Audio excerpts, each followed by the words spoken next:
Okay. And now it should be live on the other YouTube side. Lamb High Energy is a brat. The allegations are false. Are they really? Or should I push and prod that? Listen, I'm a knower, Lamb. I'll find out. I'll absolutely find out. No, it's true. I'm gonna have to find out. You beat Dust Bunnies, we made the jump. Yippee! I'm glad to hear it. The 2v1 Lamb silence. Listen, Lamb, I'm sure, has plenty of things that he has to do. I'm banning both of you from my chat expeditiously. Damn. Lamb pulled out the expeditiously. Pulled out the expeditiously. That's pretty nuts.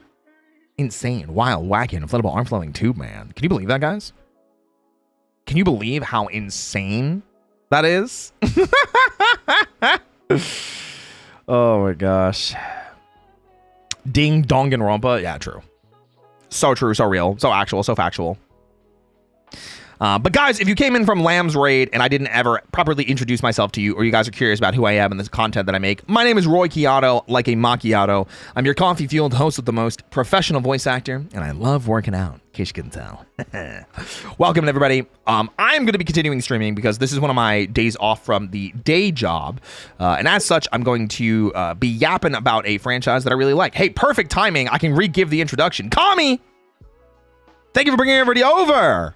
Yippee! Kami, we were literally just saying how awesome it was to have everybody together and how great it felt like to have the group. Kind of like all of us felt like we all had like our roles in the group. And we all like hit off of each other really well. I had a blast and I hope you had a fun time too. Oh my god, did my model freeze? Oh no. Oh no. Hold on. Give it a sec. Give it a second. Give it a second. Ba-bam. We're in there like swimwear. So the game plan now is we're going to be reacting to a retrospective video on the first Danganronpa. It's going to have some behind the scenes information. This is so we can get ready for Danganronpa 2x2, which is supposed to come out this year. We don't have a release date yet, but I'm assuming it will be within the next 7 months, considering that's end of the year range. So I figure reacting to it now, getting it out of the way and making sure that people know that I like Danganronpa. Good bet. Good bet. But Kami, thank you for bringing everybody over. Guys, if you came over from Kami's stream, my name is Roy Chiato, like a macchiato. I'm your coffee-fueled host with the most professional voice actor. And oh my god, I have to do it one more time. Hi, Tay. Hi, guys. Thank you so much. I appreciate you bringing everybody over. Run it back. We're going to do it one more time. One more time for the one time. For the one time. For the two time. For the three time. Taehungi Raid. We're like Taehungi Raid. You know what I'm saying? Anyway, guys, welcome to the stream. My name is Roy Chiato, like a macchiato. I'm your coffee-fueled host with the most professional voice actor, and I love working out, in case you couldn't tell. Welcome in, everybody. Now that we are done gambling with our friends, and I think I've proved that I know more about men than I know about gambling, especially when it comes to blackjack, we are going to be yapping for a bit. We've got this video that I've really wanted to react to. I found this amazing YouTuber by the name of Nezumi VA. They have a series on YouTube where they do deep dives and retrospectives into, it seems like visual novel series or just series that they're really passionate about. They did it for Ace Attorney. Really liked recapping Ace Attorney 1 through 3. And they have one on Danganronpa as well. And since we've got Danganronpa 2x2 coming out later this year, I really wanted to recap Danganronpa 1, 2, and V3 at the minimum. Probably could do Ultra Despair Girls as well. And just recap, you know, fill myself back in on everything and make sure that I completely understand the story, that I remember everything properly. And yeah, so we're going to react to that video. We're going to be going in just a second. Yeah. You all ready for execution time? It's punishment time! Heads up, Nezumi uses she, her pronouns. I think I've been just saying they, because I just refer to everybody as they. So, that is not a, that is not anything else. That is just a, I just call everybody they. But I will double check with them too.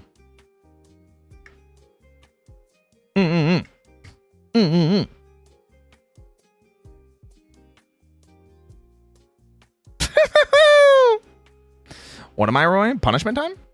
It's punishment time! An idiot sandwich, maybe? I don't know what you're talking about, Alfredo. Hello? Huh? Question mark? Hello? Hey, Hungy Raid. Man, I do love that tiger. He's pretty hot. Gotta eat dinner. Gonna go Lurkiel. Enjoy stream. Wow. Lurkiel. Is that like Lambriel? Oh my gosh. You guys have like a cute name like together? Wow. Wait. Hold on. Whoa. Hold on. I want to be in that. Put me in between you guys. Right now. But yeah, Tay, thank you for bringing it over. That was an awesome stream. That was an awesome collab. I'm really glad to have awesome friends to be able to hang out with, to vibe with, thrive with, survive with. He said Lurky. Oh. I guess there's just 2 exclamation points. I just got excited. Monokuma seems to haunt me wherever I go. I can't escape that crazy bear. We do love Monokuma in this house. I got my cup of coffee. I'm about to go make one myself. But I did want to say before I get up to take a really quick break that I am very much looking forward to reacting to this video. If you guys are fans of Danganronpa, please come hang out. Please vibe, thrive, and survive with us. It is awesome. I'm really, really excited to yap about this series. You're always welcome to join, Roy. Don't regret that decision later, Tay. I think you know how I can be. Anyway. Is it me or do I have a crush on Rikami? That's a good question. Could be. Could be. Ali, what up, Kyle? What up? Isolate the audio? Never. It's not like anybody's gonna be clipping any of this craziness. I mean, why would anybody clip any of the craziness that's happened here? It's not like I'm gonna have it clipped.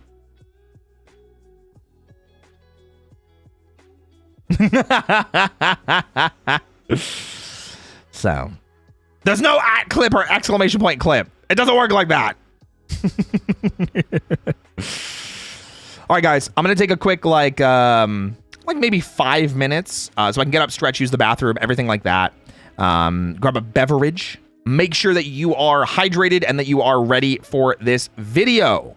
We're gonna be locking in and watching it in just a second. I'm gonna make a tweet as well. That way people know. So if you want to see me sitting in a hot cup of coffee, here you go.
Alrighty, guys. Are y'all ready? Y'all ready for some Danganronpa?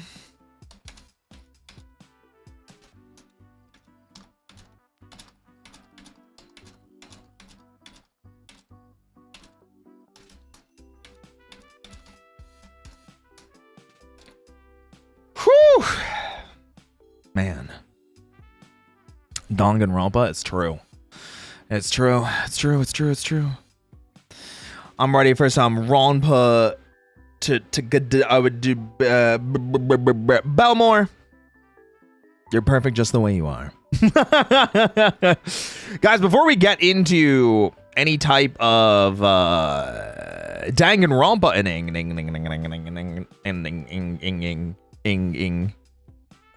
we gotta pick a new candle. I did promise you guys I would pick a new candle. I promised you guys I would pick a new candle. I promised we would pick a new candle. We just did lemon pound cake. I only just extinguished it. You can still see it's still warm. You know, I only just extinguished it. It's like kind of goopy. So it is time for a new candle. We just did lemon pound cake. Now, guys,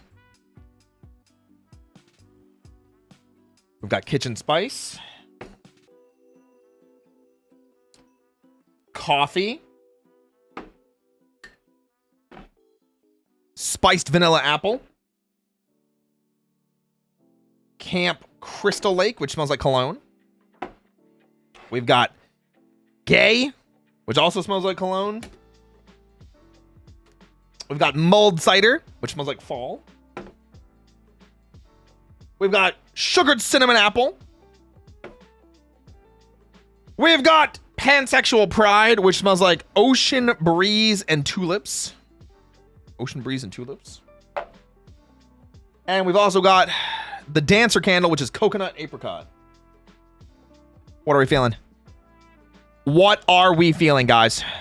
The second candle time. Vanilla apple, Camp Crystal Lake, gay, mulled. I'm going vanilla apple. We need gay, Camp Crystal Lake, dancer, mulled cider, dancer, pan, pride, coffee, sugar cinnamon, coconut apricot, mulled cider. We need to fill this room with the smell of pride. I mean, we did smell the pride like 2 days ago. It's not like we don't. It's actually probably one of my more like burned down candles. Like you can see, we actually use this one a lot. What's up, Ed Steven? Hi. Crystal Lake. I feel like this is a little bit of a toss-up. It might be Camp Crystal Lake. I'm getting the feeling that it's going to be a Camp Crystal Lake. Like maybe by one. I'm feeling that this is a Camp Crystal Lake. By one vote. Maybe two. I'm feeling it. All right, let's do Camp Crystal Lake. All right. You guys said it. Let's make it happen. Let's assemble the Council of Candles. But it smells like cologne? Yeah. I like cologne. I wear cologne. Cologne's great. What's wrong with cologne?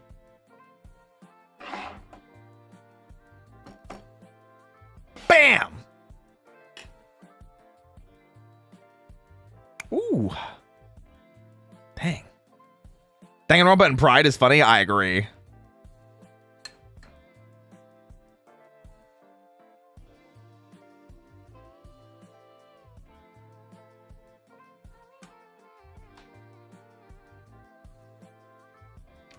Oh, that one go out. The second one went out.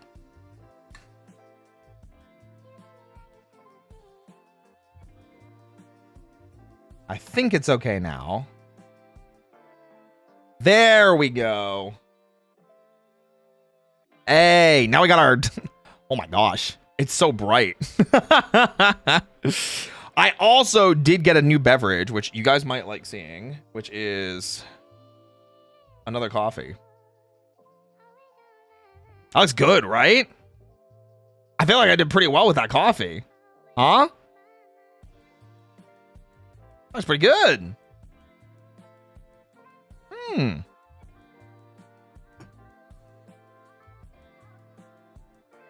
Burn the world? What are we burning? What do you mean? What coffee is that? It is a caramel espresso. And when I say caramel, I mean it's the beans have caramel like infused into them rather than it actually having caramel on top of it. Caramel infused espresso with milk and ice. Yeah. Set it ablaze. Danganronpa solo. Yeah. I wasn't sure who else would be super interested in diving into it with me, so I decided to just tackle it solo. You never know. I might be able to bring someone in the future if they are interested. I know Finana really likes Danganronpa. I know Ewick really likes Danganronpa.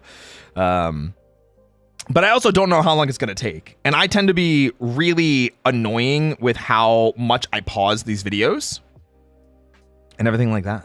So I'm excited. I'm excited to dive in. Arson's not the problem, but the answer. It'd definitely be like that. It'd definitely be like that. Tuning into the gym, by the way. Let's go. Guys, did you remember to work out today? Did you guys remember to work out today? Who got some physical exercise today? My arms are actually really sore in a good way. Hey, Roy, please don't tell him I have a crush on him. Well, okay, I won't. No, you should. Why not? I walked for half of my day. Does that count? I think so. Cardio day. Nice. We love that. I did. Full body workout was hell, but worth it. Let's go. I got none. Sadly, I'm a wee bit sick. Well, hey, I hope you feel better soon. Don't say the ah word. You'll summon the incubus. Ass?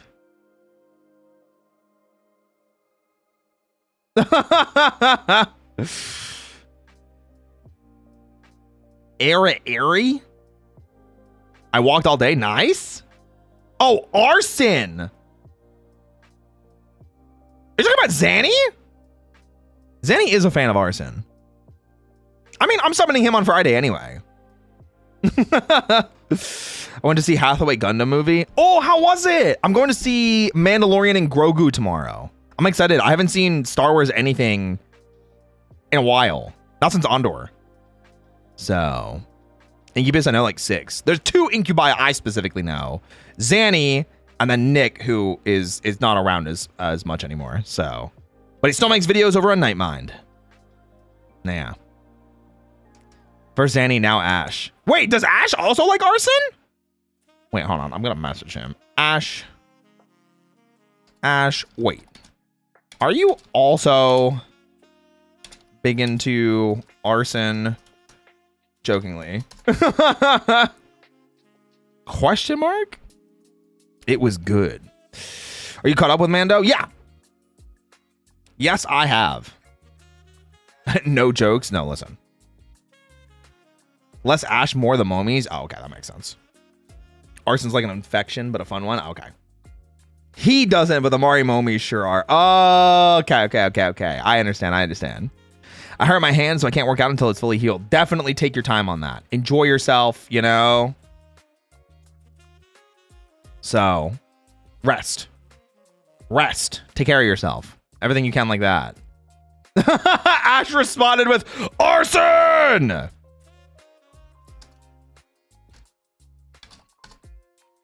So I guess he does like Arson. Are you asking people if they're fire enthusiasts? No, it's just Ash. You know? Arson do be pretty lit. I like it with candles. I'm a fan of Arson when it comes to candles. Does that count? I hope that counts. We setting things on fire? I mean, candles. Yeah. I'm a baby arsonist. Well, I mean, like, I like candles. They smell good. I build Gundam model kits. Nice. Any good ones? I hope you've had some fun with them. Ash is a good fire-based name. Yeah. I mean, it's short for Ash Cariel, so. Arsene from Persona? No, Arson. Arson. Meaning to cause fire or to set things on fire. We need to improve your skills. I think I'm okay where I am. I'll leave the arson pro stuff to Zanny, the Jellies, Ash, and the Marimomis. Gonna look because it's 4 a.m. I have work tomorrow. Lurk supportive mode activated. Thank you, Danny. What about incense? I mean, I don't have any incense. I only have candles. Incense could be cool too, but I feel like that might be a little bit too strong.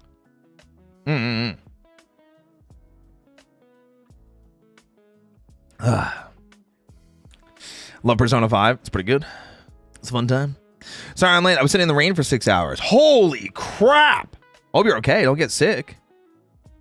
Hey, don't get sick there, okay? Remember to take care of yourself. Get a nice warm shower. Warm yourself up. Maybe a nice hot cup of tea. Guys, let's not set things on fire unless we are setting on fire. What? Guys, let's not light things on fire unless you're supposed to light them on fire. Like candles or, you know, the burners for your stove or like marshmallows. You know what I mean? Or fireworks. Well, that's explosions. You said something bad for a moment there with in. I don't remember what I said. I don't remember what I said. Controlled fires only. There you go. Perfect. That's what we need.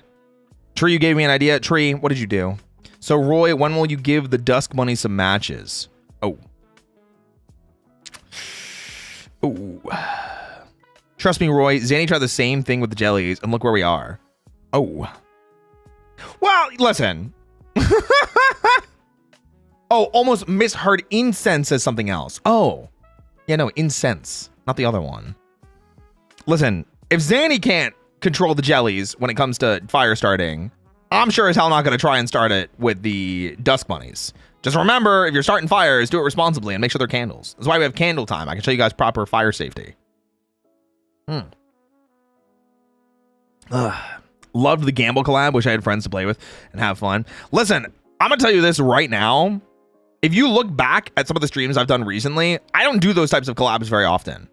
Prior to the Gamble with friends, it was like the Backrooms collab. And then prior to that was like District V. So, oh, I guess the escape room one. But that was like a District V related thing anyway. So, I'm very giddy to have Kami, Lamb, and Tay together to put this kind of thing together. And it was a lot of fun. So, outside of the reaction stuff. The reaction stuff is different because it's like I'm grabbing those people. I'm specifically like, I want to react to Power Rangers. Come with me. That kind of thing.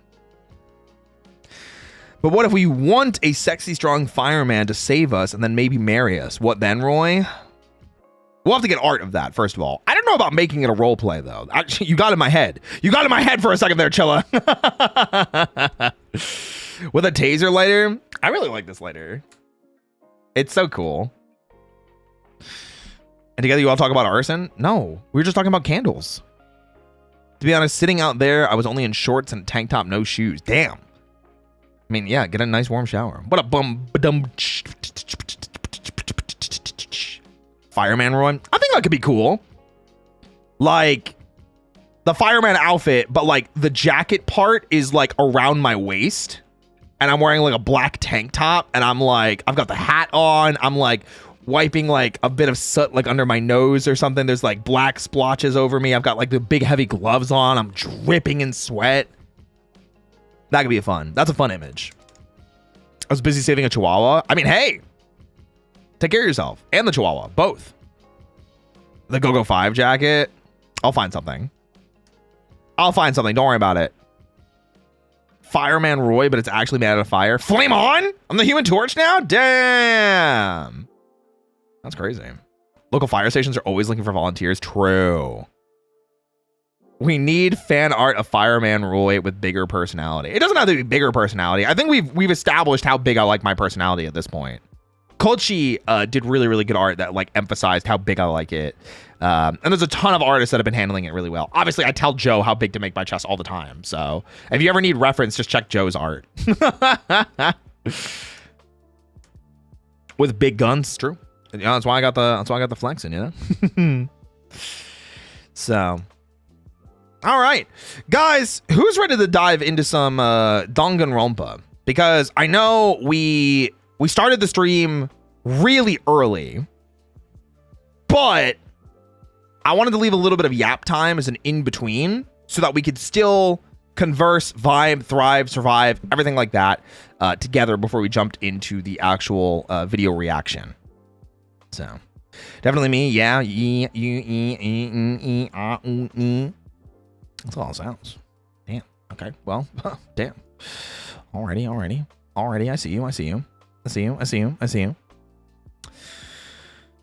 Okay. So I'm going to pull up two things real quick. First, we're going to go ahead and I'm going to put myself down here. And we're going to go over to screen share. And then I'm going to pull up the person's channel that we are reacting to. This is Nezumi VA. This is the channel that we are reacting to today. I reached out to them via email, like I mentioned before. They've been very kind enough to let me react to their content. I'm very, very excited for that. And yeah, we're going to be reacting to their Danganronpa 1 video. I believe someone said that they use she, her pronouns as well. So I'm very very thankful for her to let me react to her content. They do a lot of really, really cool visual novel style stuff. So obviously they have Danganronpa. They do some Ace Attorney stuff. I'm so excited for the Danganronpa stuff specifically to get back into the whole series and get prepped for Danganronpa 2x2. But also, one of the big reasons why I was so excited to find them is I was looking for a recap for Ace Attorney 1 through 3, because I eventually want to finally play the Apollo Justice games, maybe do the Miles Edgeworth investigation ones, and the Great Ace Attorney. Because there's a bunch of Ace Attorney games that I haven't experienced aside from the first 3, and seeing their content and seeing her content and her retrospective videos have been awesome. She's got a great energy, does a lot of background checking, and I'm sure you guys are gonna love the video. So we're gonna dive in. This is roughly where the video starts, so we're gonna go with that. What about the Layton crossover? I've never played it. The only Layton game I've played was the first one, and it was only for like a couple minutes. So doesn't mean her videos are really good. I mean, I've really liked the first 3 videos I saw, which were the first 3 Ace Attorney games. Yeah. Miles Edgeworth investigations are so fun. Apollo Justice is so hyped too. I don't know anything about Apollo Justice except like the little bit of the first case, but I never finished it. So it was like the introduction case, and I got like 3 hours into it because I was in a voice acting collab where we were voice acting all the characters, but we only did it once, and that was over a year ago. So I don't think we're ever getting together again to do it again.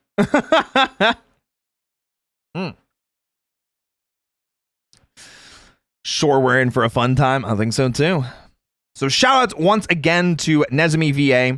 If you guys are watching on YouTube specifically, you can check the video description for a link to their channel. Make sure to go support them, subscribe, and give them all the love that you can. I know they're currently playing through, I think it was one of the Full Metal Alchemist games on PS2. I was lurking in some of their streams recently. So yeah, all right, guys, let's dive in, have some fun, and enjoy. I don't know what this tangent about Sonic is, but let's find out. Turn up the volume. Oh my god. I was on the wrong scene. Whew! Though through my channel's material, I am mostly known for having grown up with a certain blue animal mascot. Really? My high school years were a much— Wait, that's so funny. I found them literally just through Ace Attorney. I literally YouTube searched Ace Attorney, like, retrospective. Wait, that's so funny. Okay, sorry. much different period of my life than my childhood. Despite that, though, there was another much stranger animal mascot that ended up occupying a lot of my brain space during my time in those hallowed halls. And similar to Sonic, heralding my obsession with platform games in my youth, he would usher me into an all-new appreciation for the medium of interactive storytelling. Yeah. I love the sound effect rip. That was so good. I think Monokuma has definitely solidified themselves as like one of the most recognizable villains in like pop culture media, especially in the 2010s. From 2010 to like 2020, in that 10-year gap, everybody know who this bear was. They may not have played the games, they may not have been familiar with Danganronpa, but the the hold that Danganronpa and just through the zeitgeist had on pop culture as a whole is crazy. And I was very fortunate enough that I didn't have any of these games spoiled for me, and I got to experience them like not as they were coming out. I played the first time I played 1, 2 was already out. But I did play 1 and 2 and watched a recap for it because I wasn't really super excited for the gameplay of Ultra Despair Girls. Watched the anime and then was ready for Danganronpa V3 when that came out. And I was very excited for when V3 came out. I was one of the first games I streamed, actually, ironically. Yeah. Yes, we're going there. Danganronpa Trigger Happy Havoc, or as I knew of it when first hearing of it, Danganronpa Academy of Hope and High School Students of Despair. Whoa. That is a mouthful of a title. Is that actually the full JP title? Whoa. Wait, that's insane. Even calling it Trigger Happy Havoc feels like it doesn't make sense either. Yeah, I always just call it Danganronpa. It's Danganronpa 1, it's SDR2, Super Danganronpa 2, and then Danganronpa V3. That's crazy. Is a peculiar game. I agree. Developed by Spike Chunsoft back when they were just called Spike, it released originally on the Sony PSP on November 25th of 2010, and I never got the chance to play it on PSP. I think I played it initially on Vita. So that should give you an idea as like timeline as to like when I played Danganronpa. But one of the things that I had already experienced, and they mentioned them already. She mentioned Spike Chunsoft. I was familiar with Spike Chunsoft because I had already played 999, and I think I had either already played Virtue's Last Reward, or I was getting ready to play it by the time I heard about Danganronpa. So they were just called Spike. Yeah. It released originally on the Sony PSP on November 25th of 2010, and only in Japan. Though it would finally see a North American release on the PS Vita on February 11th of 2014 and receive several ports afterward, this was not. Wow, that means I didn't play it until after 2014.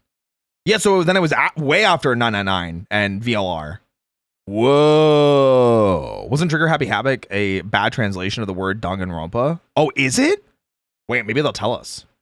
Listen, Nezumi's the one that's going to know. She is absolutely the one that's going to know anything about this.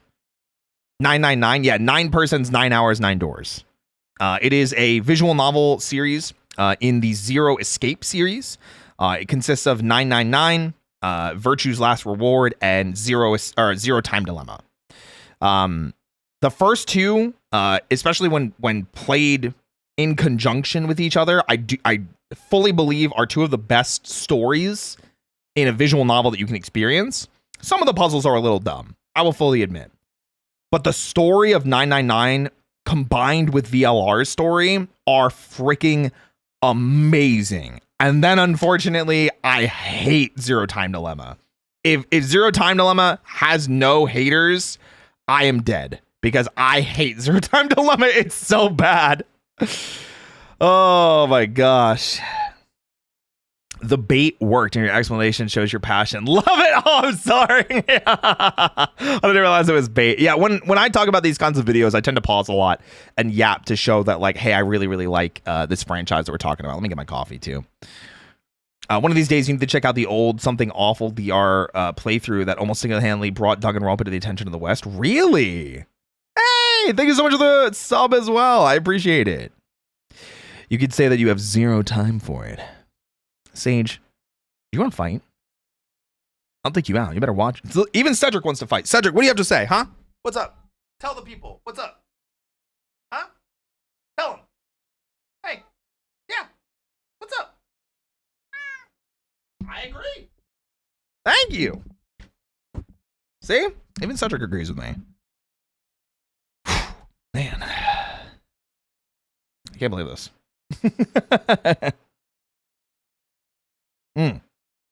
Cedric good Chiato just for that. It's true. That's my boy. That's my beautiful baby boy. Even though he's almost 17. He's an old man, but he's my baby boy. He's my beautiful baby boy. Love Danganronpa and I love Nezumi VA. I got into this series from the forums forever ago. Glad to see another fan. Yeah, freaking love Danganronpa. I tried to the issue that I have with it now, And it's not with the game. This is the crazy thing. Because I've already completed Danganronpa, and I know the story, and I know the twist, and I know the franchise, replaying all of them in a stream environment is difficult. And it's what I originally wanted to do with Danganronpa 1 and 2 and potentially V3. And I wanted to do that, but it's so hard when like to go back through it with just the intent of I'm going to replay through these, and it's like, "Oh yeah, I remember this. Oh yeah, I remember this. Oh yeah, I remember this twist." It's a little bit harder, but watching a retrospective to kind of recap, I feel like is a lot more fun. Because then you can be like, I do remember this. And then Nezumi, as I know that they do with their Ace Attorney videos, she does an amazing job of kind of talking about behind the scenes stuff, and really going into depth about character things, and just super fun. That's why I knew I really wanted to react to her Danganronpa videos. So I like seeing chat guess and then fail the puzzles. Yeah. Completely watched every game through Bijou Mike. Oh, I'm not familiar with them. I'll take your word for it. Yeah, replayability for DR is pretty low. IMO. Yeah, I mean, visual novels tend to be like that. That is something I did like about 999 and VLR. As part of the main story, you have to go through branching paths. So, anyway, let's continue. I'm yapping a lot. I'm side questing a lot. We're 2 minutes into the video, guys. Actually how I first heard of the game itself. Instead, I was captivated by a fan translation, a labor of love done in the form of a screenshot let's play by Something Awful forum user Oren Ronan. What? The 147-part LP, which doubled as a translation of the game, spanned from November of 2011 all the way to December of 2012. What? Wait, that's insane. I had no idea. Wait, that's crazy. Talk about dedication. Read that whole thing in my dorm in 2012. Wait, that's crazy. Talk about some serious dedication. That's what I was referring to. That's crazy. Whoa. That's crazy. I will never say that Danganronpa fans aren't committed. You know what I mean? Yeah, that's wild. That sounds like something that would happen back in 2008. That really sounds like something that would have happened back then. Can we talk about the character designs, though? They feel really unique. I'm sure Nezumi will, and I'll definitely touch on it when she does, too. This massively popular thread, which had a near serialized quality to it, gained notoriety at the very time the Tumblr Homestuck fandom was desperate for something to sink their teeth into. What? Oh, was it like Homestuck was like dead at the time, or like on hiatus? Well, that's so funny. A large hiatus forcing them to find other things to do, and many of them found Danganronpa. That's so funny because my pipeline was not, like, I've never experienced Homestuck, and the only exposure I have to it is through Ruse. So it very much is I just picked up Danganronpa because I saw, it's published, developed by Spike Chunsoft, which were the people that published 999. Literally, that's it. I was like, visual novel, and by the same people that did 999 and VLR, bet I'm in. That was my whole reasoning. Another popular fan translation by Project Zetsubo, which was an actually playable patch of the game's PSP release, that initial Western Tumblr fandom only continued to grow. I would imagine. Its momentum peaking with the release of a 2013 anime adaptation of 13 episodes called Danganronpa the Animation. Wait, so then America got the anime of Danganronpa before an official English release of the game? Doesn't that kind of suck? Because they said that the game came out in 2014 in the US. Whoa, insane. Yeah, crazy. Which was officially subtitled in simulcast by Funimation. By the time the game got an official localization in 2014 by NIS America, there could be no doubt that the game whose PSP origins were originally passed up for English-speaking audiences had found a prospective place in the market due to its eclectic and unorthodox Western. Especially funny because if the anime came first and they dubbed it in the anime first before the game, that means they had their voice cast from the anime and then transitioned it into the game. It's a pretty good anime. I remember watching it, but I think I watched it after I played the game, and I was like, yeah, this is like, a watered down version of the game. I feel like I'd rather play the game at that point, so yeah. They had different voice casts? Oh, did they? I remember it still being Bryce Papenbrook from Makoto, isn't it? That's the big one I remember. It's been a while, so it has been, as they say, a minute. Some of them, I get it. I think the only VA they kept that was the main character. Well, that would be Bryce Papenbrook is Makoto. fandom, which had risen entirely out of fan efforts. Already, before we even get into the game itself, Danganronpa was setting some pretty bizarre trends that were definitely worth paying attention to. So then, what is the game actually about, you may say? Trigger what happy drew so havocs. much attention to it from a fandom who didn't even speak the primary language it was written in? Don't worry about it. Well, let me give you the rundown. Hope's Peak Academy, the home to Japan's we are best really and just brightest diving in. students, is a prestigious high school with a long history. Also really funny to me, it's always just Hope's Peak, the peak of hope. Like, they really are like, hey, guys, just so you know, these are our bright hope for the future, okay? Recruiting only the nation's most talented students, these students are not only regarded as top dog in their respective niche, but also as the entire country's beacons of hope for the future. Main character I wrote the script. I'm sorry. Makoto Naegi is something of an everyman among the den of wolves of such an impressive institution, the having music for purely Danganronpa gotten is in so by good. chance, drawn by a yearly lottery as the apparent class patron of luck.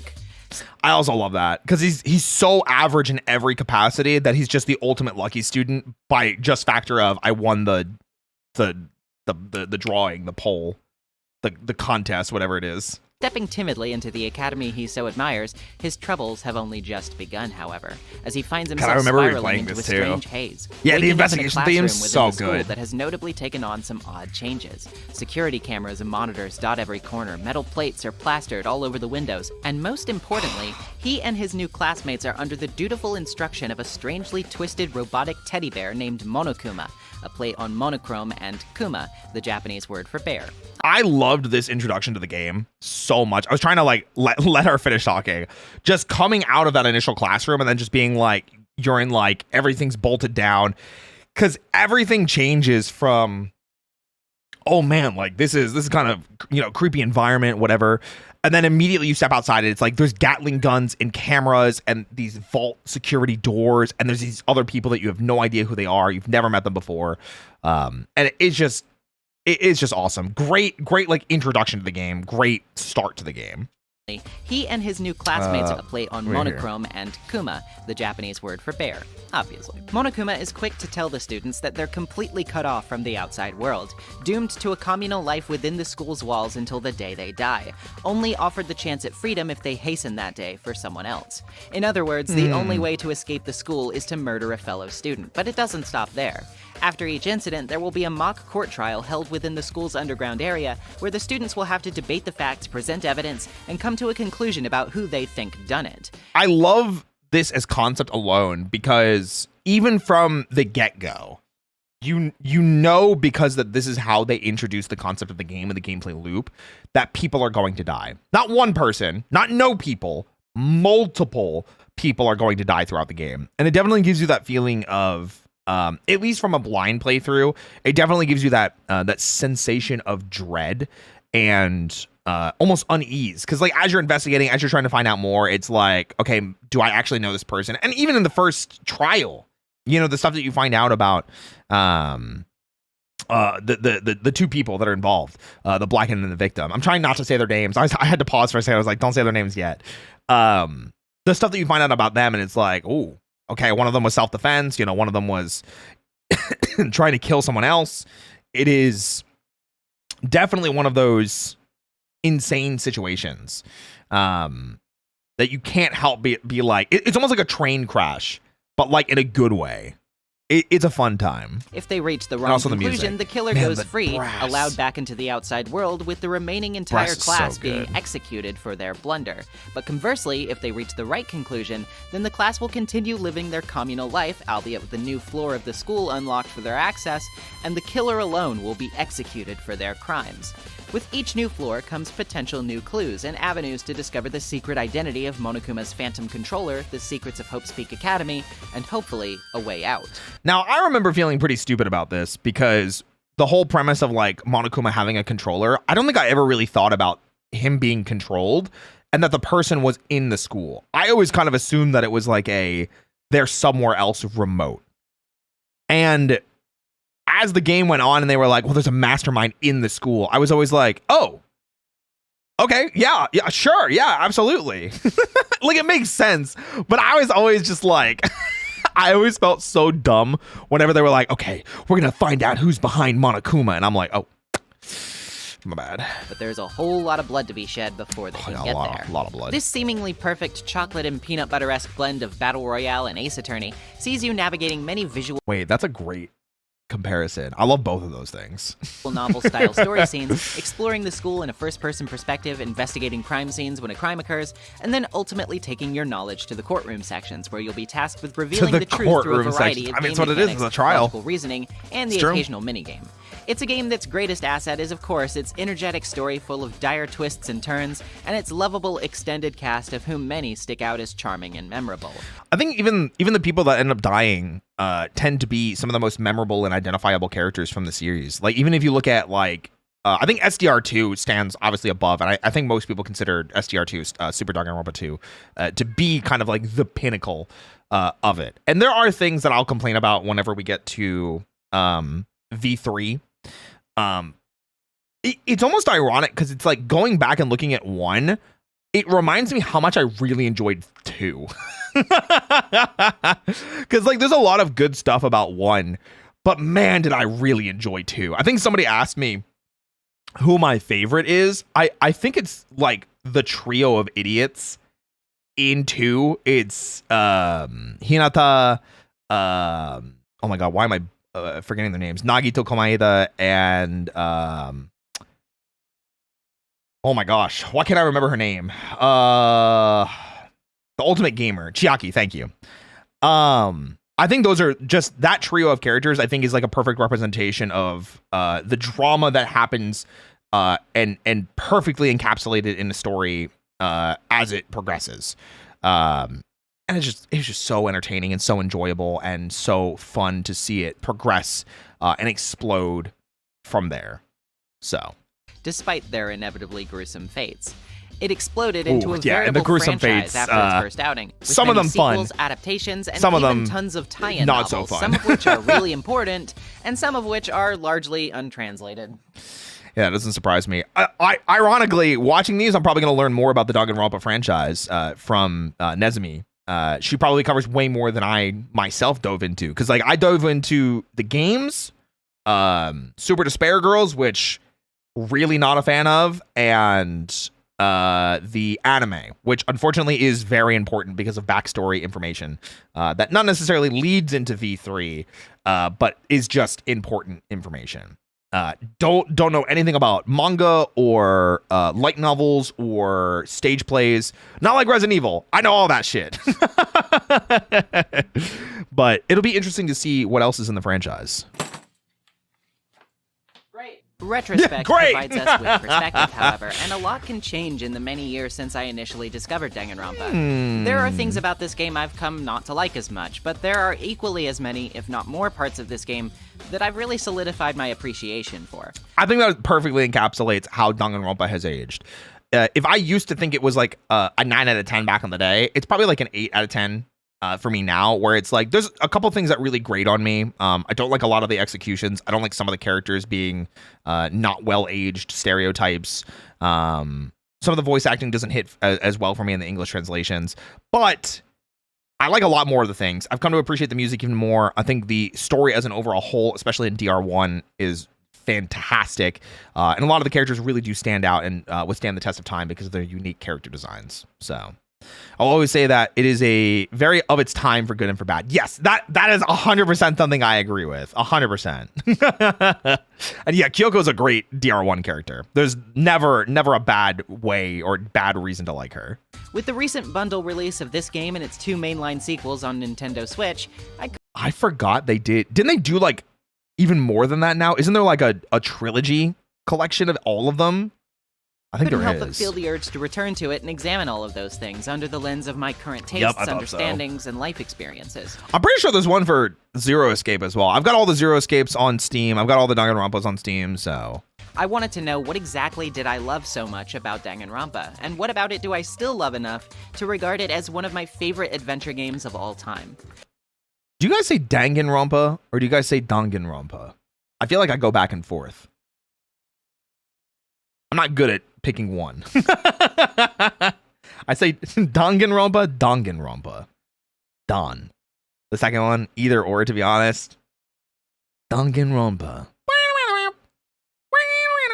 The second one, Danganronpa. There you go. I thought it was Don. I say Don. Danganronpa.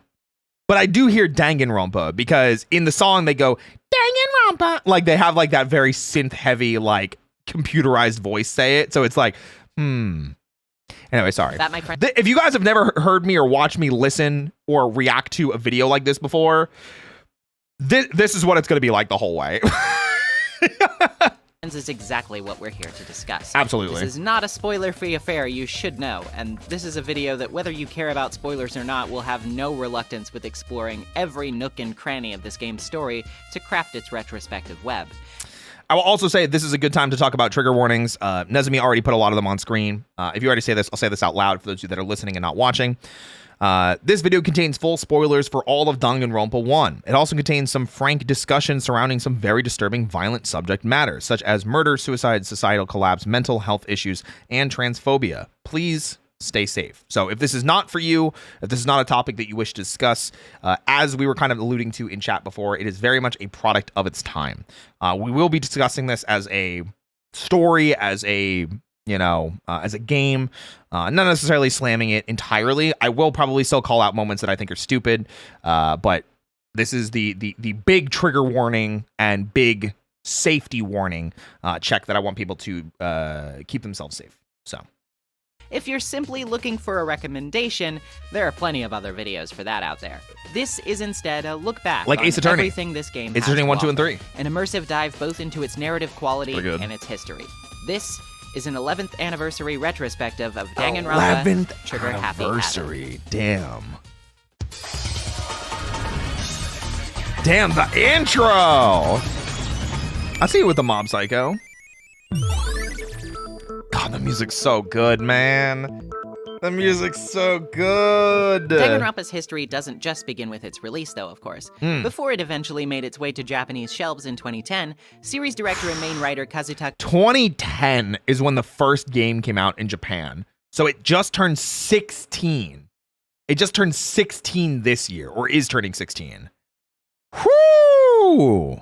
Kodaka We didn't get it in the US until 2014, though, so. Had ideas tossing around in his head as early as 2007, during the development of a little PSP title called Distrust.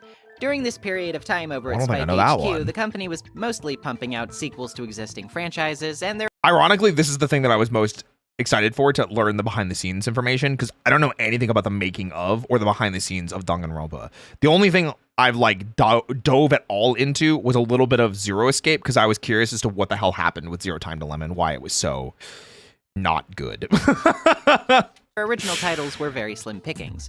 The company's desire for fresh blood was clear, and Kodaka responded to that perhaps a bit more literally than most would care to. Chiato pink. Outlining his concept to producer Yoshinori Terasawa as a psychopop high school detective mystery, the game would be a pure visual novel with 2.5D motion graphics, a trial system where students are executed by majority vote, and featuring a wealth of graphic violence with decidedly red blood. I do remember seeing some of these early shots though, because there's like a lot of like beta designs for characters, but like even here you can see like this is 2.5D.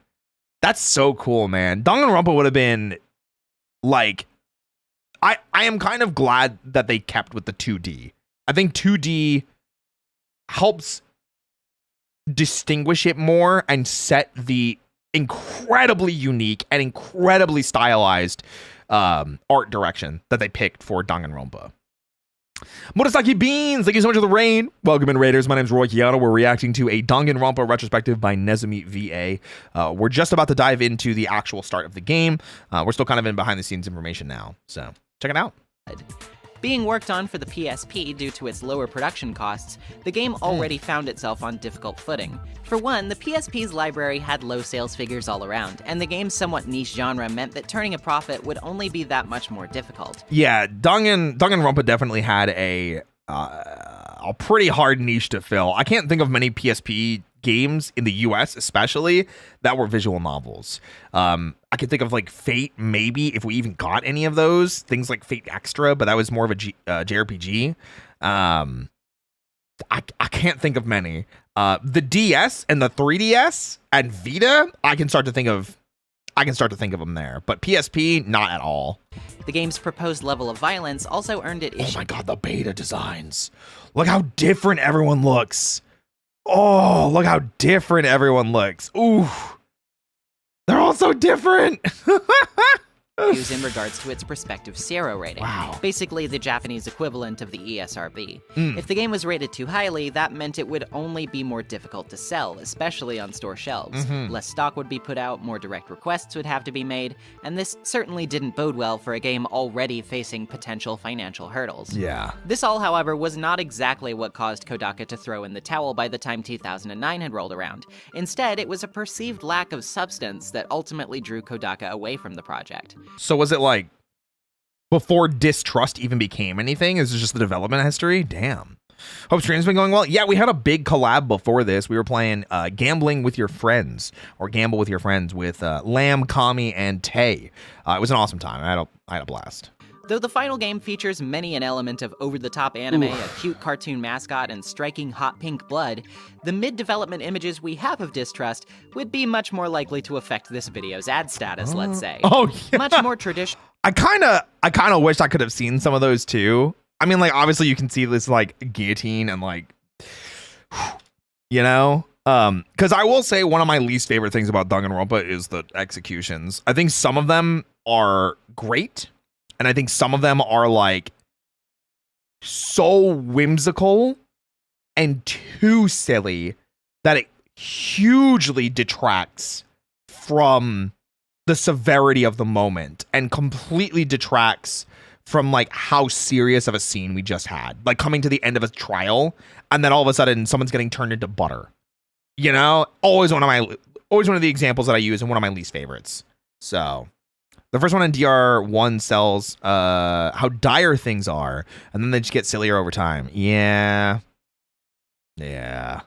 Less theatrical executions like a guillotine, a grimy splattered warehouse for its trial setting instead of the lavish round-robin courtroom, and a mascot character. You know, that is actually even scarier to some capacity. The idea of just being like a dingy warehouse as opposed to like a giga-polished, almost laboratory-like school setting. I can understand why this is so much more grim dark. And I mean, 999, maybe that's why I liked 999 a little bit more when I first played them, of course. Because 999 had this very, like, you know, they're on a cruise ship, but things feel dead here. There's a lack of life. It's not supposed to be welcoming. It's a really creepy ship. You can hear the creak of metal. You can hear the slosh of everything. It's insane. So, who instead of a sadistic stuffed animal someone, I agree. was a slim, good-body-looking small monochrome man with half of his skin missing. I do remember this too. It's so creepy. The original Monokuma. I was on dating sim forums talking about games I only had seen played by translators, and a person said they worked in an Idea Factory and asked what we were looking for in a release we told them in. Oh, interesting. Yeah, this thing is creepy, but like kind of awesome at the same time. Despite all of the marketability and profit concerns all of this may have raised, the final nail in its coffin was ultimately the team's growing discomfort with it. Distrust was the original image of the game, obviously, and it was a psycho shock, said Kodaka in an interview with Polygon. So essentially, for us, that would be something like straight-up gruesome horror. However, when we were thinking about whether or not to do it, we felt that the audience for that was really small. It's so funny because I think nowadays, oh my god, if anything, because I know once V3 came out, they were like, we're done with Danganronpa. And so ironically, I feel like if they released Distrust nowadays, people would probably eat that shit up. People love this shit now. Honestly, they could be like, hey, the team that made Danganronpa, we're doing a darker, grittier style Danganronpa game, not in a school setting. You know, it's creepier, it's young adults, like, that'd be pretty messed up. In a place like America, the audience would still be small, but because the population's bigger, it might sell more. But at the end of the day, things of that nature that are that gruesome and that dark, the audience was too small for us to really want to pursue that to its end. So slowly but surely, the team scaled back their more horrific elements, adding more of a pop flavor. The pink blood of the final game, commonly thought to be a form of censorship, was not actually a choice made with the game's rating in mind. Which is really funny, but yeah, it's so stylized. Anytime you see pink for blood now, you just immediately think Danganronpa. It is so synonymous. Pink blood is so synonymous with Danganronpa now. Instead, it was simply that red blood, according to Kodaka, just had no style to it. The team was going for a sort of horrific tone that was naturally accented by an almost twisted sense of levity and even dark comedy. The pink blood, according to Kodaka, just worked to express that tone more accurately than the red would have managed. His waning interest in the project grew in intensity with each infusion of that trademark dark comedy in the midst of the violence, with tonal cues, according to him, coming from over-the-top violent films like those of Quentin Tarantino. Wait, I can kind of see that too. Like, because if you watch a lot of like how Quentin Tarantino's films go, like especially like what was this 2010? What would have come out? Like Inglourious Basterds would have been soon, right? That is prime Quentin Tarantino. Let's just throw a lot of blood in this to be funny. Absolutely understand that. Even his reluctance to go through with one of the game's early concepts, the Robert dang it, absolutely. Welcome in Repro. Wasn't ditched for its gory proclivities, but instead, according to Kodaka, it's like the character loses his essence by doing that. Even though a character might die during the events of the game, provided they remain whole, I feel that they'll remain whole in the person's memory, and that character will still be cute or memorable or liked by the player. But if I were to actually have them be dismembered, the character would lose that sense of essence and that ability to remain within the player's imagination and memory. I like that as a concept, but holy shit, like I said, there are some, I think some of the executions take that concept too far. And then it just makes me angry, and I remember it because I'm dissatisfied. Just writing things that are cruel or gruesome or violent, it ends there, Kodaka said. There's nothing really interesting about that. Yeah, I agree. And so with the game returned to the drawing board, distrust gradually became the Danganronpa we know today. Yeah, its plans for alternative branching paths and multiple endings to the story based on character deaths and execution being based on player choice would eventually slim down, coalescing into a single focused narrative with a set trajectory. And that would have been cool too, if the game could have been influenced at all by your decisions and continued like progressing. Like, I almost wonder if there could have been like a completely separate line made, or three separate playthroughs. One is like the playthrough where like you find the killer every single time. 2 is like a mix of sometimes you found the killer, sometimes you didn't, and you're not sure why it didn't end. 3 is like you know who the killer is and are actively deciding to not vote for them, but the game continues anyway.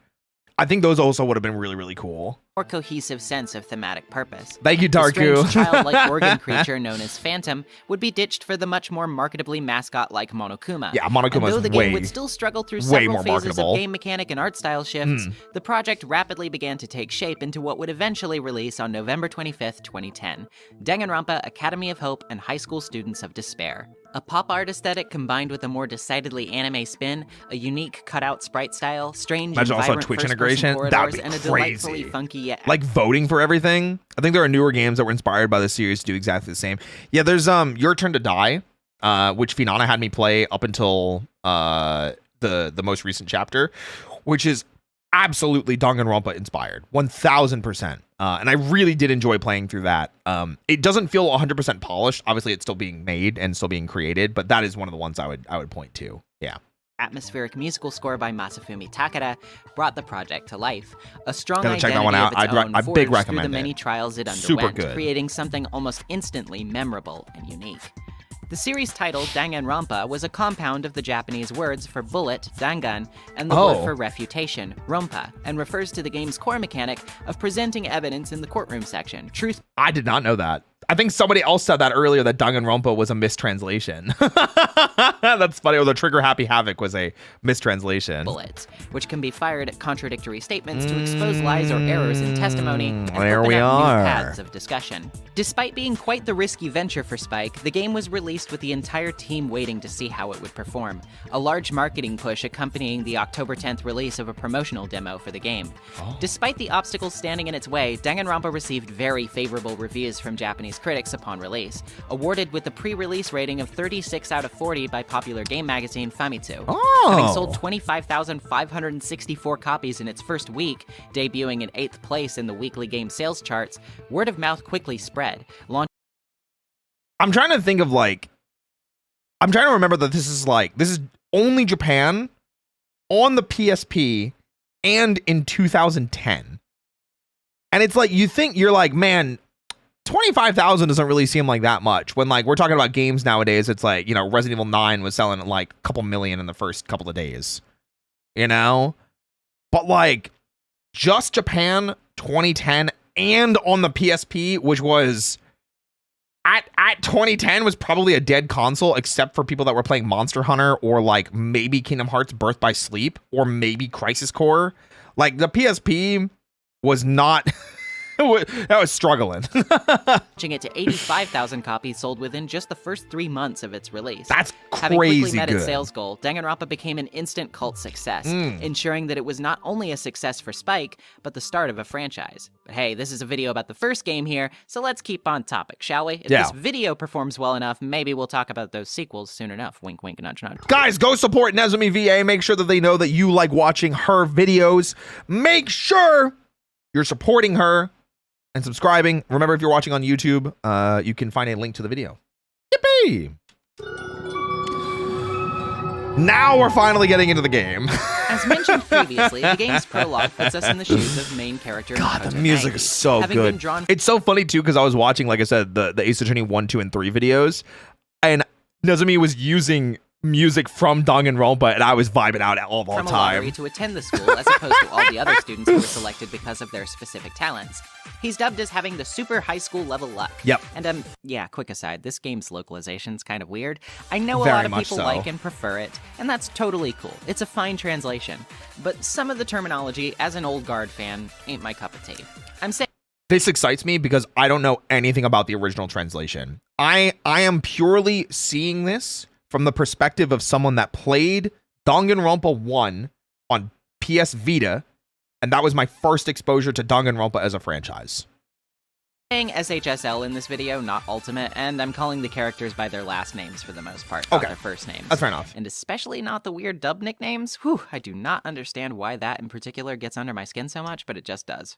Besides that, Probably because they didn't expect people in 2014 to be able to say certain Japanese names. I mean, like, Persona, I think, always got ragged on for including honorifics, but they still kept them anyway. I like them, but I know some people don't. It was always being a Persona fan in like 2012, 2013 was weird. not to go on a ramble real quick, but I just don't think Ultimate really conveys the same feeling as Super High School Level was supposed I think I agree. Super high school level is something that I've also adopted. to in the original game's script. A lot of people cite that SHSL is cumbersome, wordy, and awkward sounding. It is. But I would like to offer in response to that it does in Japanese too. To me, it kind of felt like the point, I guess. Hope's Peak is such an extra place that places so much emphasis on talent to an almost absurd extent, a characteristic which would only face more direct and pointed scrutiny in later sequels. So this over-exaggerated, near self-important sounding quality of what is essentially just saying you're the best at something for a high schooler, to me at least, conveyed this sense of kind of silly theatricism, accenting just how bizarre the school really is. I really like that personally. I think I prefer Super High School Level to Ultimate. I understand why they shortened it, but yeah, Super High School Level is like, it's super duper high schooler. It's kind of the joke of it though, because they're taking themselves that seriously. Super High School Level just gives it more of that whimsy that the game has. Yeah, for the lack of seriousness or for the almost whimsical tone that they were definitely trying to set to go with the seriousness. I'm so used to Super High School Level. Yeah, I think it kind of fits the narrative more rather than Ultimate. Because even saying Ultimate, I think also kind of means like in the world, this is the ultimate baseball star. But it's like, if it's a Super High School Level baseball star, only in high school are they that way. Yeah. By contrast, Ultimate is such a generic catch-all for the idea of expressing the level of someone's talent that it just kind of loses all of that nuance for me. I agree. That said, it's again not the end of the world that they localized it this way. I don't think that it makes the game worse off or anything. I'm just Also expressing how I specifically feel the change doesn't quite represent the original intent as Speak well your as truth. I hope, and why I personally never use the term myself. Also, imagine someone as uptight as Ishimaru asking people to call him by an informal nickname. Could not be me. Anywho, Oh, yeah. I forgot that people call him Taka. I forgot. Upon arriving at Hope's Peak, the stuff we talked about before happens. Locked school, Wow, Roy talented really heard students, the script. murdery Listen. teddy bear, killing game, you get I the just like basic yapping. gist. This prologue just like basically yapping. leads up to that point, where the game's trademark sense of unease first begins to make itself known, in a particularly striking scene where, in the midst of the gem Monokuma has left them in, everyone begins to look around at each other, the realization settling in the pit of their stomach that, although none of them want to consider the possibility, there could be someone among them at that very moment plotting to take another person's life. I love that, and I love this line, is somebody going to betray us? I think this really does set the feeling of dread and the feeling of unease, and especially the feeling of mystery, because, and again, I talked about this before, when you jump into Danganronpa, you know someone is going to die. You know that this is a set route. You know that this is not I can save everybody, or I can, go on a different route. People are going to die as the story progresses. So it becomes more of I know something bad is going to happen. When is it going to happen? And that adds that stress, that anxiety that you get by playing a game like this. I really like it. I will say, however, I think I assume they're kind of glossing over it at this point. Unless Welcome to Despair is part of it. No, okay. They're going through the entire thing. I think the prologue is too long. The prologue is what we played through pretty much on stream. The one time I did replay it. Man, the prologue was long. It felt really long and way longer than I remembered it feeling. However, I also knew where it was going, so it's harder for me to that just might be me saying from a veteran player perspective that I know where the story's going, so hurry up and get to killing people already. So, but yeah. It's this sort of surprising. So that trial in OMG 6-7 hours. What? Yeah, I didn't even get to the trial. Kate, I'm not even talking about trial. I'm talking about just the prologue. Because just the prologue, before anybody even dies, before even I don't want to say it, almost said it. I pointed to it. I'm so glad you guys couldn't see my hand. Before even the first person dies, that isn't even part of the trial. It's a solid 3 hours, maybe 4 hours. Fun fact, it's the shortest of the prologues. But the fun thing about it in the other games, when you play SDR2 and you see Byakuya, and you're like, whoa, what is Byakuya doing here? Huh? What happened? There's different feelings, there's different tensions. V3 also has a very different feeling because of the character that you're playing as. I think the pacing of them is different. I'm just, they get all the characters introduced fairly quickly and then just drags. Yeah. That's about it. Makes the game scenario so captivating at the onset. And it's Yeah. the promise of Plug's things only beefier than becoming me. worse from here on out that solidifies that captivation. I don't know about that. But of course, That's this hard. prologue That's hard to also say. introduces us to all of our central characters in the class, many of whom will be developed more as time marches onward. Let's briefly as we can anyway, please There's bear with me, 15 go students. over all of them so we're all on the same page about That's who they 15 of are, them. what their talent is, and what their name is, so you're not weirded out when I use a lot of their surnames to refer to them. And also so we don't have to spend too much time elaborating on these things when in reference to the actual plot. Sometimes I will also refer to the students by what their super high school level ability is, or say ultimate ability, because it's just easier for me to remember. If I don't remember Leon or Kawada is the ultimate baseball star or the super high school level baseball player, I might just say the baseball guy. Which is, I think, a testament to Danganronpa and Danganronpa's design, because that makes them easier to recognize. The fact that you can recognize that important of a trait about them, even if you can't recognize the name, you know that this is an important character defining trait for them, or trait for them. Yeah. We're not really going to touch on voice actors too much, despite Danganronpa's all-star studded cast arguably being one of the first major components that led to its success in the original Japanese release, but I will say it's an excellent cast with a lot of iconic names on it. I was gonna say Sean Chiplock, Bryce Papenbrook, is Erica Lindbeck in it too? Go through a search of them on Wikipedia or something, you will It's insane. Hold on. Danganronpa 1 cast.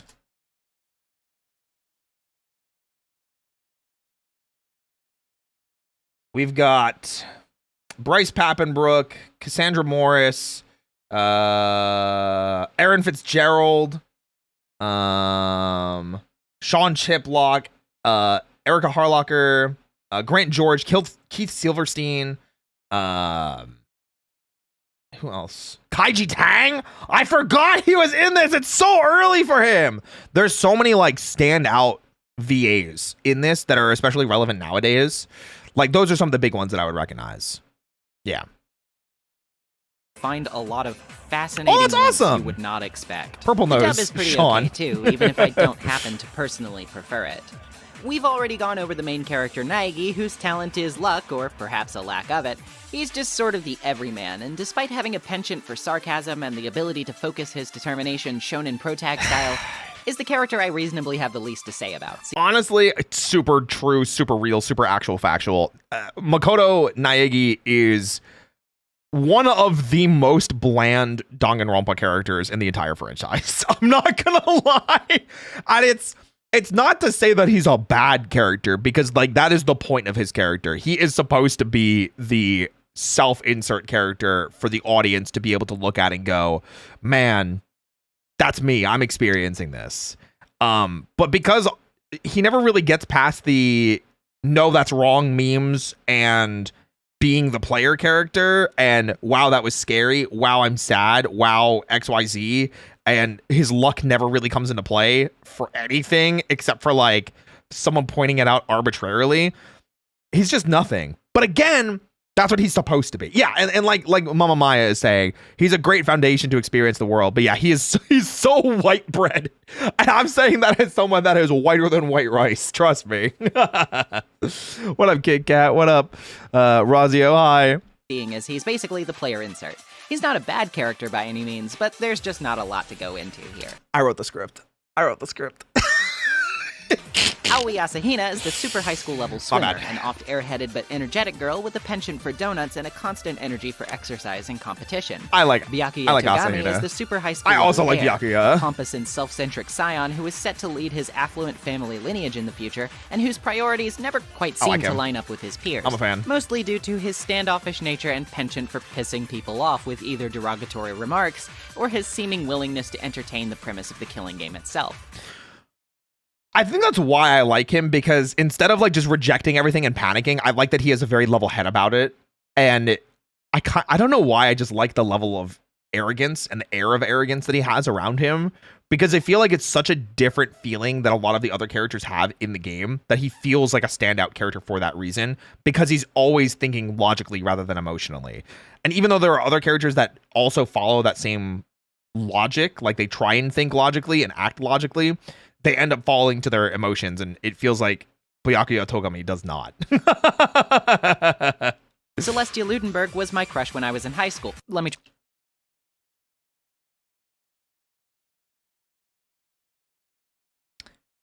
First of all, that's adorable. That art is so adorable. But I also understand it. Some of the Danganronpa characters are designed very trying to think of the best way to say this. They're designed to be like peak. You're supposed to like them. You're supposed to think they're pretty. You're supposed to think they're handsome. And a lot of the character categories that they're in, moe coded, yeah. And especially like Celeste is, she's, you know, gothic Lolita. So, you know. Let me try that again. Celestia Ludenberg is the super high school level gambler, an aficionado of gothic Lolita fashion, whose eccentric tastes for high society and devilish luck have brought her to great prominence as the apparent queen of liars, and whose prim demeanor is rarely broken by an unseen tendency to seethe with anger. Chihiro Fujisaki is the super high school level programmer. Shy but well-meaning, she often fades into the background of conversations due to her unimposing nature, but nevertheless contains an incredible intellect and set of computer skills. I really like them, but I'm gonna leave it at that. Ifumi Yamada is the super high school level doujin author. Don't think I ever really loved him. Speaks in obscure pop culture references, and whose interests seemingly only lie in the fictional, and particularly the fictionally erotic. Yeah. Junko Enoshima is the super high school level gyaru, which is a Japanese fashion subculture defined by its rebellious, non-conforming style at direct odds with the typically expected housewife image of Japanese society, earning it a general perception of being too racy and commonly associated with juvenile delinquency or frivolousness among teenage girls. True to this image, that was insane. That was an insane level of detail, but also probably makes more sense than Ultimate Fashionista. probably makes a little bit more sense than Ultimate Fashionista.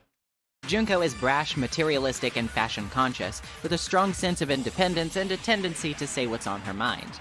Kiyotaka Ishimaru is the... You know what the crazy thing is? It's so funny having played DR1 before and then seeing freaking... oh my god. Her freaking... This bitch, I can't remember. I don't know why. I literally just heard her name. Junko Enoshima. Jesus. I don't know why. I just couldn't remember her name for a second. It is so funny seeing her and then seeing the magazines and seeing the very obvious thing.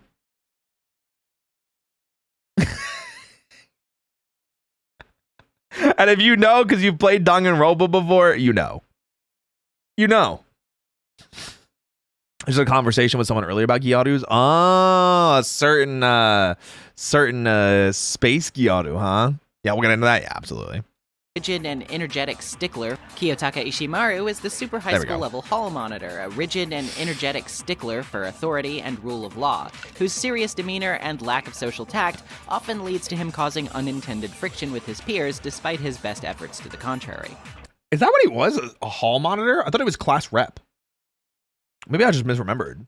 Kyoko Kirigiri, though introduced with a big old question mark for a talent, is eventually revealed to be the super high school level detective. And her demeanor shows it pretty clearly. Yeah. Though seemingly cold and analytical, she has an oft-hidden side of occasional warmth that she shows to those close to her. I liked her a lot. Although she can become equally as vindictive when her loyalties are strained. Oh, we didn't talk about Ishimaru. I really liked Ishimaru. I liked how he developed as a character. I liked that he wasn't just one-dimensional. We have to follow the rules all the time, even though I feel like they wanted him to be like that, and he eventually grew past that. I think he kind of got done dirty, but story. Kyoko's just great. Really fun character. So. To those close to her, although she can become equally as vindictive when her loyalties are strained. Leon Kuwata is the super high school level baseball player, a seemingly chill guy who prefers the life of a rock star to the one he's been saddled with as a sports legend, aiming to become a singer sometime in the future. He's just kind of whatever. I don't think I dislike him, but I'm kind of like, Mondo Owada is the super high school level gang leader, a fiery and foul-mouthed delinquent who, despite his intimidating aura, does at least seem to have a fierce loyalty to those he deems his chosen family. My love of Mondo is very complicated. I have a love of like a couple specific characters, and they're all complicated. And yes, Chihiro prefers the pronouns she. We'll get into that, don't worry. Wish we could have seen more of Leon. Yeah, I think it would have been nice rather than how they introduced him. Because it's almost kind of boring what they do with him. But then again, it's like, what kind of personality are you going to have just from being the ultimate baseball star? And then they redid it with V3's with what's his name as the tennis player, even though he wasn't. I don't think he was the ultimate tennis player in that. He was the ultimate like gangster or something. Like, I can't remember. Biker gang leader is fun too.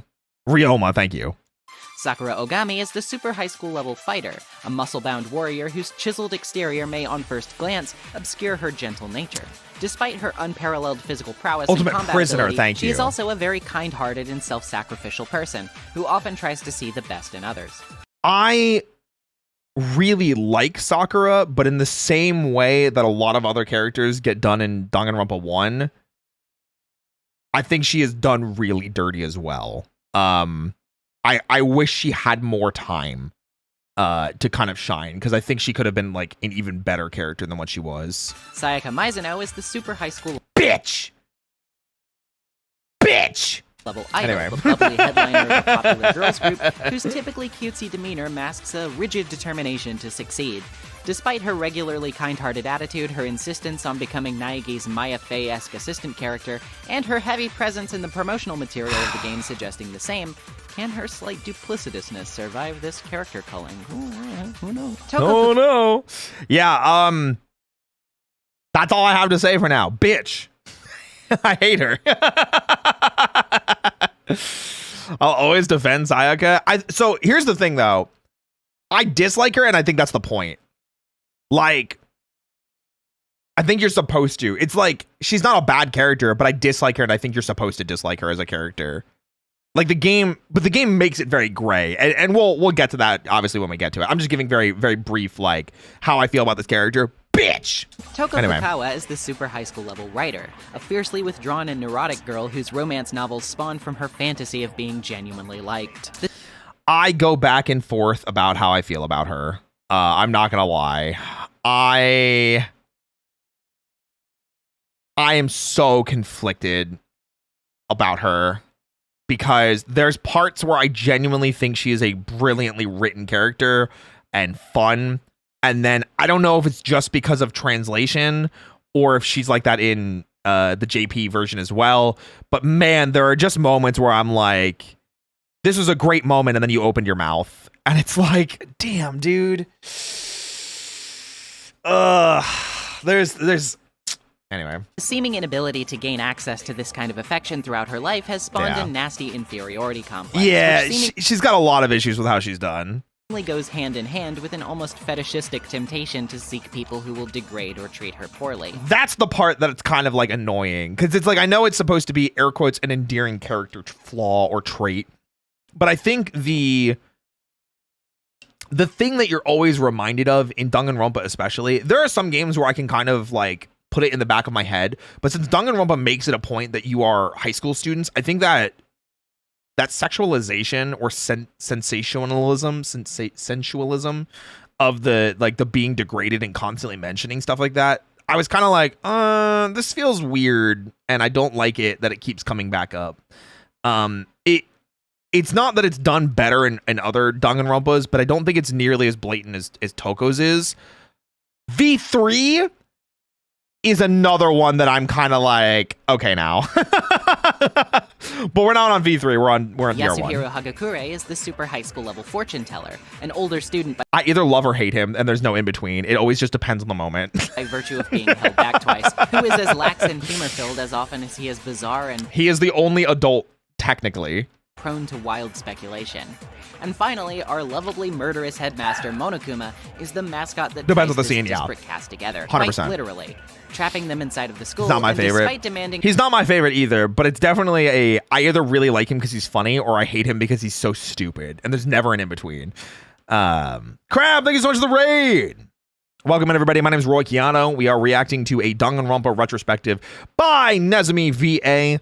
She's doing a deep dive into the franchise. We're reacting to the video. We're technically only just at the beginning now where they're introducing each of the characters. We haven't even gotten into like the first trial yet. So you picked a great time to come in. So welcome in, everybody. Pull up a chair, kick up your feet. We've got 2 hours left in the video to go. So we're going to be here for a while. Yeah, the age is weird for some of these characters. So I'm gonna spoil something. From what I remember, and I could be wrong, I could be misremembering this, it is later eventually revealed that all of the characters are above the age of 18 in this game. And I don't know if that was ever, I don't know if that was a translation thing that they just decided to do. But eventually they revealed that. And I did feel better about it, but because the game still shoves like the high school setting and their high school students into your face constantly, there are definitely a lot of scenes that I'm like, I don't know how I feel about this. Like it feels weird. But the other problem is like I played this over a decade ago. So like my feelings of it at the time over a decade ago, comparatively to now, obviously that's shifted and changed. News to me, again, it's like we will get to it, but canonically they are above the age of 18 for a plot reason. And we'll get there as to like why that is and why it matters plot wise. And it is kind of a cool reveal, I will say. It doesn't just feel like a hand wave thing. But it still doesn't change how I feel about it.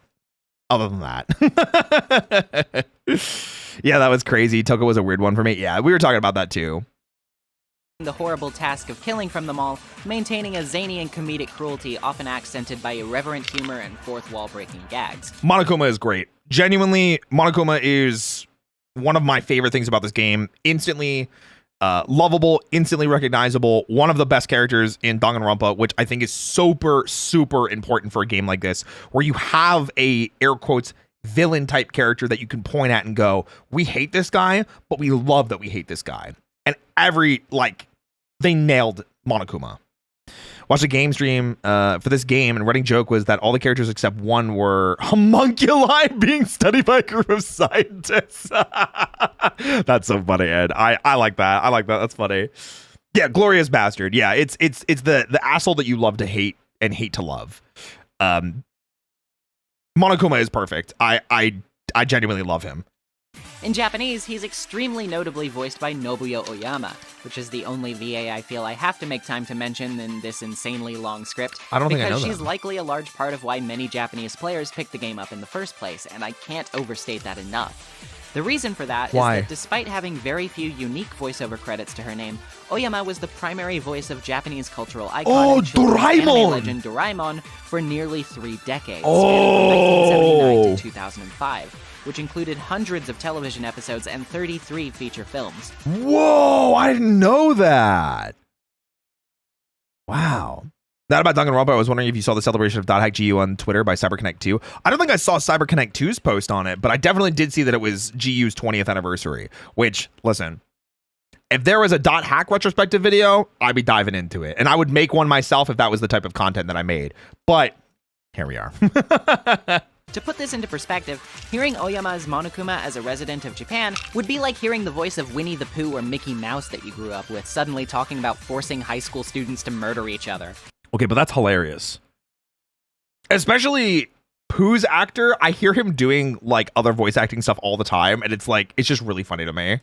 It's the perfect kind of perverse cognitive dissonance that makes Monokuma such an effectively iconic villain. With all of our central cast introduced and our prologue said and done, let's proceed on into the first chapter proper, shall we? These actors have done serious roles. Oh, they have! Chapter 1 starts slow and steady, allowing you to get to know the layout of the academy itself and the flow of the gameplay. The game's setting is atmospherically oppressive, claustrophobic, and makes sure to hammer home the sort of distorted lack of perception that comes with being trapped in an isolated place like this. We talked about this. It's especially hammered home by the fact that you can't see outside. There's like bolted up doors and windows and steel plates everywhere. Plus, there's always cameras watching you with the Gatling guns. That really makes it seem like if you make one false step that you're dead. And instead of it feeling like a safe thing, it is more of a prison rather than a underground bunker. You're in a prison, not a school. So yes. Danger lurking at every potential corner. The lack of natural light peeking in creates a sort of spatial unawareness or feeling of being caught up. Yes, please. I would love to see you make one or find one. Just so I don't know if you guys know this. Back when I was a Facecam streamer, and you can still find the video because this is from forever ago. I used to be a speedrunner, and I still have the world record for a couple games. The one I'm most proud of is .hack Infection. I still have the speedrun world record for .hack Infection. .hack is one of my favorite franchises of all time. And when I heard that they're making another one, God, I wish that I could audition for that. But I don't think I have the I don't have the actor credits. I don't have the chops. I don't think I'm where I need to be in my voice acting career. I would love to be given a shot to be part of it, even if it's just as a background voice. It would mean the world to me. So how many times are you going to miss the Goblin? God, I wish I knew. I think that was like a 9, 10, 11, 12 miss. Is insane. And some temporal abnormality, never really sure what's real and what isn't, as you spend your days fearing the worst may at any time occur once again.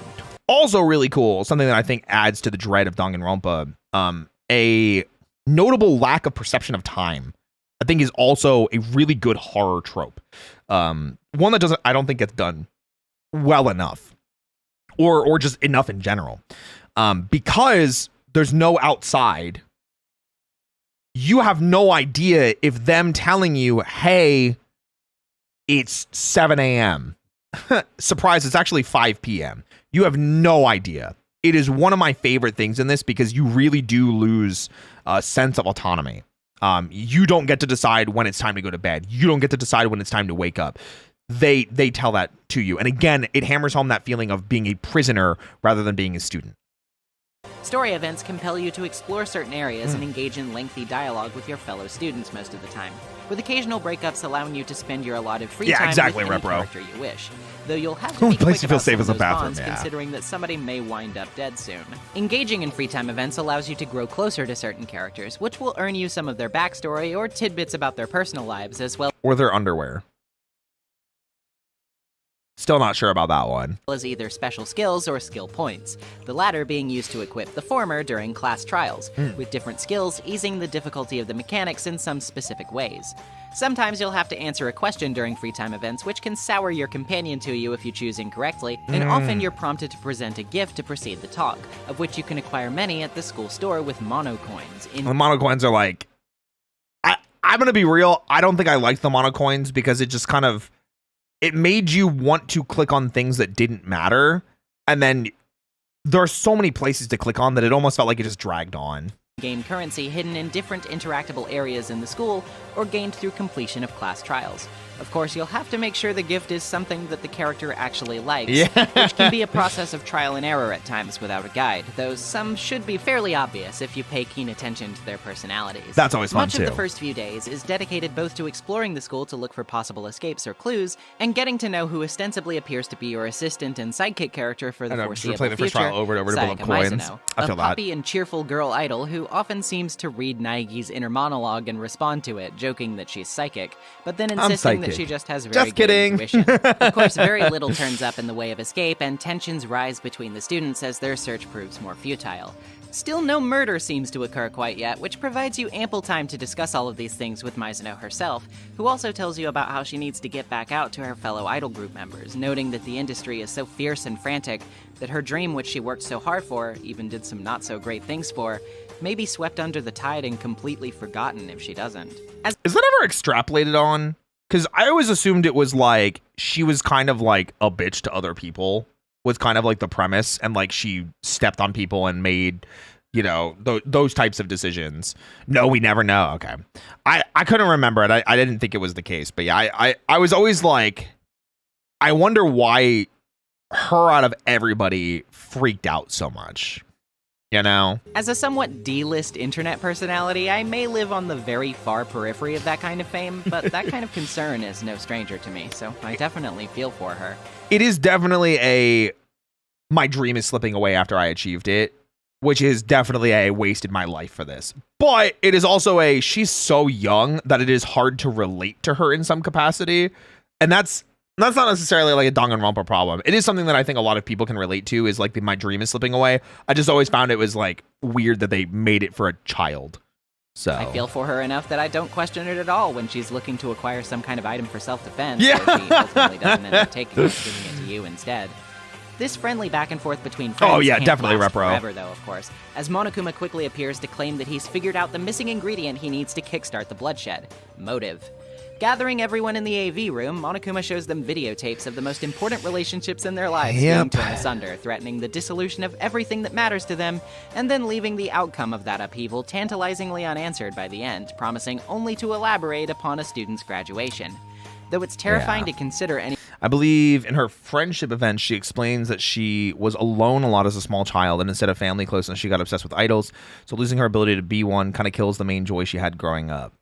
Yeah, and I mean, it does make sense. Like I was saying, though, it was just because American audience versus Japanese audience, it's a very different feeling of relation. Like, I'm not an idol, but like I didn't become a VTuber and have any modicum of internet success until I was an adult. So it's just that's what I was saying. It's like the child being like, my life is over, and she's being depicted as 16, and I'm like, homie.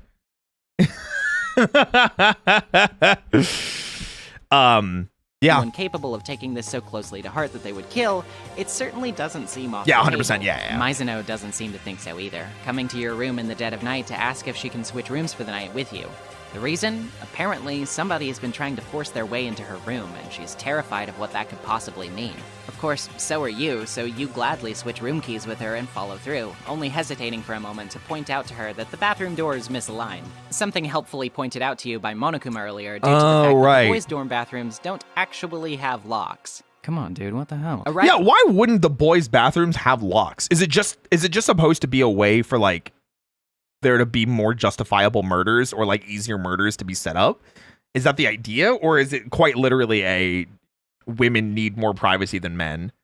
I don't know if that was ever explained in a JP original language kind of thing. Like, you overdramatic bitch. That's crazy. Driving to the cafeteria meetup in the morning, it seems predictably someone is missing, and unfortunately, it's Mizuno. Rushing back to your room that she stayed in for the night, you find it unlocked and absolutely trashed with signs of a struggle. Oh. In the bathroom, you find her body. There it is.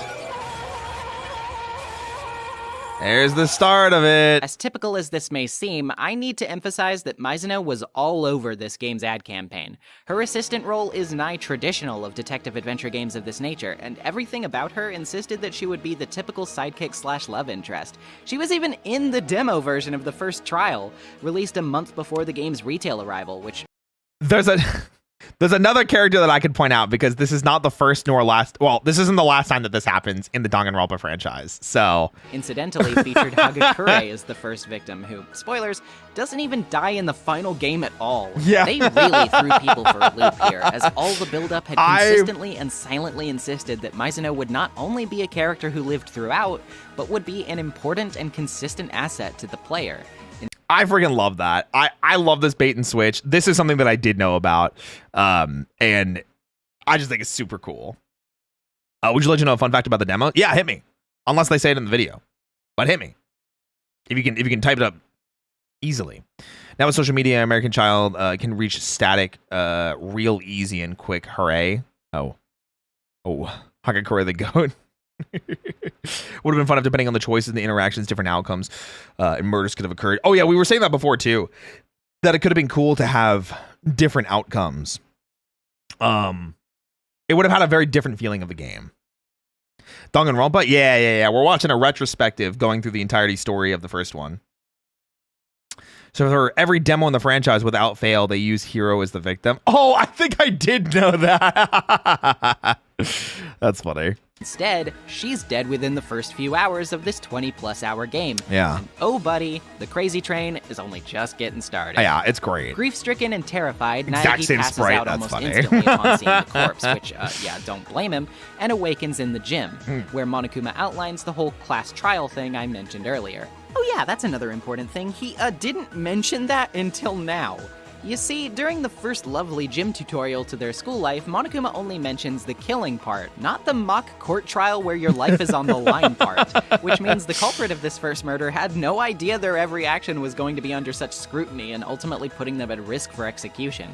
Well, to be fair, I'm not going to say it, never mind. I'm trying not to spoil things that I know are happening. Either way, though, tactfully explained or not, most of the class has no desire to participate in these I was going to say, the killer's shitting themselves right now. Even raising to the level of stomping on Monokuma.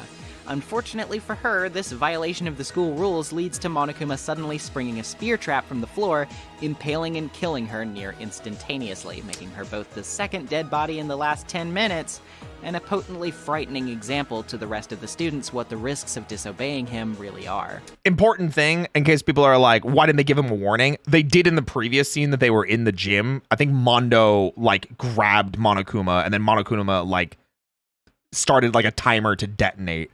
And they had to get rid of him, and he was like, hey, don't touch me. That's against the rules. So, and then she did that, and yeah. Left to their devices, it takes little time for the rest of the students. Oh, here's the sprite they used for the demo? Yeah, let me see. That's funny. Why is it yellow, though? Out of all the colors it could have been, why is it yellow? That's funny. It shocked me. I was watching the IP since I knew the ending. Ah, I see. V3 juice. Ah, I got you. Why is it yellow, not the piss? Don't worry about it. Noticed that Mizuno's body was found in Naeki's dorm, and given that nobody else knew about the room switching thing, his word does little to persuade them that he's not the murderer. Yeah, he got set up. Which saddles you with the tall order of not only solving Mizuno's fresh murder, but acquitting yourself of your own friend's killing Turnabout Sister style, because people clearly haven't compared this game to Ace Attorney enough yet. It's also really funny to me that, obviously, you need to clear your own name, but it is very funny to me, and obviously a very important plot tool.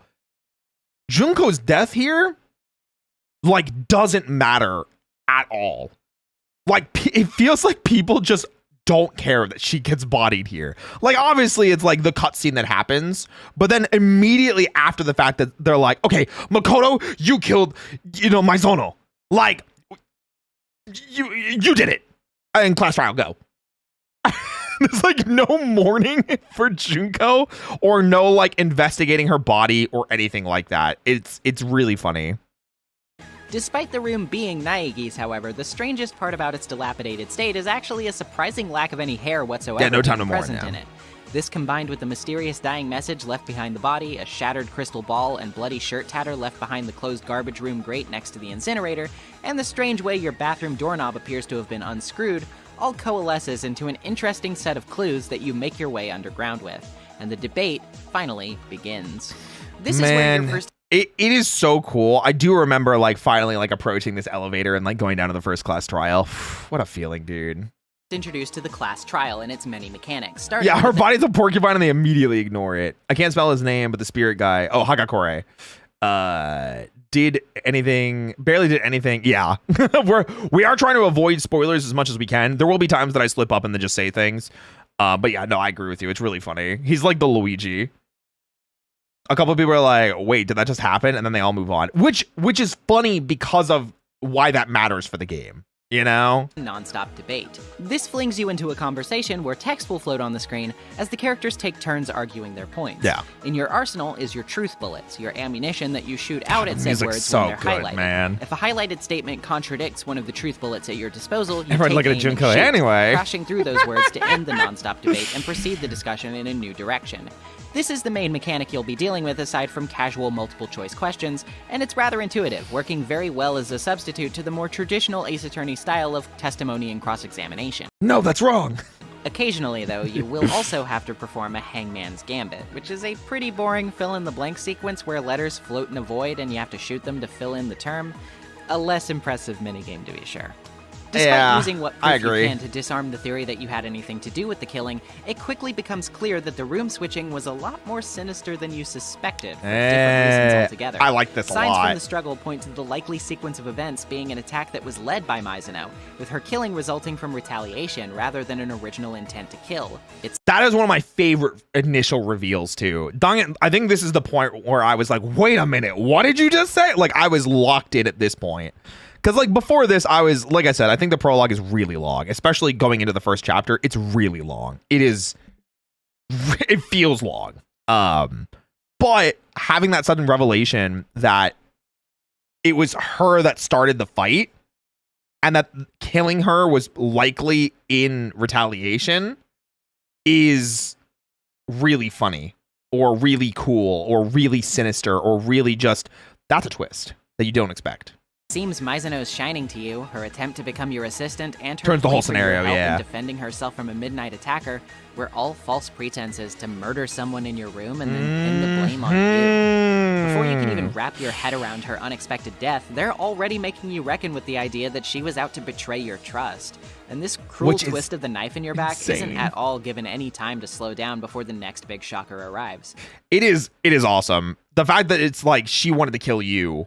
Or kill someone else and then frame it on you is just such a. It really shows, and this is why like when she showed up on screen, I was immediately like, "Bitch!"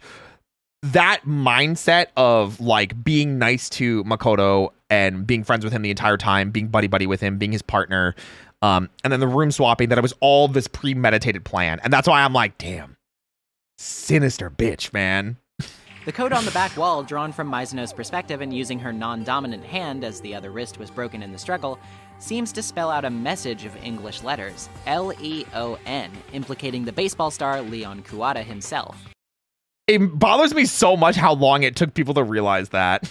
I've heard people complain that this mystery is pretty lackluster because of its obviousness after this point, and to a point, I see where they're coming from. Yeah. But one thing to keep in mind is that this dying message is not actually a product of the localization. In fact, the localization changes nothing about this message from the original Japanese, and that's why it's so much easier for us than it was to natively Japanese players. Makes sense. sense. They had to actually wrap their head around English, whereas we can just read it by default.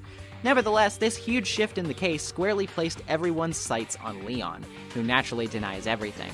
However, his fate is sealed when you're able to extrapolate, thanks to his talent as a baseball player, that he was able to use Hagakure's stolen crystal ball to fling through the great door of the garbage room, hit and that the it was button to open broken. and activate the incinerator, Yeah, because it was shattered. and then throw his bloody shirt into the fire, only just barely missing a scrap that he didn't catch. It's at this point you'll be the tasked layup with the clue. last two of the class trial's unique and mainstay minigames, the climax reasoning and bullet time battle set. Okay, last two of the this part unique and mainstay mini. This part I really like because I think this helps paint a picture of what happened a lot more. And sure, it doesn't fill in every single gap, but I do think it is a really fun way to better completely understand in a beat by beat story what happened.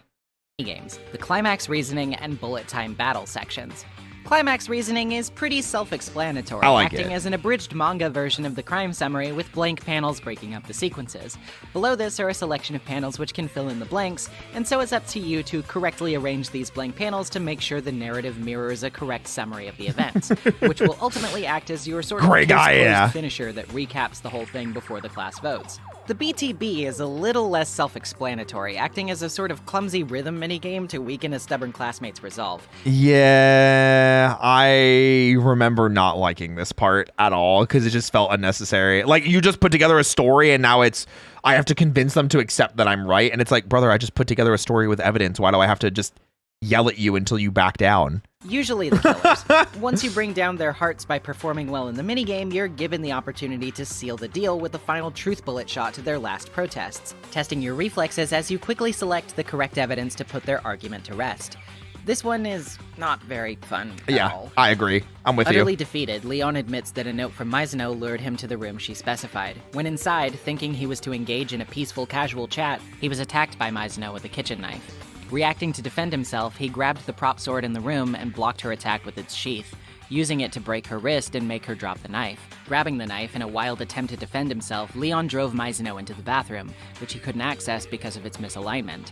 Thinking himself to be in Mizuno's room rather than Naegi's, he mistakenly assumed that the door was locked, returning to his own room to get his toolkit from the drawer, then returning to unscrew the knob, forcing his way in and stabbing Mizuno. With the deed done, he cleaned the room thoroughly, made his way to the laundry room to try washing his shirt, and saw the crystal ball Hagakure left mistakenly behind there, formulating his plan. This was something that I think was important, worth mentioning. Going back to his room to get the toolkit, the women got sewing kits, and they had things like scissors and needles in them, where the men got toolkits, things like hammers, screwdrivers, things like that. So even though he didn't know that he was in Makoto's room, there is a toolkit in the room that I think was still sealed at this point. So, did no one hear all that happened? Were the rooms soundproof? Yes, yeah, the rooms were completely soundproof. From what I remember, I think that was just a quick note that Monokuma says. So, I'm pretty sure they're soundproof. And saw the crystal ball Hagakure left mistakenly behind there.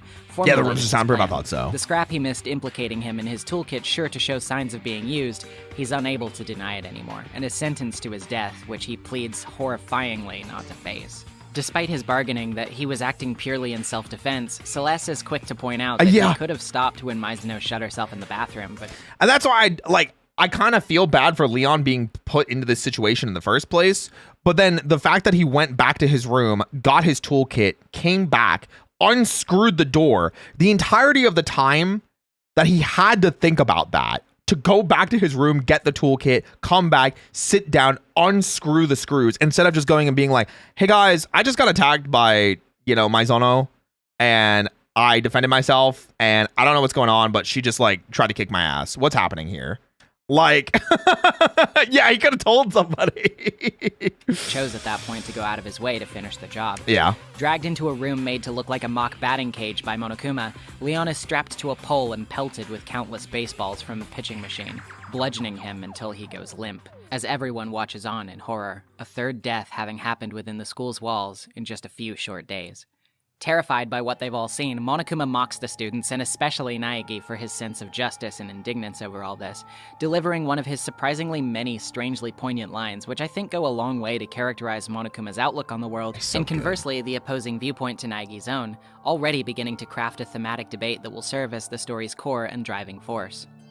But there's nothing more immoral than a sense of justice. Isn't a bunch of guys brandishing their justice the reason we still have wars? Is that the reason you suddenly have a sense of justice? Despite Monokuma is just such a fun character for that reason. And I mean, him giving obviously people ammo and the reasons to want to escape in the first place can obviously be pointed at as the reason for why Mizuno ended up wanting to kill someone in the first place. But it's like they still ultimately decided to, and nobody else did. You know, there's like, you can give people as much ammo as they want, but like, yeah, it's also then Makoto being like, oh yeah, we got to find out who the mastermind is, and it's like, oh, right, I thought we were just trying to survive. Despite those haunting words, however, the despair of the situation is cushioned by a bit of hope. Kirigiri pulls Naegi aside, which he correctly guesses is to talk about Mizuno. Yeah, boys want to make a choice. Trying in some small way to comfort him, she notes that Mizuno likely wouldn't have written a dying message that so clearly implicated her attacker if she felt no concern for what might happen to Naegi in the end. She reasons that Mizuno, despite her tenacity, was just as unsure and frightened as anyone else by the possibility of taking a life by her own hands, and that uncertainty, though proving to be her downfall, still proved that she wasn't heartless. So this is one of the conversations that I feel a little bit conflicted on. I do know that in the writing and the story-wise that Kyoko is just trying to appeal to Makoto and be like, hey, you know, maybe she wasn't just trying to frame you. Maybe she actually did care about you. Like, she wasn't just a complete heartless bitch. But I'm going to be real. Yeah, that is a possibility. But in my eyes, this is also you know what? Leon's the one that killed me. Fuck that guy. You guys get his ass. That's what it more so felt to me. Because, like, at this point, I don't know, man. I don't know. I think it's supposed to be conflicting the spark conversation. Oh, absolutely. It is absolutely supposed to be starting that, and it's supposed to give you that mixed feeling, that mixed emotion. And it does it really well. It is ironic that it is with Mizuno originally, like, because you have spent so much time with her, and immediately after being like, she was going to frame you, and then you're immediately like, was she though? Like, could I have trusted her? So, yeah, white lies to raise morale. I like that. Yeah. Yeah, Shades of Grey, absolutely. She had her own complicated, flawed, but ultimately human reasons for doing what she did. Exactly. And though her actions may have aimed to betray Naegi, not all of them implied a lack of care for him. She also reasons that Naegi's determination and budding detective skills means he will likely be able to move on from these deaths and not let them destroy him inside. To which he responds in what I think is a truly defining character moment, that he will never move on from their deaths and will carry them forward with him for the rest of his life, along with their memories. Smiling a bit, she responds that although it's clearly the harder path to take, she believes that he might be capable of walking it. I also say that this is, while it is a defining moment for Makoto in a positive way, I also think it's a defining moment for him in a negative way. I think this purely demonstrates how naive he is as a character, because he wants to believe in the good of people. I am also a shit stirrer, or someone that is very quick to say, no, fuck that person.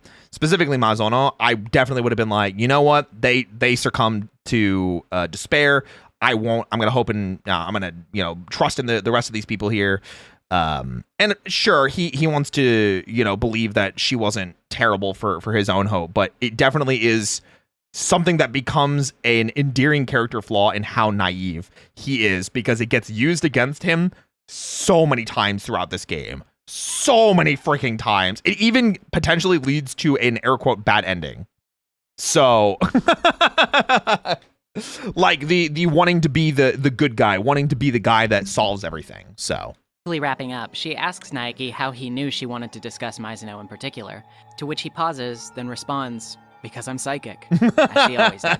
When Kirigiri acts surprised, he follows suit with the second part. Just kidding. I just have really good intuition. That is a funny part. Ending chapter 1. I do like that. This chapter, though it starts slow, really picks up once it gets going, and even in the slow sections, does an excellent job building the character of Mizuno, especially if you bother to do her free time events. The way her duality is so deftly emphasized makes it clearer than anything else how tragic this whole situation is. Very much so. Forcing people who might otherwise be mostly kind or good into a place where they feel forced to do unspeakable or selfish things. And we talked about it before. Then, she didn't get that motivation until Monokuma gave them the videos, the graduation videos. So we really blame them either. It's easy to give a hey, condemnation take care, when standing Gremlin. outside of their shoes, but it's another thing entirely to be put into that position yourself. The mystery element is a bit admittedly lackluster, of course, but the translation difficulties involved, combined with this only being the first case of the game, makes its lack of relative difficulty a bit more understandable and easy to overlook in my eyes. I also overlook it a little bit because this wasn't a premeditated murder on Leon's case. And this was very much a crime of passion or a self-defense moment that went too far. So it quite literally is a moment of like, oh, he didn't plan this. It's sloppy. It shows that it's sloppy. It fits thematically and story-wise, especially because it's the first case. So there's an actual murder case where the killer wrote down a different person's name to frame them. Only it was written with the wrong hand, which tipped investigators off. Oh, well, there you go. All of the emotional elements at play here combine very effectively, not only to provide a uniquely tragic look at human nature, but also in short order to tell you exactly what this game will be like and what it will be about. Tragedy intermingles with sentimentality, emotion is enriched by understanding, and that emotion is preyed upon by the deeply ironic and devastating twists that lay ahead of us. Yeah. As we proceed into Chapter 2, we finally think we know what we're in for.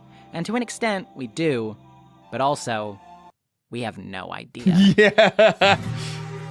Chapter 2 is Chapter rough. 2 allows us to get our first look at the opening of a new floor of the school, with a prompt exploration revealing that there's a library and a pool, complete with accompanying locker rooms open for our access now. Furthermore, the bathhouse in the dorm area is now accessible too. Despite this seeming like a nice addition to the student's school life, however, there's still a very apparent dilemma reached upon the end of their search. The fact that there's still no kind of exit in sight. The tension this provokes is only hammered further in by Togami's further and repeated insistence that none of them are friends and should only be looking out for ways to screw each other over rather than dreaming of an alliance. I still like him despite this, because he's the realist that's like, don't let your guards down against everybody, because even though he is very much being like, you know, everyone's just trying to kill us, he's also trying to, without saying it so easily, hey, keep your guard up. Like, what just happened with Maizono and Leon and trying to frame Naegi, you know? Of course, just because an exit hasn't been found doesn't mean that no clues have turned up. A mysterious letter left sealed in the library seems to be a kind of notice from the Academy's board, noting that a large-scale incident had forced them to close their doors at least a year prior to now. Which certainly raises questions from the students, considering that they recall nothing major happening concerning the school just prior to their entry. There's also a laptop found in the library, but it doesn't appear to power on. Furthermore, the students have begun speculating more and more about who could possibly be responsible for trapping them in their current situation. The government. And the suggestion arises... Do people talk about Junko? I don't think so. Like, we joked about it that, like, they move on from her death really, really fast. But I don't remember them bringing up her death much, except for, like, maybe we can't do anything against Monokuma because remember Junko. And then that's it. So that perhaps a famous serial killer named Genocide Genocide Show could be responsible. In the localization, this murderous fiend's name is Genocide Jack, and while as an old fan I tend to prefer the original name, we'll be getting into why the change was likely necessary later on in the chapter discussion. Your hope that no unnecessary infighting will arise after such a dire time in the last chapter can only continue undisturbed for so long, of course. It seems Ishimaru's strict disciplinary attitude is rubbing up against Owada's irreverence and defiance in the face of authority, and the two challenge each other to a contest of sitting in the bathhouse sauna all night. Hey, Serpent Mythos, thank you so much for the raid. Welcome in, everybody. My name is Roy Chiato, like a macchiato. You can see whatever the hell this is on screen. We're reacting to a Danganronpa retrospective. So if you guys like Danganronpa, you like some behind the scenes stuff, you like a little bit of a commentary from my part, pull up a chair. We're reacting to the video from Nezumi VA. She's doing an awesome job with this so far, giving a lot of really good behind the scenes information. So this is a scene to rate it on. It is. We're in the middle of chapter 2. I almost said season 2. Chapter 2 just starting. So yeah, the sauna scene. So we'll roll it back. We'll roll it back a second. Rolling it back. Face of authority, and the two challenge each other to a contest of sitting in the bathhouse sauna all night, waiting to see who will chicken out first. Though you stay behind for a little while to observe by their request, you eventually relent to sleep, hoping desperately that nothing bad will happen by the time you wake up. Thankfully, it seems your fears were for nothing when morning comes, as Owada and everyone's Ishimaru friends! have formed something of a strong manly Oh, we had a great bond, stream, though. as it What are we were. up to? Their friendship is simple but strong, and acts as something of an irritant to everyone else around them, due to their enthusiastic ramblings. I really like this. This is one of my more appreciated moments within the game. Their relationship with Ishimaru and Mondo's relationship kind of budding, because despite Ishimaru being such a like a hard ass, the moments they spend in the sauna room Like, it's just great. I like what it turns into. I like the relationship building. It feels real. It feels like this is exactly what would have happened in the real world. Getting our butts kicked in Deadlock. Nice. Well, I hope you had a good time. Speaking of unexpected developments, it seems Fukawa has come to you for the purpose of going to the library together. While this may at first seem an attempt to get to know you, it's actually a candid attempt to get to know Tagami, who she's seemingly fallen hard and fast for because of his pompous disposition rather than despite it. Of course, he doesn't take the bait either way, shooing both of you out of a study session and telling Fukawa to get a bath, something she interprets less as the insult it is and more as a plea for her to take care of herself, furthering her somewhat perverse delusionary attachment to the boy. Yeah, I again never really been a fan of that dichotomy, not that relationship, or at least the one-sided relationship. So, oh dear, not something to get involved in, I think it should be what I'm saying. All of these shenanigans Unexplicable. combined with your opportunities for spending free time with someone will, while not putting the recent deaths entirely out of your mind, still offer you enough space from them to fool yourself into thinking that life could possibly continue like this for a while longer. Suddenly, though, the sharp atmospheric dread comes back into full force, with Monokuma calling everyone spontaneously to the gym to give you his next motive for murder, and remind you of how truly alone you are once again. This time, he's distributed little slips to everyone containing their deepest and darkest secrets, with the promise that unless someone dies come tomorrow, he'll have no choice but to reveal all of those secrets to the world. These are some of the parts that I think, just for the sake of DR1, because I don't remember them being like this in DR2, like the giving reasons for people to kill, but it always felt like kind of forced. In a lot of these scenarios where it's like, man, we were going to be fine. And then Monokuma is like, surprise, here's a reason for you guys to kill each other. It always kind of pissed me off as a player because I'm like, bitch, like, let them live like a little bit, you know? I remember more of Super than this. Yeah. It is something that I didn't enjoy as much because I feel like there are other ways to manipulate people rather than just being like, here's a reason to kill people. It could have been like, I feel like it could have been a little bit more underhanded. It could have been a little bit more sneaky. It could have been a little less, like, showcasey. But that is just me thinking about it in the sense of, like, this feels like they needed a reason for students to kill each other, so just have Monokuma deliver it. So it's just me recognizing that from a game and story perspective. While Naegi seemed... It definitely feels like Monokuma was on a timer and wanted to force people to go faster. Yeah, like, I think that's what it is. Like, you kind of are, like, almost reminded, oh, right, I'm in a death game. Oh, right, I'm in a visual novel where people have to kill each other because we have to get to the next trial. So, yeah. Personally banal, only speaking of how long it took him to stop wetting the bed, it's easy to speculate that the secrets of others may not be so innocent. Yeah. And it's Togami who again speaks up to deliver a harsh observation, that although many couldn't imagine murdering someone over something like this, it's a foolish mistake to assume others have only their own standards, because for some, it may very well be possible indeed. Absolutely. And of course, this only seems to be scarily implied further by what follows. Ishimaru suggesting they all tell each other their secrets on the spot to avoid any motive for murder being possible. But while some seem okay with that prospect, others falter. It doesn't seem like they want to share, and it's that uncertainty that lingers over your head as you head to your dorms, almost certain that by the time you wake up, something will have gone horribly wrong once again. Yeah. When you awaken to Monokuma leering over your bed, a frightening which is terrifying. Sure, you're pretty certain you already know the answer to that question now, and if you didn't, he makes it perfectly clear to you anyway. Like a giddy schoolchild who wants you to see his drawing, he makes it no secret to you that something's happened, and he's in desperate need of everyone to discover it as soon as possible. Which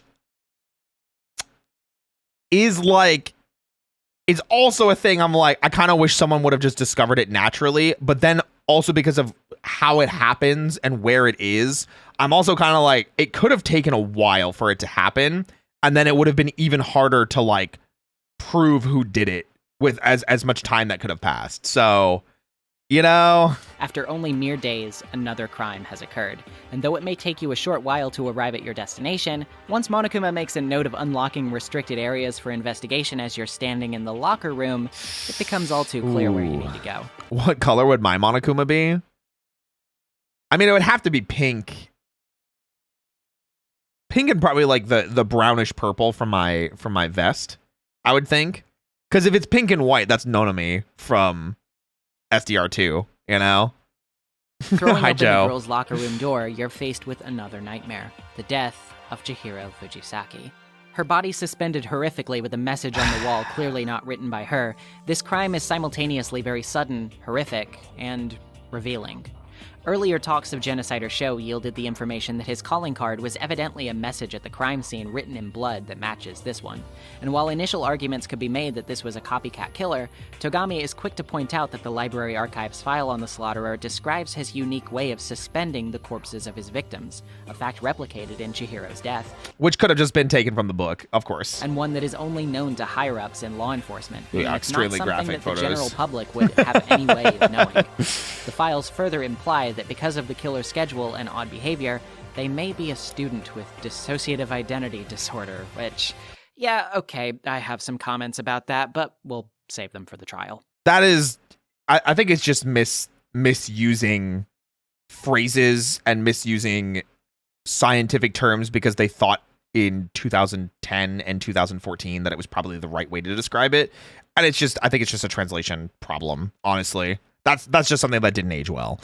And unfortunately, chapter 2 is very much the chapter that didn't age well. Mysterious elements compound one after the other at this point. Fukawa faints at the sight of the crime scene, but awakens acting stranger than usual, only to then retreat into her room and start muttering something about not letting Genocider Show win. A broken handbook is discovered in the main hall, along with the handbooks of the deceased Mizuno and Junko. But when it's speculated that the broken one must be Leon's because of his intense execution, Monokuma is insistent that such a pummeling would not be enough to break a handbook, as it's only vulnerable to very specific weaknesses, with force being completely unrelated to that. Furthermore, Which is, strange signs.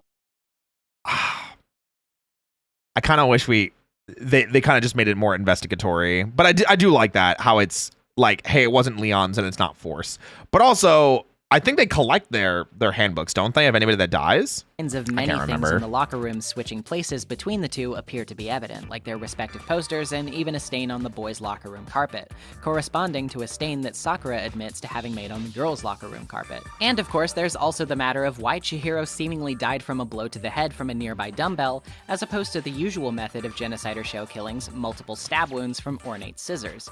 There are so many more factors to consider here than in the first trial, and though it certainly makes for a better mystery than the last, you're bound to have much less of an idea of who the culprit may be when entering that elevator once again. Yeah, and I think I remember the investigation period of this trial being like really short and being like, man, I don't really understand what happened at all. I don't know if that's just in memory or if it is actually the case, but I know they put a, like, air quotes, a soft time limit on investigation in the games, which is just you need to find the information that the game deems that you need to find in order to do it. But it still just does feel like not a lot of information is given to you and you're supposed to be sped into the trial, which is ironic because the first trial, I feel like you spend too long doing things, and then the second one, it's too short. As you descend, the crowd shot of the class has noticeably grown less. Yeah, fast. exactly, like a Phoenix Wright case too. How many lives have been lost, and how many are more likely to follow from this point. The curtain opens on the next class trial, and I'll just go ahead and be honest with you guys. This is my least favorite case in the game. I'm not surprised. It's got its problems. It's messy, and unfortunately, this is the one that's aged the worst by a huge mile. There are definitely elements of this case that I enjoy, and from a purely structural perspective, I will say that it definitely has its strengths over others, particularly the third, which many will be quick to point out is their least favorite for a variety of reasons. 3 is also a rough one. It's 4 and 5 that I think are particularly good in this case. More of which we'll get into as Chapter 2 is the worst in every game. I'm not gonna lie, I forget what the Chapter 2 is in 2, but I know what it is in 3. So we cover it. But the this one series, in particular really hits a couple of sore spots for me, which I'll be trying my best to outline over the course of this summary case 3 without dwelling too much, because I'll be honest, it just upsets me to talk about, and I already know the comments aren't bound to be kind to me over it. First, let's start with the bits that bother me less. The beginning of the trial, which revolves around unmasking the identity of genocider Sho and seeing whether or not the theory of his involvement really holds any water. It takes very little time to identify that because of Fukawa's strange shift in demeanor and her withdrawn behavior, surprise, that she is in fact genocider Sho, or at least genocider Sho is her alter, the result of a DID-induced split, the result of some unspoken trauma we're not quite privy to. This is actually the reason the name had to be changed in localization from genocider Sho to genocide Jack, as Sho is a very common male name in Japanese, leading the characters and player to this point to naturally assume that Sho is a man. So to reveal, which I think would have been I think genocider Jack, at least it has the same idea, you know?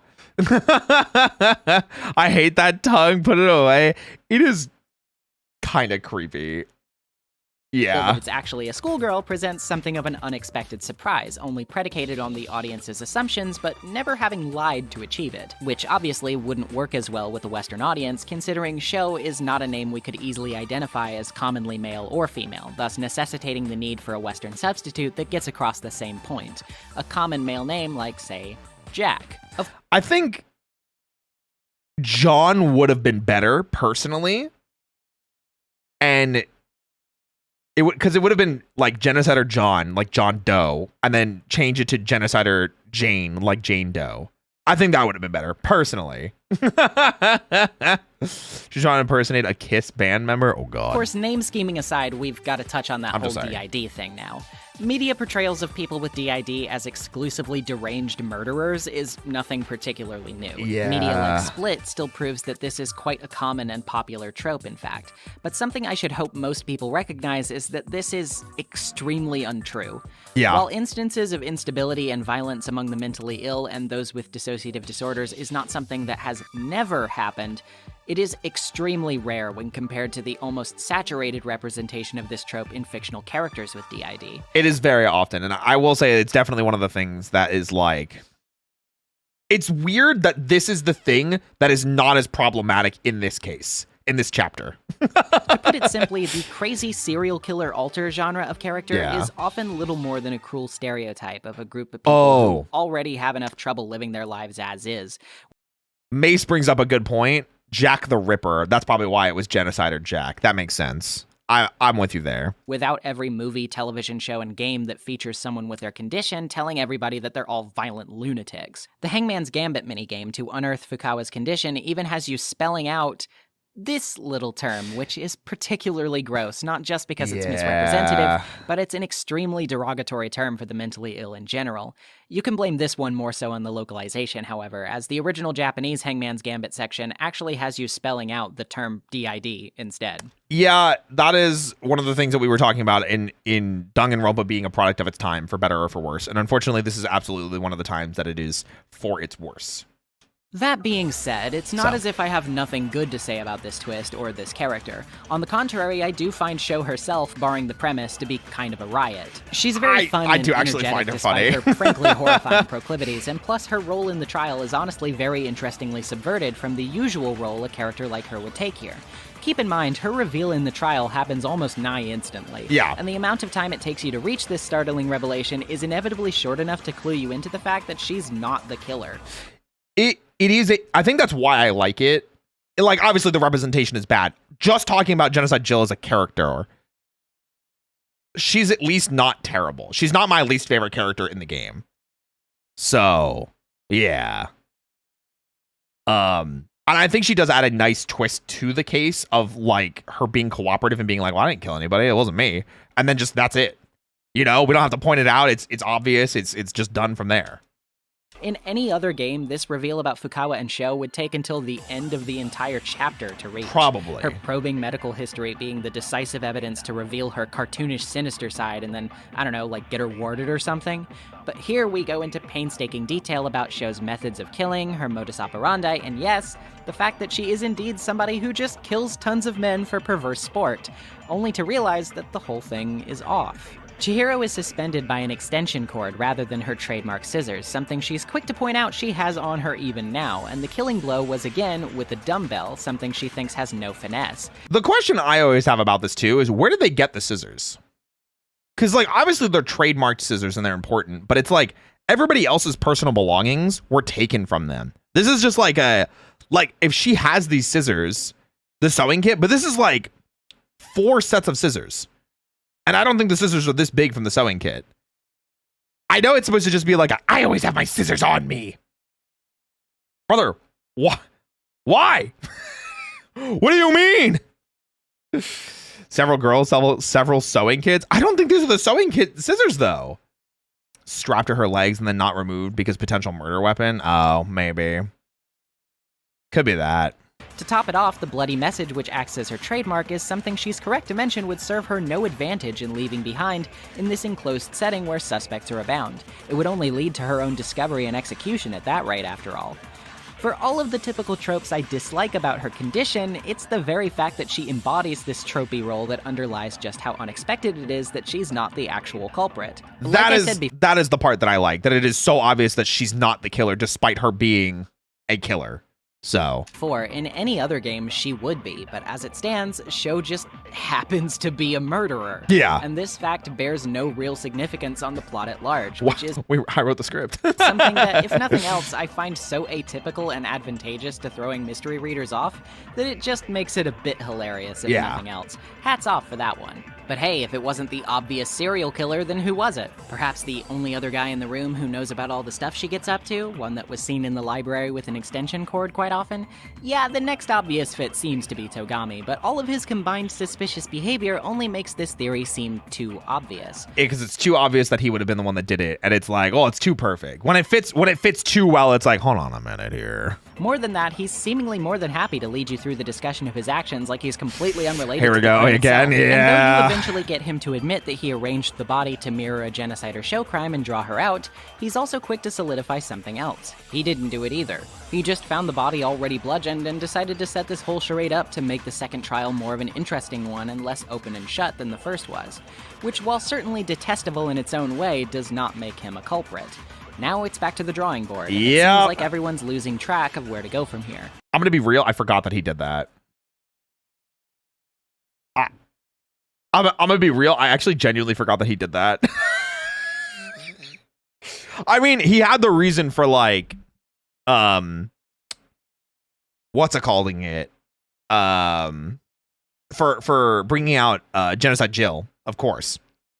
But wait, there's also the whole thing of like, if Chihiro was dead and Togami found the body, why didn't Monokuma make the announcement of a body has been discovered? Doesn't he have to do that? Didn't he not make it until Makoto found it? Isn't that just him cheating? Goes off after 2 to 3 people find the body. Thank you, I forgot. That's like the clarifications and classifications that I always forget. A little spice to that, honestly. Case 2 really is like, yeah, we just do a little trolling for like 3 suspects in a row. Yeah. That's when Kirigiri suggests that they all take a recess to return to the crime scene for a moment, something she convinces Monokuma will shake things up enough to warrant permitting, and will also give the rest of the class great insight into how their discussion must proceed. And this is where I frankly lose all affection for this case. Oh. Let me go ahead and say, here we ahead go. of time, for the swath of inevitable angry commenters. Here's a big warning. We'll let Nezumi talk about it. I'm sure they've got it locked up. That I get it. I did not misunderstand anything the game said here. I did not misunderstand the intent of the story or the characters. I fully grasped the intention, the narrative, and the aim of every included aspect here. I just don't like the way it was handled. Yeah. And more often I find, especially in the realm of Nezumi YouTube VA. criticism, that it seems almost impossible to point out something that you dislike about a story you otherwise enjoy without people interpreting it as an attack on the entire work or a condemnation of the entire thing and its fans. Let me be blunt. This is childish. I really, really liked Danganronpa when I first played it, and I still do, but that doesn't mean that I have to love every aspect of it. It's that perfect thing that we talked about before, where Danganronpa is very much a product of its time. And even thinking about it 10 years ago, that's a long time in people's education, people's understandings, and especially in media depiction and what is okay and what isn't okay. Just because there are things about it that I indeed find objectionable does not for a second mean that I have completely dismissed what I do enjoy about it, or suggested that it all now lacks substance. Criticizing the media you enjoy is, by my estimation anyway, a very important part of the media process because literally me shitting on Power Rangers every time I get the chance. Literally all the time. it enables those making media to take those criticisms into account and perhaps work off of them in the future. It doesn't necessarily mean that everyone will agree with those criticisms, and in fact, this applies to creators as well. But I'm not going to willfully pretend like the things I enjoy are spotless and perfect simply because I otherwise enjoy them. Totally fair. That would be doing a disservice, I think, because when Danganronpa is good, it's often great. And that means that when it isn't, I want it to do better. Yes. Because I already know it can. And that, I think, those are parts where like I super slam on V3 especially, because it's like DR1, I'm not a person that's in any of these positions, so it's harder for me to give it a pass. But I do recognize that this is the first game in the series. And while that is not an excuse for Danganronpa 1, it is even less of an excuse for Danganronpa V3, where I have even more problems with when things are problematic. That's why I have to put my foot down and say that the whole reveal and discussion surrounding Chihiro's gender is, I think, handled very poorly. Yeah, the whole reason for the locker room switch, the reason for Chihiro's secrecy and reluctance, and indeed even the entire murder itself, all revolve in some way around this dramatic reveal of Chihiro being male. And while many would be quick to point out that this is not aiming to explicitly be a trans narrative, in fact, contradicting the notion quite significantly at one point. Take care, Dread. I still don't think people quite understand what would rub some so wrongly about this. I don't want to spend too much time on the subject, not only because it makes me nervous and uncomfortable, but because I know even mentioning it is going to invite a lot of shit my way. Yeah. But I can't in good conscience gloss completely over it, though, so just allow me my little piece and then I'll get off my soapbox. The way Chihiro is spoken about, the way much of their behavior lines up with that experience, even if the intention isn't there, the parallels certainly glaringly are. And this makes the discussion surrounding it and the sort of grossly invasive shock it's treated with seem like a mockery of that experience to an extent that I hope some could be compassionate enough to see why it makes me uncomfortable. And trust me, it did. I knew going into this replay that this part would likely be a bit rough for me. Yeah. But I didn't anticipate how ill I would actually end up feeling at times during it. It is crazy because I haven't revisited this since I played the game. And I remember at the time, the reveal of it was something that I actually predicted like ahead of time. And it was a lot easier for me to figure out the twist ahead of time.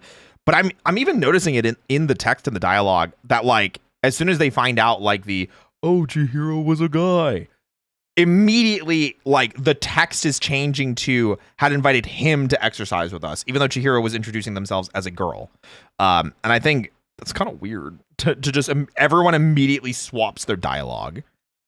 For those who have never personally struggled with their gender identity or even just their gender presentation, weird, I have no doubt that many of you will not have a problem personally with getting through this, and this critique may in fact seem overblown or silly to you.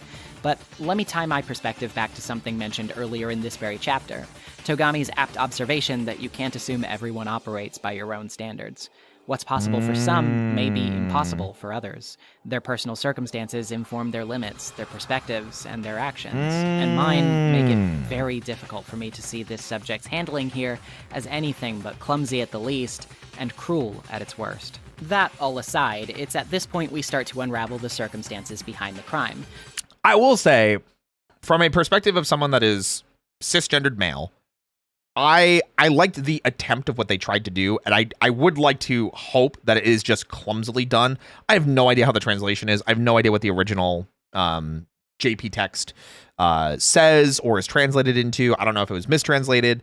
It does feel weird seeing back a lot of these English translated things and talking about it in such a weird way. It seemed like a cool idea on paper. I think it was just really poorly executed. And even looking it back, like in a 10-year vacuum, is just crazy to think about that they went for this. So, Jim Guy asking, so I don't like the twist in V3. So that's not the twist I was talking about when I was saying V3 has problematic stuff. There's a specific case in V3 that I really dislike that feels like it didn't learn from the problems that happen in this game. D3 has, I think it's case 3 in Danganronpa V3 that I really dislike. I think it's sloppy. If it's the one I'm thinking about properly, I think it is the one. with the box. If you guys know what I'm referring to with the box, I could say the box, and that should make sense. Yeah, okay. I hate that case. That case pissed me off. I think it was stupid. I think it was really poorly handled. I don't like the reveal at the end. I don't like the character twists they had. It is by far my least favorite case in V3. It might be my least favorite case in the entire franchise. But seeing this back in a 10-year, well, in a, I guess, 12-year, almost time machine also feels really weird. But again, I'm gonna let Nezumi keep going because they are more of an expert on this, with the research they've done and the facts that they're putting on screen. So Chihiro's struggle with their secret up for reveal prompted their foray into exercise, an attempt to become stronger and work up the courage to discuss these matters openly with peers. Eyeing for someone loyal and strong who would help with this and could be trusted to stay quiet in the meantime, they sought the help of Iwata, the seesaw, whose secret yeah. unfortunately clashed with their own in a truly unfortunate way. Having been mistakenly responsible for his own older brother's sacrificial death, Iwata developed a complex about his own strength similar to Chihiro's complex about their own weakness. Thus, already riled up about the potential of his horrific secret being revealed, he's stunned when Chihiro admits their own so freely, demonstrating a need to overcome that fear. In a way, he's jealous of that kind of strength. Yeah. The kind of strength that everyone assumes he has, but he knows he doesn't. that is the reveal that I do like about this case, because that is something I can relate to Mondo about, of like, this is something that I can say, and I think I can relate to this in the sense of seeing so many people and peers and people talking about their successes in life, or that they are struggling with things but pushing to be better and pushing to improve and pushing to grow beyond their frustrations and grow beyond their shortcomings and their weaknesses, or their perceived weaknesses, or their perceived whatever you want to call it. Mondo's frustration is something that I can relate to and identify and understand, and that is the part of this case that I'm like, that is the part that I like. It's the other parts that I think are kind of And in a fit of rage spurred by his own self-loathing, he blacks out, coming to after having delivered the final killing blow. Yeah. In a bid to keep Chihiro's secret from escaping the confines of the boys' locker room where the murder took place, Iwata tries to at least honor that much by swapping the scenes, having swapped his own Broken E handbook, which had shorted due to the temperature of the sauna, with Leon's in the main hall, and using one of the girls to complete his transfer, topping it all off by using the sauna method to destroy Chihiro's handbook, a last measure to ensure the others wouldn't turn it on and out them in the process. The smoking gun that compromises his whole plan, though, is, of course, the manner by which he speaks. A small tell in the Japanese, which is replicated somewhat awkwardly in the localization. I don't remember this at all. Which basically boils down to his referential language differing in how he refers to women and men, with it having notably slipped into the opposite camp when talking about Chihiro at the crime scene. On top of that, he briefly recalls the blue color of Chihiro's tracksuit when it's mentioned by Celeste, despite her never actually having said what color it was, something that on top of everything else makes it impossible for him to deny having seen them. Yeah, that I forgot about too. Heartbroken, Ishimaru insists that his blood brother could never have done such a horrible deed, but it's that very brother who finally admits his own weakness by conceding defeat, ready to admit how it drove him to murder, and how weak he really still is.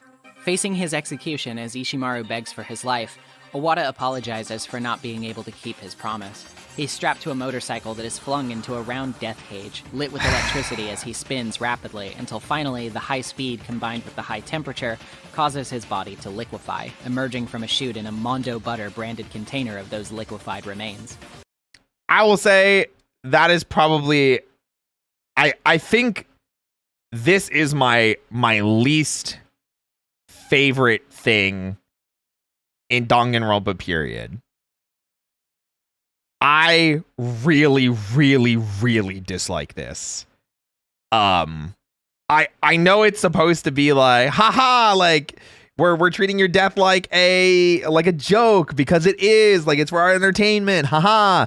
But like, after the craziness that happens with Chihiro and all the things that she was facing, and the relationship between Mondo and Ishimaru, I feel like this is such a slap in the face to all of that character development and stuff like that. And I understand that can also be the point. It's supposed to be a slap in the face of it because Monokuma doesn't care.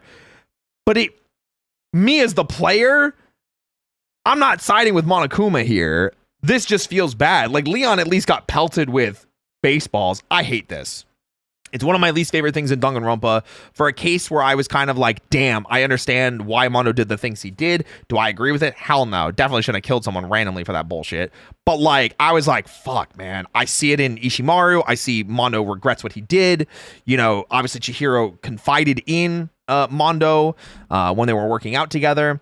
But like, this just feels like it devalues all of that to an even lower level, and then it makes the whole chapter feel like it was played just for this joke, which I'm like, what?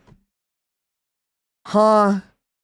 I've always hated this. It is always one of my least favorite parts of DR1. It's based on a Japanese story, apparently. Am I getting melted into butter? Gross. This really is opening me to this. I don't mind his death, but now I dislike it. Yeah, it happens. Sometimes revisits are cool like this, though, because you get to revisit things that maybe you liked before and don't like now, and then things that you disliked before but like now. Something like a yokai fable thing, I can imagine. So many other wacky ways you could execute using motorcycles. Literally could have leaned into the way that his brother sacrificed himself and like have him on a head-on collision course with like a truck, and then have like him get pushed out of the way at the last second by another bike, and then have his bike explode, you know, or something stupid like that, you know? Butter branded container of those liquefied remains. That feels With weird. Everyone almost conceding to the despair of the sight they just witnessed, it's Kirigiri who cuts in to ask Monokuma the purpose behind such theatrical and elaborate executions, not making sense if they were it's about purely tigers? for the sake of disheartening the students themselves. Monokuma cheekily replies that this despair is for all of mankind, but refuses to elaborate any further.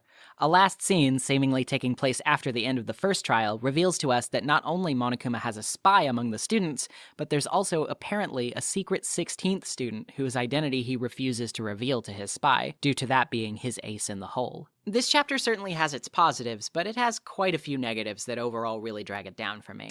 This is what I was talking about before when we were talking about the characters, and I was talking about the trio. I was talking about Chihiro, Mondo, and oh my god, Kiyotaka. Ishimaru. There we go. Oh my god. I love them as a trio, even though Ishimaru doesn't really interact with Chihiro in the same way that Mondo does. And I know that they are kind of supposed to be set up as being like a trio of characters. I feel like almost all the media I see about those three specifically put them together in some capacity. And I like them as like a cluster. I like the story of perceived weakness and trying to overcome that weakness, and then being scared of that weakness and wanting to believe in the people around you, and then wanting to live up to the legacy. It is a cool concept. And it's why that cluster and the story that they represent within Danganronpa is something that I really, really value. It is a shame that I feel like the end to that trio is not fun. It's definitely going to have to rewatch this retrospective later, because damn, I remember disliking this case, but not for the reasons the video is talking about. But I got to rewatch a Let's Play of the game on the vid. True. The story of Little Black Sambo is what it's called. Oh, the tiger story about the butter? Oh. I believe in the stage play, they did that for Mondo's execution, recreating his brother's accident. Yeah, I feel like that's more despair driven, you know? But again, like, it's, you know. Hey, take care, Mama Maya. Have a good night. On the gameplay side of things, we're introduced here to the mechanics of absorbing certain statements in testimony to act as truth bullets of their own. And admittedly, this is one of my least favorite mechanics in the game, because while sometimes it's obvious where to perform it, some instances later throughout the game will get extremely obtuse and difficult to recognize, which is something I really do fault some of these later trials with quite a bit. On the story side of things, I know a lot of people really attach to the bond between Ishimaru and Owada, for instance, and that makes his execution quite the huge emotional sticking point for them. I quite literally just talked about this, yes. And I'll agree that this element of the story is quite tragic, and handled pretty expertly, but all of the other combined factors I've mentioned already make it difficult for me to really engage with it beyond thinking its mystery elements are an improvement over the first case, otherwise finding it to be very taxing and an arduous case to revisit. Mm-hmm. This is certainly, for me at least, the low point of the game, having yielded some interesting peeks at what's to come and providing some samples of genuine pathos, but ultimately being one I'm glad to get ahead of and talk about something else. Yeah, I completely agree. I think it's just because I saw so much potential in this trio that I ended up really liking, and these characters that I ended up really liking, and these concepts that I ended up really liking and relating to, especially in Mondo, and Ishimaru, that are kind of just discarded for laughs or haha funny execution, or in obviously Chihiro's sake, the gross negligence that they handle with the story. So. And though the next chapter certainly may not be many people's favorite, it is, if nothing else, definitely a change of pace. Let's change it up. I don't remember much about this case. I'm going to be real. I think I remember who the victim and the killer are. And that's it. And that's literally it. Final day of school parties is tomorrow for my girls. Good night, lovelies. Hey, take care, Journey. Have a good night. Chapter begins with an Asahina cheesecake shot. Of course. Okay, but really. Asahina is depressed because of everything that's happened, evidently. Because understandably it so. wouldn't be, and so she decides to try to find some donuts late at night. Hearing a strange noise from the bathroom, however, she approaches it to find what she thinks, at first, to be the ghost of Chihiro, which she informs everyone about the next day, not before they explore the newly opened third floor, though, of course, revealing a rec room, an art room with an accompanying repository, and a physics lab with a large air purifier inside, which we also find a cheap anime-branded camera inside of as well. I wonder who's that could be. The nurse's office on the first floor is also open now. Dialing back for a second to the repository, though, Naegi makes a pretty shocking discovery in it. A seed for future twists yet to come, in the form of a picture of Iwata, Leon, and Chihiro all together and smiling in a classroom without any plates on the windows. Considering that none of the students are supposed to have met before coming to Hope's Peak, this picture certainly creates a lot of intrigue, the kind that immediately gets your mind racing. I also don't remember Chapter 3. Yeah, I'm like... I know who the victim or victims are. I know who the killer is. And that's like it. That's quite literally it.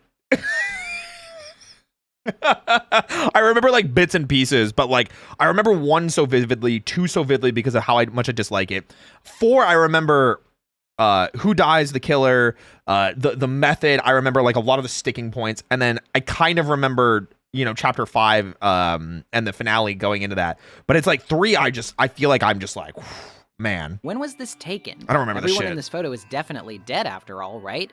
But if they never met before this point, then what could it all mean? I remember it was weird now. All these questions are left tantalizingly open, but frustratingly unanswered, as Monokuma appears to confiscate on a playlist years ago, clearly because I don't remember any of this. to intentionally make us wonder about its origins. When reviewing their discussions and lack of discovery of an exit once again, Asahina brings up her encounter with the supposed ghost she saw, prompting everyone to investigate the bathhouse where this supposedly took place. Instead of a ghost, they find a laptop, the one broken in Chapter 2. Turns out that Chihiro fixed it before biting the big one and installed a sort of AI duplicate of himself called Alter Ego, which is currently in the process of trying to decrypt some of the secret files on the laptop in the hope that the information within will help lead to a potential escape. Which is basically our new MacGuffin for Danganronpa. It's something obviously we have to, you know, keep track of. It's almost like adding a new character to the cast because of how important Alter Ego becomes. Conversely, the reason the laptop was left in the bathhouse locker was because there are no security cameras in the bathhouse, one of the only places in the school where this is true. Initially thought to be for privacy reasons, but admitted by Monokuma as only because the fog would obscure the lenses anyway. Just as everyone's getting out of the bathhouse, though, Monokuma has a special announcement to make before the day's end. More motivation for killing. To sit on his laurels and let too much time pass before he gives another motive. Money. This one's about as simple as they come this time, too, being a cash prize. $10 million. Listen, we were joking about this in Austin Powers. Come on. Prize of $10 million to whoever takes the plunge into perfect crime. Yet again, the process repeats, of characters wondering aloud if anyone would seriously be petty or stupid enough to kill for something as simple as money, and others still lamenting that unless you know another's full circumstances, you have no idea what they'd be willing to kill for. Did you know there was an app where people get to chat with Alter Ego? I did not. Wait, that's awesome. I'm going to watch all the videos on Danganronpa. I do want to. The whole point of me watching Nezumi VA's videos is that she covers the entirety of the Danganronpa franchise, and I wanted to have a way to recap the franchise before Danganronpa 2x2 comes out. Because I really do want to play 2x2, but it has been so long since I played DR1, SDR2, NDR V3, like... It's been so long since I played or experienced any of the games and stories that I need a refresher, and I didn't want to just replay them, because replaying Danganronpa, especially when you already know like the plot twists that are coming, it kind of felt bad. Like we played the first chapter, and not even the entirety of the first chapter, on stream, like maybe like 6 or 7 months ago, and I just didn't like it. It was kind of boring. It was slow. I was trying to voice act the characters, and replaying the story when I already knew what was going to happen, I was like, oh. So. Oh. My. Of course, though Monokuma may be impatient, this game isn't going to play to all of his whims, with there being plenty of free time and further plot turns to take before we get to the big main event of this chapter. For example, Yamada finds himself falling for the AI Chihiro because the program's desire to gather information say hi, best makes wishes. him feel Thank as though you. for the Hi, first Salsoda. time, someone genuinely has an interest in what he has to say, something that borders on sweetly sad, if not for the fact that he's also predictably creepy about the whole thing. Absolutely. Ishimaru also has a transformative experience with the program, having moped around nearly the entire chapter because of his traumatic response to Owada's death, but gaining a sense of impassioned determination after it approximates what kind of encouragement Owada would give him. This is what I liked about, Ishimaru. And like this transformative sequence is like something that I really, really, really enjoyed, because it was taking it almost feels like how Makoto was saying it before, like, I'll never forget their deaths, like I'll carry them with me. This is kind of that moment for Ishimaru that I felt like was great in that same sense, where he was trying to carry Chihiro and Owada's deaths with him through the game, and to grow as a person, and to not just be stuck in the ways that he was before. I kind of wish it's handled better, but it is something that I do appreciate. So it's funny how the motive for the first real murder is alter ego. Were he still alive, leading him to become some strange amalgamation of his own personality traits and Owada's, whereupon he labels himself Ishida. I'll be honest when I say that I personally never took much interest in Ishimaru as a character, despite his surprising popularity among fans. I don't hate him or anything, I just think he's rather unremarkable, and perhaps only truly notable for his grief and this. I think that is what makes him relatable, though, and understandable as a character, because he is such a background character in, like, Trial 1, and then most of Trial 2, aside from the funny sauna scene. But then, like, the budding relationship that he has with Mondo, and then this revelation and transformation that he has, is what makes him relatable and, I think, popular. I think this is why I liked Ishimaru specifically. But I do understand, like, if people don't like him or didn't get that. But it is really cool to hear about people's different perspectives, though, because like I think I clicked with Ishimaru and Mondo really fast in my first playthrough of Danganronpa, and just really enjoyed the prospect of these characters wanting to grow and be better versions of themselves, or at least Ishimaru eventually, and Chihiro with what they were doing with the working out, and Mondo with his decision to kill Chihiro. Anyway. And to be completely honest, I do actually find Ishida to be bordering on slightly more interesting by this virtue. It's just that he gets very little time to even develop before...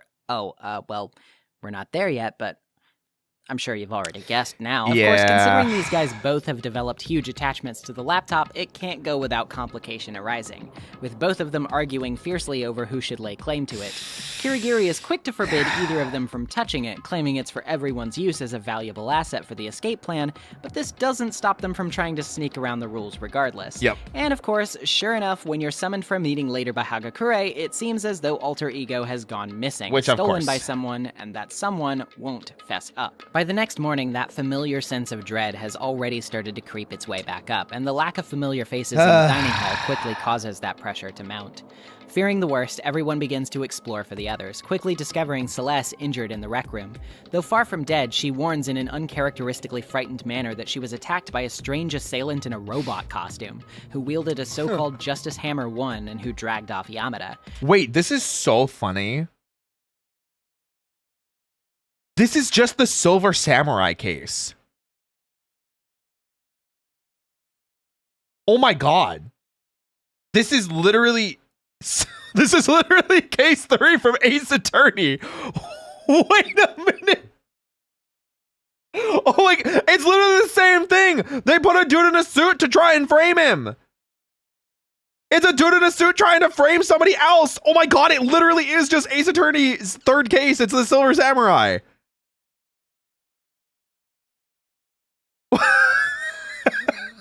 I just realized that. Or Steel Samurai, sorry. Freaking A, dude. That's so funny. Oh my god, I just realized that. She even presents a picture of him with the camera you discovered the other day. Running off to find him, the gang discovers him injured in the library. Again, not dead, but certainly doing worse than Celeste, with blood streaming down his face and a larger Justice Hammer 2 at his side. Bringing him down to the nurse's office, everyone is quick to split up and look for the masked attacker. Calling for help, Celeste again claims to Ace have Attorney spotted again, him running down the or you could check out Nezumi VA's videos that do retrospectives on Ace Attorney 1, 2, and 3, and more of the Ace Attorney franchise. That's what I did for Ace Attorney 1, 2, and 3, so I didn't have to replay them again. I could just replay the story stuff. hall. But just as she does, Yamada lets out a cry from down in the nurse's office. Everyone splits up, with Naegi first returning to the nurse's office with Asahina and Celeste, only to find Yamada dead, a third Justice Hammer beside him. The body discovery announcement follows, seemingly solidifying this horror, and Naegi rushes upstairs to inform the others.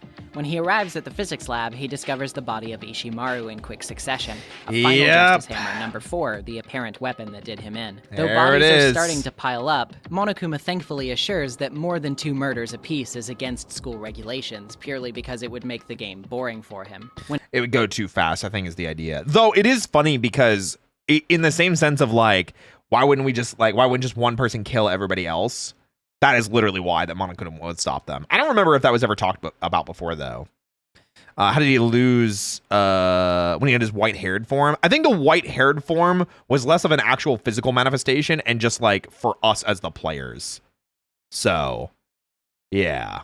When everyone returns to find Yamada's body, it suddenly disappeared, with Ishimaru's following suit. Eventually, both bodies are rediscovered in the repository, the body discovery announcement strangely setting off yet again. Surprisingly, a barely alive Yamada opens his eyes once he's hit by Asahina's tears, mumbling something about how he's met everyone before coming here, and that the name of his attacker is Yasuhiro. The investigation is now afoot, and this case has a ton of clues to go over, which when combined with its, I'll be honest, rather obvious orchestrator makes it a bit frustrating to sit through. Rather obvious orchestrator is crazy. Because of how bloated it can at times feel. Yes. There's clearly a tarpon dolly used to move the bodies. Yamada's glasses were cleaned when rediscovered after being drenched in blood to begin with. A glasses cleaning cloth is found in the trash can of the nurse's office, which also contains blood packs in the freezer. Ishimaru's watch is broken, resting on a time earlier than Yamada's body was discovered. Blueprints for the robots in handwriting not resembling Hagakure's own are found in his room, and Hagakure himself is found knocked out in the pool locker with the suit on. Wow, a suit crazy. Which coincidentally seems very inflexible and impossible to take off by yourself. Both things that would only hinder a murder plan rather than help it. Wow, that's crazy. Imagine all of this information just being so obvious, and Celeste just being like, wow, that's crazy. I didn't realize it was that difficult to move around in this. Damn, dude. Come on now. Yeah. I'm sorry, poor Celeste, but I'm really not going to spend much time on the synopsis of this trial for this reason. The lowdown is pretty simple when you think about it for even a few minutes. Celeste tricked Yamada into helping her by saying Ishimaru stole Alter Ego, when really she stole it herself. She also claims he abused her and took pictures, which pushes Yamada into agreeing to help get revenge and escape together, because she claims if they both commit a murder, maybe they can both go free, which is not the case. They set up the elaborate plan they enact with the fictional Robo-Justice as a scapegoat for their crimes, someone only they see because aside from the first staged photo they take after drugging Hagakure and slapping him into it, he's completely inactive for the rest of the case. It is also crazy to me that, like, I forget his last name, Hifumi, is so on board with committing a murder and framing someone else just because Celeste tells him. Like, immediately. He's like, you know what? I'm in. After everything that's happened, after the past 2 cases, and 5 people have died. What a shitty character. What a terrible character. It's so bad, dude. It is so garbage. He's such a garbage character. Does he think she'll love him? Probably. After drugging Hagakure and slapping him into it, he's completely inactive for the rest of the case. They call Ishimaru in the morning, kill him, stage the photo, leave Hagakure in the locker, fake Yamada's attack and subsequent death, while leading everyone to Ishimaru's corpse and using each sequential hammer to fool them about the order of the killings, with Ishimaru's body discovery announcement disguising the fact that Yamada wasn't dead the first time, and then both bodies are moved to the repository by the still-alive Yamada, who is betrayed there by Celeste, who kills him with a regular hammer that she hastily washes down. You can literally see like how wrapped around her finger he is, and it's like literally Celeste wouldn't have been able to do all this, and this is like I think why I get pissed off that we lose Ishimaru this fast. Like literally he just started having this like, you know what, I'm gonna live on with the memory of Mondo and I'm going to become a better version of myself because of that and in memory of him, and then immediately gets killed by sweaty simp man and dumb bitch that wants money. Like, those are like fuck character development. That's what I'm saying. Oh my God, I was so mad. Yeah, Ishimaru did nothing wrong. And it pisses me off because he definitely should have been part of the final cast, in my opinion. It turns out then that the reason Yamada claimed he was killed by Yasuhiro in his final moments is because everyone was correct to assume a Japanese girl would not be named Celestia Ludenberg, whose birth name is in fact Taiko Yasuhiro. Having had her crimes exposed, she admits that her motives were related to the life of excess she always dreamed of living, a giant mansion with tons of pretty boy butlers dressed as vampires that could serve her all day long. Guys, be honest, how many of you want this? Guys, be honest, how many of you wanted this? Shit me, damn. Minus the vampire bit. Okay. Nope, I look like a vampire. Damn, that much crazier. Me, I knew it. But anyway, fuck this bitch. Apparently, her gambling winnings got her very close to achieving this, but Monokuma's offering of 10 million would certainly put her over the threshold. This, in addition to the fact that she's always lying about her willingness to adapt to this isolative lifestyle, drove her to try to escape into a world where she could recognize her dream, willing to take a couple of bodies down with her in the process if she had to. Yeah. A lot of people would suggest Celeste's motivation is one of the most shallow in the series, and while I can certainly agree to that to an extent, I also can't help but feel that she's definitely hiding a bit more about herself than she lets on here, and there probably is more hidden, but unfortunately the game never extrapolates on it, so we're just kind of left with this, I did it for the money, and I didn't care how many people I was taking down with me. It's not just because I've got a soft spot for her. You see, Celeste is one of the few characters I, predictably, set aside my free time events for in this playthrough. And though she doesn't tell you much about herself, it's clear that she's somebody who values a sense of extravagance and uniqueness of identity that drives her to set herself apart from the rest of the pack. She wanted 10 mil, but would have needed to kill everyone else if she wanted to actually use the money. Oh, yeah. Yeah, absolutely. Well, no, not necessarily. She could have, because if she did get out, she would have been given the money because everybody else would then be killed. So she just needed to kill those people and then get away with it. So same thing happens in DR2. Character dies during these developments. I'll have to. That's why we got to get back into the DR2 video too, because I straight up don't remember. This is why especially I really wanted to revisit everything, because I don't remember as much, and obviously hitting a lot of these is important. Vehemently refuses any notion of having any real name aside from Celestia Ludenberg, and the only time she even mentions her parents is to lie about who they are, making them out to be much more notable and noteworthy than they're likely to be. One of the few things she deigns to be honest with you about is that she was born in the capital of Tochigi Prefecture, a city called Utsunomiya. There, she admits she came to love gyoza, her self-proclaimed favorite food. In other words, Celeste wants to be seen as a very high-class, untouchable individual whose reputation precedes a long list of accomplishments and extravagant personal details. Not surprising. But in reality, she was a girl born to a working-class family who just loved a bit of good food. When she wasn't just out... loved a bit of good food. I mean, gyoza's pretty good. Listen, I could fuck us some gyoza right now, you know what I'm saying? Gambling, her obsession with European royalty and Lolita fashion was in it. If she falsely accused someone who dies for doing what she did, she would have gotten the money, I think. No, so if she blamed it on Hifumi instead of Hagakure, maybe. But the problem is, then Hagakure could also be like, well, I got drugged and knocked out and they made me wear this suit. And then it kind of goes, okay, well, who's they? Oh, I don't know. I just remember 2 people. So, yeah. Attempt to appear more glamorous, to escape her supposedly boring life and self by losing herself in it. These aren't the behaviors of someone who likes themselves, despite the way Celeste often talks herself up. And this attempt at bolstering herself, despite the fact that she very likely would have been cared for by her friends for who she really was, even if she wasn't as high society as she claimed, is ultimately, unfortunately, something that's indicative of how truly little she regarded herself at all. Combined with her tendency to throw herself into dangerous situations for the thrill of possible victory, I think it's clearer than anything that she was desperate for some kind of adoration or validation from the people around her. Of course she needed that. Of course she wanted that. It's the same way that, like, Maizono, like, also wanted to be comforted and supported and everything like that. And Mondo probably didn't want to be reminded of his own weakness and instead propped up. But the fact is like the decisions that they make to go around that is ultimately what takes them down. Isn't Byakuya the only truly rich one?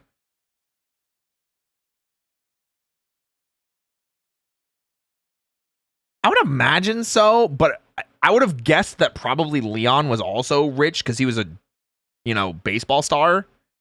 And there was probably like money to be made in that. Junko's a model too. Good point. In this game, yeah. Junko being a model, probably. Leon may have had a good source of money because of baseball. Byakuya absolutely is filthy, stinking rich. So 3 deaths in chapter 3 is always bad. True. Oh, Asahina, the ultimate swimmer. She might be as well, but I almost feel like the way that she acts and talks is kind of not the case, but I don't know why I feel that way for her and not for Leon. It could just be because she's always talking about eating food. I don't know why that makes me think that she doesn't have money. But because I don't have money and I want to eat food. Sayaka being an idol, she probably did too. That's fair. That's fair. Wait, you're right. Yeah. And it's in so viciously seeking that in ways that could only serve to hurt her. Stella! Thank you so much for the Prime! How are you? Welcome in. We're talking about Danganronpa. Yippee!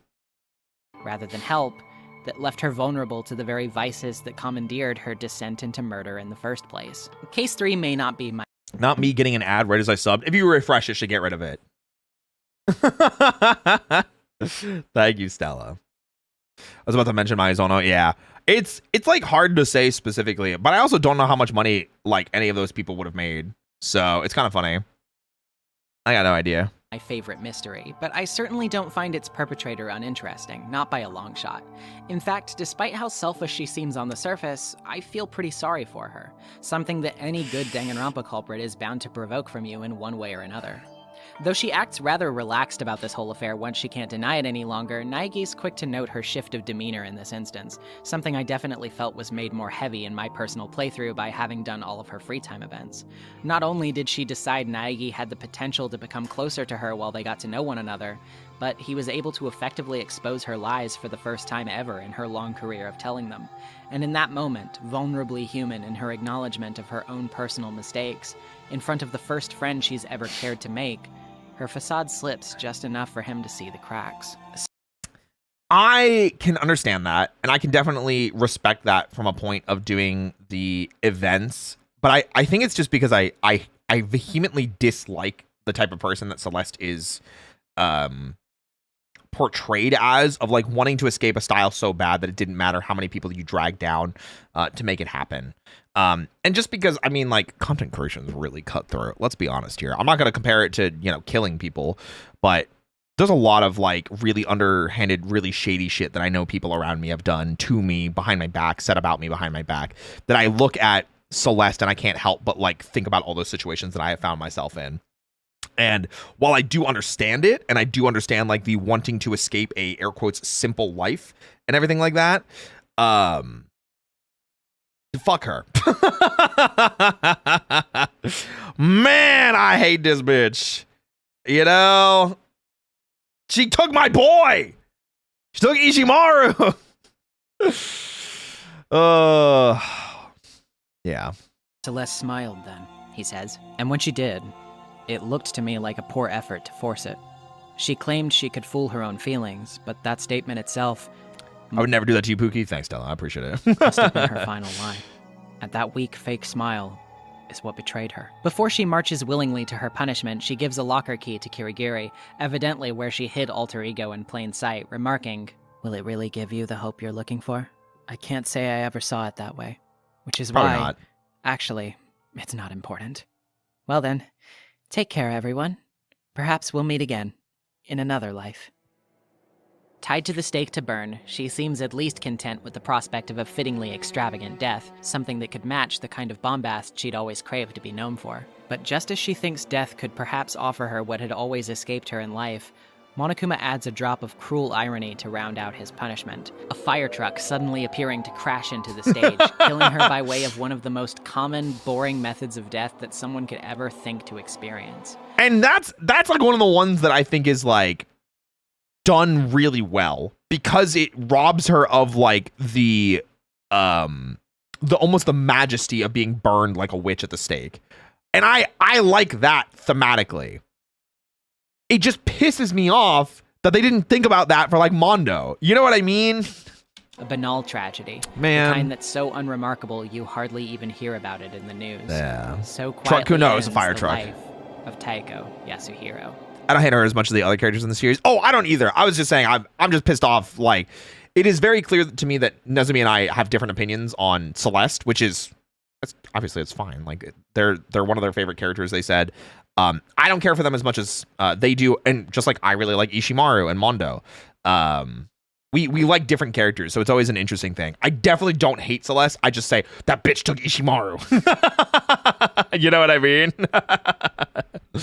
I find it pretty funny how each game less people survive. In the first game, 6 survivors. In the second game, 5. Okay, well, we'll leave that. We leave that for another conversation. I don't want to touch that too much because that's spoilers. Before the chapter can wrap, we get a few more sudden twists to tease us for what's to come. Alter Ego is Isn't the fire truck death less gruesome than being burned alive? Probably, yeah. found safe and sound in the locker that Celeste handed out the key for, and Kirigiri tells Naegi of a secret room that's apparently hidden in the second-floor boys' bathroom, one of few other rooms without security cameras. Discovering it for himself, he finds many files and a desk, one being a student registry, and another mysterious paper reading, "You must not leave." Struck with a sudden and strange feeling of deja vu, Naegi is accosted by a mask-wearing perpetrator holding a pipe who clocks him out cold and leaves him to awaken with all of the room's contents hastily removed later. After leaving to head to bed, he notices strange noises coming from the gym and peeks inside to see Sakura and Monokuma fighting, the former of which claiming that she will no longer work as his spy, and instead only work to resist him. The mole's identity is revealed, 3 more people are down for the count, and things are set only to get crazier from here. Chapter 3 is a bit of a doozy and I actually forgot that Sakura was the spy. I'm gonna be real. I did not. I did not remember that. Part of me is like, did he close the secret room? I mean, probably not. Or he was followed. It could be a couple things.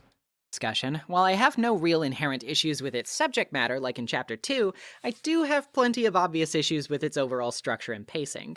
It suffers from a common issue in a lot of these types of games, where the middle case is usually the one that feels most like filler when compared to the rest.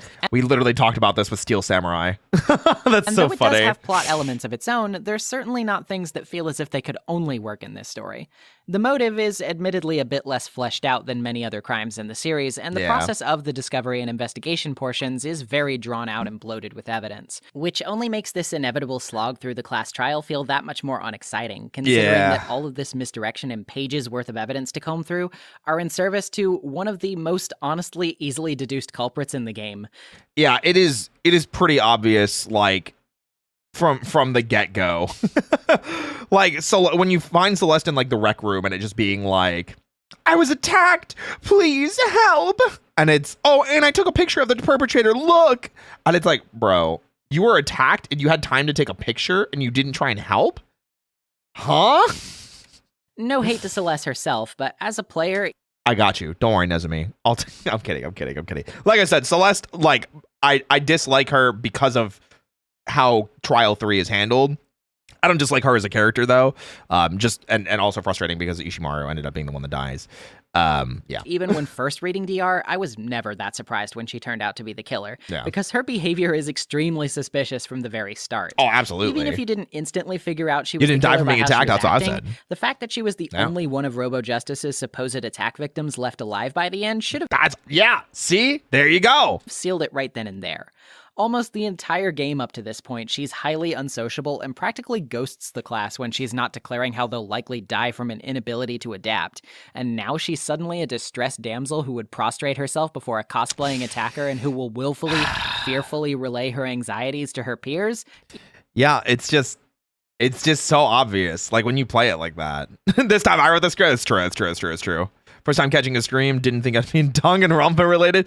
Yeah, so this is a recap video or retrospective done by Nezumi VA. She's got a lot of really cool retrospective videos on things like visual novels, Ace Attorney especially. And before Danganronpa 2x2 comes out, I want to try and go back through the franchise and give myself a refresher and maybe educate myself on things that I didn't remember or things that I may have missed. So we're definitely going to be watching more of these videos. We're finishing this video today.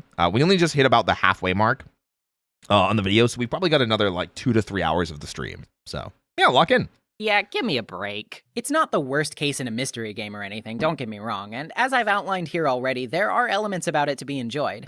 2x2 is coming out this year. I mean, it should be. It's slated for a 2026 release, and they finally announced what like the pre-order for it was, so I think so. But the miserable pacing combined with the incredibly obvious solution made this one in particular feel like much more of a foregone conclusion by the time the trial was reached. Absolutely. And that does no favors towards making it feel as exciting or compelling as other, better cases in the franchise. Agreed. Thankfully, though, as far as this entry is concerned, the experience is only uphill from here, in my opinion. It's always a funny way to say it to me, because when you say uphill, usually you say like an uphill battle, meaning it's hard. And it's like, is it worse then because it's uphill? But then like sometimes when you say it's all downhill should be easier, but it's downhill is bad. It's always funny to me in that sense.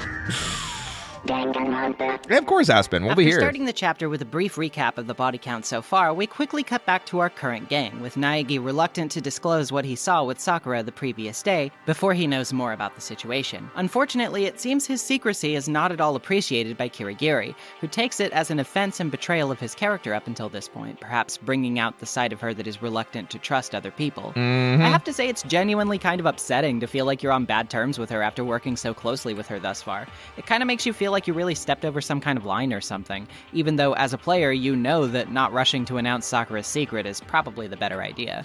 It is definitely one of those things, but I mean, I think, and again, relating it to Ace Attorney, Kirigiri is definitely like your Maya of the game. Like if you're Phoenix and Kyoko is Maya, like Maya also does stuff that's not always the smartest thing ever, or says things that isn't always the smartest thing ever, and you as the player have to be able to make those assertions. I think it's a good player point to make you feel more like Makoto, and that even though Kyoko has been a great partner to this point, you still have to do what you know is right. So Seeing as there's been a trial, though, of course, that means a new floor is open, which means new things to explore. Heading to the 4th floor, you discover a headmaster's office, which is locked, a data center, which is also locked, a chem lab with a variety of proteins and poisons within its many shelves, a music room, which resembles a small concert hall, and an office, which contains yet another strange photograph, this time of Mizuno, Celeste, and Yamada all hanging out together, seemingly enjoying themselves as there are, once again, no metal plates in sight on the windows in the background. Imagine that. Monokuma provides very little help in discerning what exactly is with said photo, just as with last time, but he does emphasize that the photo is completely real, even if he doesn't explain how or why that is. By the time everyone reports their findings, there's still no sign of an exit, of course. However, the 2 locked doors do seem to be of big note, enough so, in fact, for Hagakure to suggest breaking them down. Seemingly nervous about the prospect, Monokuma hastily appears to add a rule against breaking down locked breaking doors in down school, doors, guys. which, while it seemingly prevents them from being able to Danganronpa, do yeah, so, welcome in. at least clarifies something very important. That being that there's definitely something important enough behind those doors to warrant Monokuma doing something like that. Returning to the bathhouse to check up on Alter Ego, it seems they've decrypted the files on the laptop as requested, and unearthed plans outlining a lifetime communal stay for the students within Hope's Peak Academy by the school's actual administration, seemingly thought up by the actual headmaster himself. I thought this was a great reveal, personally. Because it's like, when you think about the school and how it's been turned into like a prison, the idea of like, when you think about it with this revelation in mind, all the bolts that are fastened on the windows are from the inside, meaning it's likely that they would have barricaded themselves inside to protect themselves from dangers on the outside. I always thought this was a really cool reveal because like the more you think about it, the more it makes sense.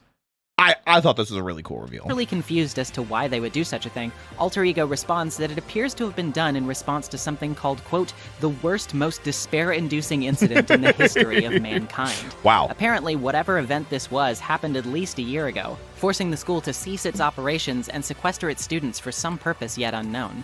Alter Ego suggests that the headmaster is likely still somewhere in the school and may be a bunker. Be the mastermind himself. Exactly. However, Kirigiri seems strangely insistent that this isn't the case. Her reasons left ambiguous for now. With Alter Ego's job seemingly done, the laptop sadly puts itself into rest mode, with everyone reflecting on just how much of a person an AI could be thought as, considering its algorithm for learning is not unlike that of an actual human brain.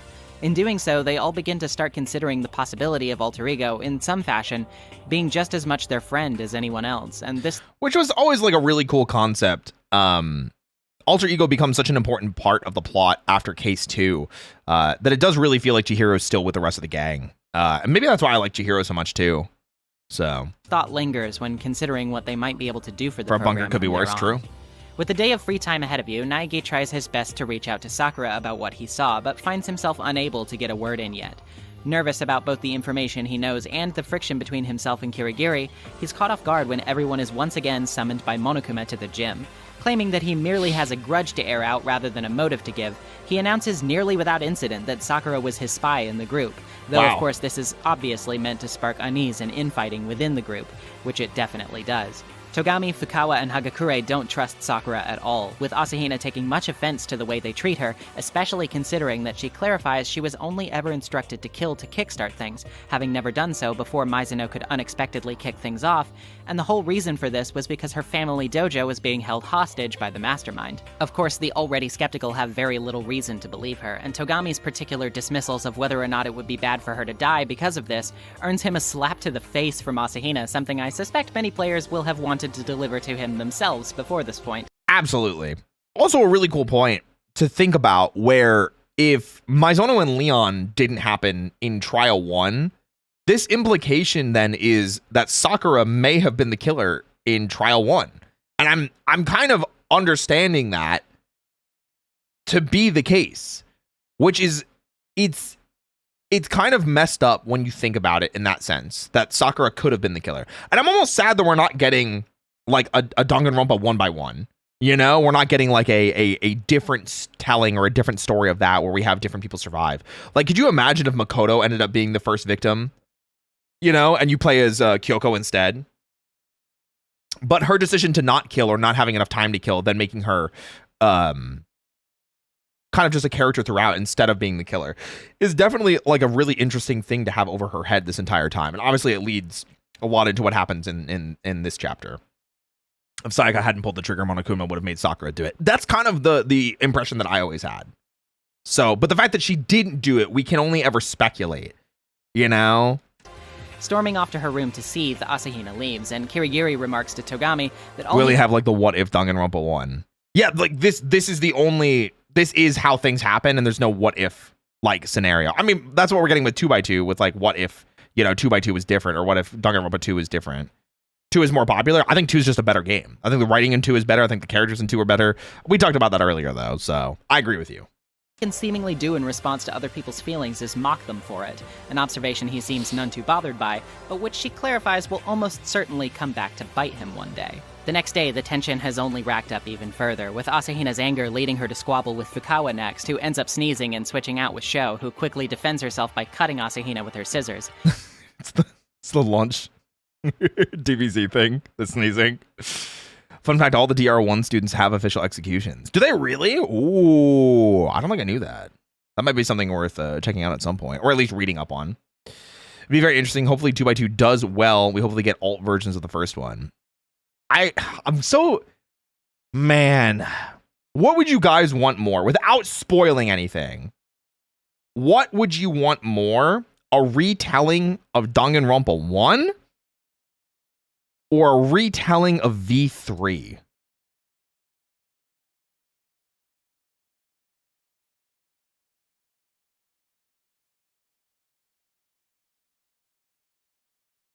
That's tough, right? Definitely V3, V3, V3, V3. Option DR4. I don't think we're ever going to get DR4 because of V3. V3. I think the answer most people will say is V3. I would probably pick V3, but I like Tree's answer, DR1 a lot. You can have with context to the later games. Yeah, because you have knowledge of the writing and how it goes later. So V3's ending caused so much discourse and confusion. Needed a clearer ending. Just redo Danganronpa 1 first. Easy. So V1, there you go. Though she isn't dead, of course, this injury makes it Remember, it's not DRV1. It's just DR1. And it's DRV3 for the third one. I know that sounds weird, like to nitpick on. Trust me, it'll make sense later. to haul her to the nurse's office right away. V3 needs the story patches and fixing, though D1 would be much more fun. I think it would be more fun to contextually add things that we know throughout the franchise now. I kind of agree with Tree. That's actually like a tough one, because like a retelling of one would be cool where it like changes things, but also like knowing more about where the series goes because of SDR2 and the anime. I'm like, man, wait a minute. Whew, that could be cool. Upon which Sakura is infuriated get distrust to learn instead, that this has yeah. happened, blaming her own weakness and conceding to the mastermind's pressure for her own friend getting hurt, something she finds inexcusable when finding only herself at fault in the situation. For what it's worth, though, despite how dire the situation has seemingly grown, Kirigiri pulls you aside to admit that she now understands your reluctance in discussing Sakura's fight with Monokuma, saying that it was probably the smartest course of action to hang back and refrain from discussing such inflammatory topics without more information. She admits to overreacting, with a hint of blush on her features in the meanwhile. It seems you've both finally made up, even if she remains as characteristically withdrawn as ever. But it's good. It's obviously smart to have Kyoko show this kind of side of her to make her not just stone cold stoic, because I do think characters that lack the ability to show empathy and are always kind of in that moment of like, I have to be the best, I have to be the coolest. It gets boring. Yeah. This moment of cute levity can, of course, only last so long, though, as we've got places to go. Namely, to Alter Ego, who has requested Kirigiri and Naegi's help specifically with something. That something being taking a risk and finding a place to connect them to the school's network. Not wanting to remain on the sidelines and instead wanting to help their friends, both agree to honor Alter Ego's request after some hesitation. Wait, did Naegi talk to Kyoko at this point about the secret room?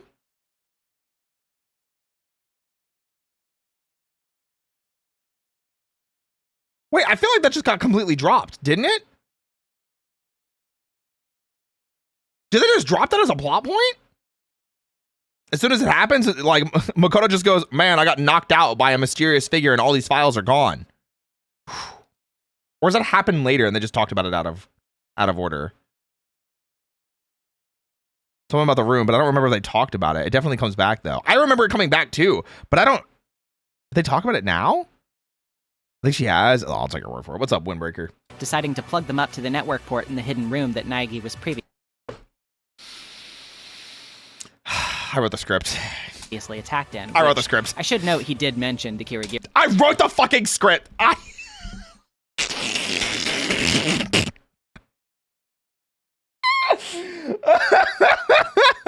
Guys, I gotta stop doing this. Earlier, by Lock the way. in. Don't worry, he didn't miss that bit. Hoping that. Okay, listen. You don't have to call me out like this, Nezumi, okay? Listen, I have a really bad habit of reaction videos that I do where, like, I accidentally predict what is going to happen next in the video. Even if it's a story I know, people's conversations and pieces that they talk about. But this will lead to some kind of clue being further unearthed. Naegi returns to his room to nap, only to be rudely awakened by the doorbell later on in the day. Oh no. Kirigiri informs you that Asahina has called everyone to the rec room, and once you arrive, the reason becomes fairly obvious. Sakura is unmoving inside, and the door appears to be stuck, with Kirigiri clarifying that the door can't be locked due to lacking a lock mechanism in the first place. Everyone decides that breaking it shouldn't violate school regulations, and break the window to force their way in. Rushing to Sakura's side, Naegi claps his hand onto her shoulder, but it's too late. She's gone. Sitting in a pose oddly reminiscent of the final panel of Ashita no Jo, no less. Doubtlessly an intentional reference considering both characters' similar professions. There's no time for manga trivia here, though, because as the body discovery announcement That's the stuff I wanted, to remind us, we're going to have a class trial. Hi, Sarah, welcome in. And despite everyone's shock, especially Asahina's, we don't have time to slow down and mourn for even a second, or else plenty more bodies are going to pile up as a result. With the horrible taste of defeat in your mouth, knowing that things escalated to this point despite your best efforts, you begin your investigation. Yeah, this is one that I remember pretty distinctly because I really liked the twist for it. It is an unfortunate situation that happens with this case because of what almost happens, and because Monokuma, I think, takes advantage of the situation, because it's like, it's just stupid. It's like, I feel like it breaks rules that Monokuma set, but then it's also normal for Monokuma to like want to break the rules anyway. But yeah, anyway. Hina runs to retrieve everyone, and already things are starting to look a bit obviously weird. She is. It seems, according to her, all three of the others, Togami, Fukawa, and Hagakure, were invited to the rec room by Sakura for a talk earlier. Yeah. All of them claim not to have gone, but details around the scene suggest otherwise. The Monokuma file describes head wounds that Sakura received, but also notes that she vomited blood, something visible on the corpse, and unlikely to have been only from blunt force trauma, especially considering Kirigiri's elaboration that no cuts exist inside of her mouth. Of course, there's also the matter of this being a locked room, which means there must have been some way the perpetrator was able to get out or mix into the crowd after the fact. The locked room case, or the locked room situation, whatever you want to call it. This is one of my favorite cases aside from, I believe, the last one, technically. The last one's so messy, but also so cool at the same time. And again, just another perfect example of Monokuma cheating, which is cool. Yeah, locked room mystery. Something that is much easier said than done. Clues from this point include a polka-dotted candy wrapper on the floor, which Asahina apparently gave to Sakura from her own personal candy stash, a broken Monokuma bottle behind her, which seems to weigh more than another unbroken bottle, a handprint on the inside of the rec room's locker door, a blood stain in front of the magazine rack, a magazine placed upside down inside of it with a bloody message bearing Fukawa's name, and a bottle of protein drink laying amidst and on top of some of the broken window glass. And that's just all in the rec room. In the chem lab, there's more. A large spill of yellow powder on the floor with footprints hastily made in front of the first cabinet. I actually think this one's probably like harder to solve, like, just because it's a solution that you don't want to think. It's a solution that you're always going to like put in the back of your head because it's like, oh, well, you know, it could always be this. But this is, I think this one is really well handled. Containing mostly proteins, but also one bottle of poison in the far right section. I feel that. Containing more of the same. Sakura herself also seemingly has some of this yellow powder on the inset of her shoe. More reactions here. And of course, lastly, upon asking both Fukawa and Hagakure if they went to the rec room as they were instructed, both seem to be unconvincing in their denials of doing so, and Hagakure even drops a similar candy wrapper to the one found at the crime scene, hastily stuffing it back into his pocket. Yeah. With your assortment of clues at the ready, it's time to head in. It's like the third time that Hagakure was like, air quotes, framed for murder.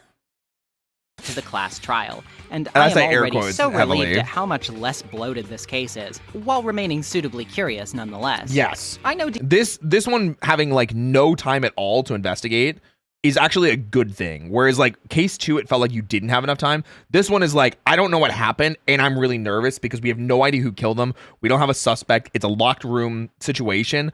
What could have happened? And you're like, I have to get to this trial and find out more.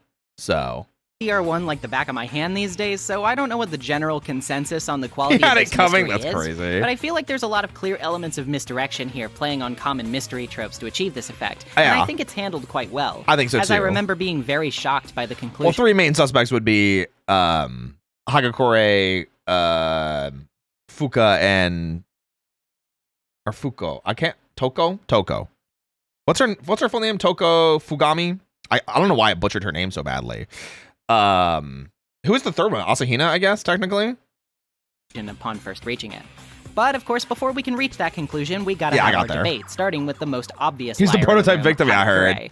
It takes very little guys. effort to expose through the unique candy wrapper that he... I'm so bad with names. Like I said, I generally just refer to them as like what their titles are because I'm just so bad with names. It has always just been something I've struggled with. Did go to the scene, and though he defends himself by mentioning the supposed dying message in the magazine that implicates Fukawa, Kirigiri points out that it was inside the room on the magazine rack during the investigation, and that with Asahina fiercely guarding the crime scene, he would have had no way of seeing it after the fact.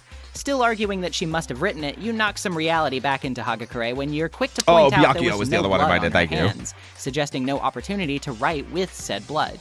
Only about 10 minutes into this nearly hour-and-a-half long trial, Hagakure confesses to the murder, so naturally, it's not about to be as simple as he describes. Still, he does sincerely think he killed her, despite being so incompetent about hiding it. Having apparently gone to meet with her, gotten scared at her mumbling to herself, and assumed she was out to get him, whereupon he then took a Monokuma bottle in hand while her back was turned and smashed it over her head, quickly. I kind of love this frame, because it's like... I love this frame, dude, because it's just like, it's so, oh my gosh. It just looks like so funny in context. I've never seen him make that face. Yeah, it's just so funny looking, you know? Using some of the blood to implicate Fukawa in an open magazine on the table, he scrambled, but this doesn't explain several things I'm sure you noticed. The discussion then turns to Fukawa herself, as given that the magazine was hidden, it would only benefit the person blamed within its pages to do so. Though she initially denies being present, the second head wound that Sakura is sporting proves that she was clocked by someone other than Hagakure, which leads us to finding out another sequence of unfortunate events. Namely, it's that Fukawa arrived early, afraid to confront Sakura, and hid in the room's locker. Witnessing the first attack and subsequent attempt at framing, she emerged after Hagakure's exit and hid the magazine on the rack, putting it in upside down in her haste. Only after this, Sakura was still not dead and approached Fukawa with blood still on her face, causing her to freak out and lose consciousness, immediately giving way to a switch in front with Sho, who acted defensively and smacked Sakura with another Monokuma bottle, creating the bloodstain in front of the magazine rack. Which is just like, guys, she just needs help. Like, it is definitely more comedic than it should be because of how tragic it is. But this is just a situation of, guys, she just wanted to talk. She just wanted to talk, guys. Relax. Truly believing herself to have killed the other, she went about disposing of the evidence by trying to sweep up some of the bottle shards and its accompanying chess piece, but was unsure how much to take because of Hagakure's bottle already being scattered on the floor, leading to too many being left behind and ultimately weighing more than just the single bottle would. Having fled the scene afterward, though, the locked room, the chem lab evidence, and Sakura's body being discovered in the chair with blood on her mouth is still not explained. So what do we discuss now? Well, of course, the possibility of poisoning, as Togami is quick to note the scattering of powder discovered in the chem lab. The yellow powder specifically, yeah. Having realized both the protein and poison were stored within, he hypothesizes that somebody could have switched Sakura's protein drink with poison and tricked her into consuming it, thus leading to her death, and proves they were switched by just straight up taking a swig of the bottle of poison that he found in the wrong cabinet. Surprise! Thankfully for him, he's right, with just the protein being left inside. The balls on this man too it's so funny to me. Like these moments are just so funny. Like imagine it's Danganronpa 1x1. It's this exact same case. And he chugs this and dies on the spot in the trial. Can you imagine how fucking stupid that would be? How incredibly stupid it would be if this motherfucker just died right there.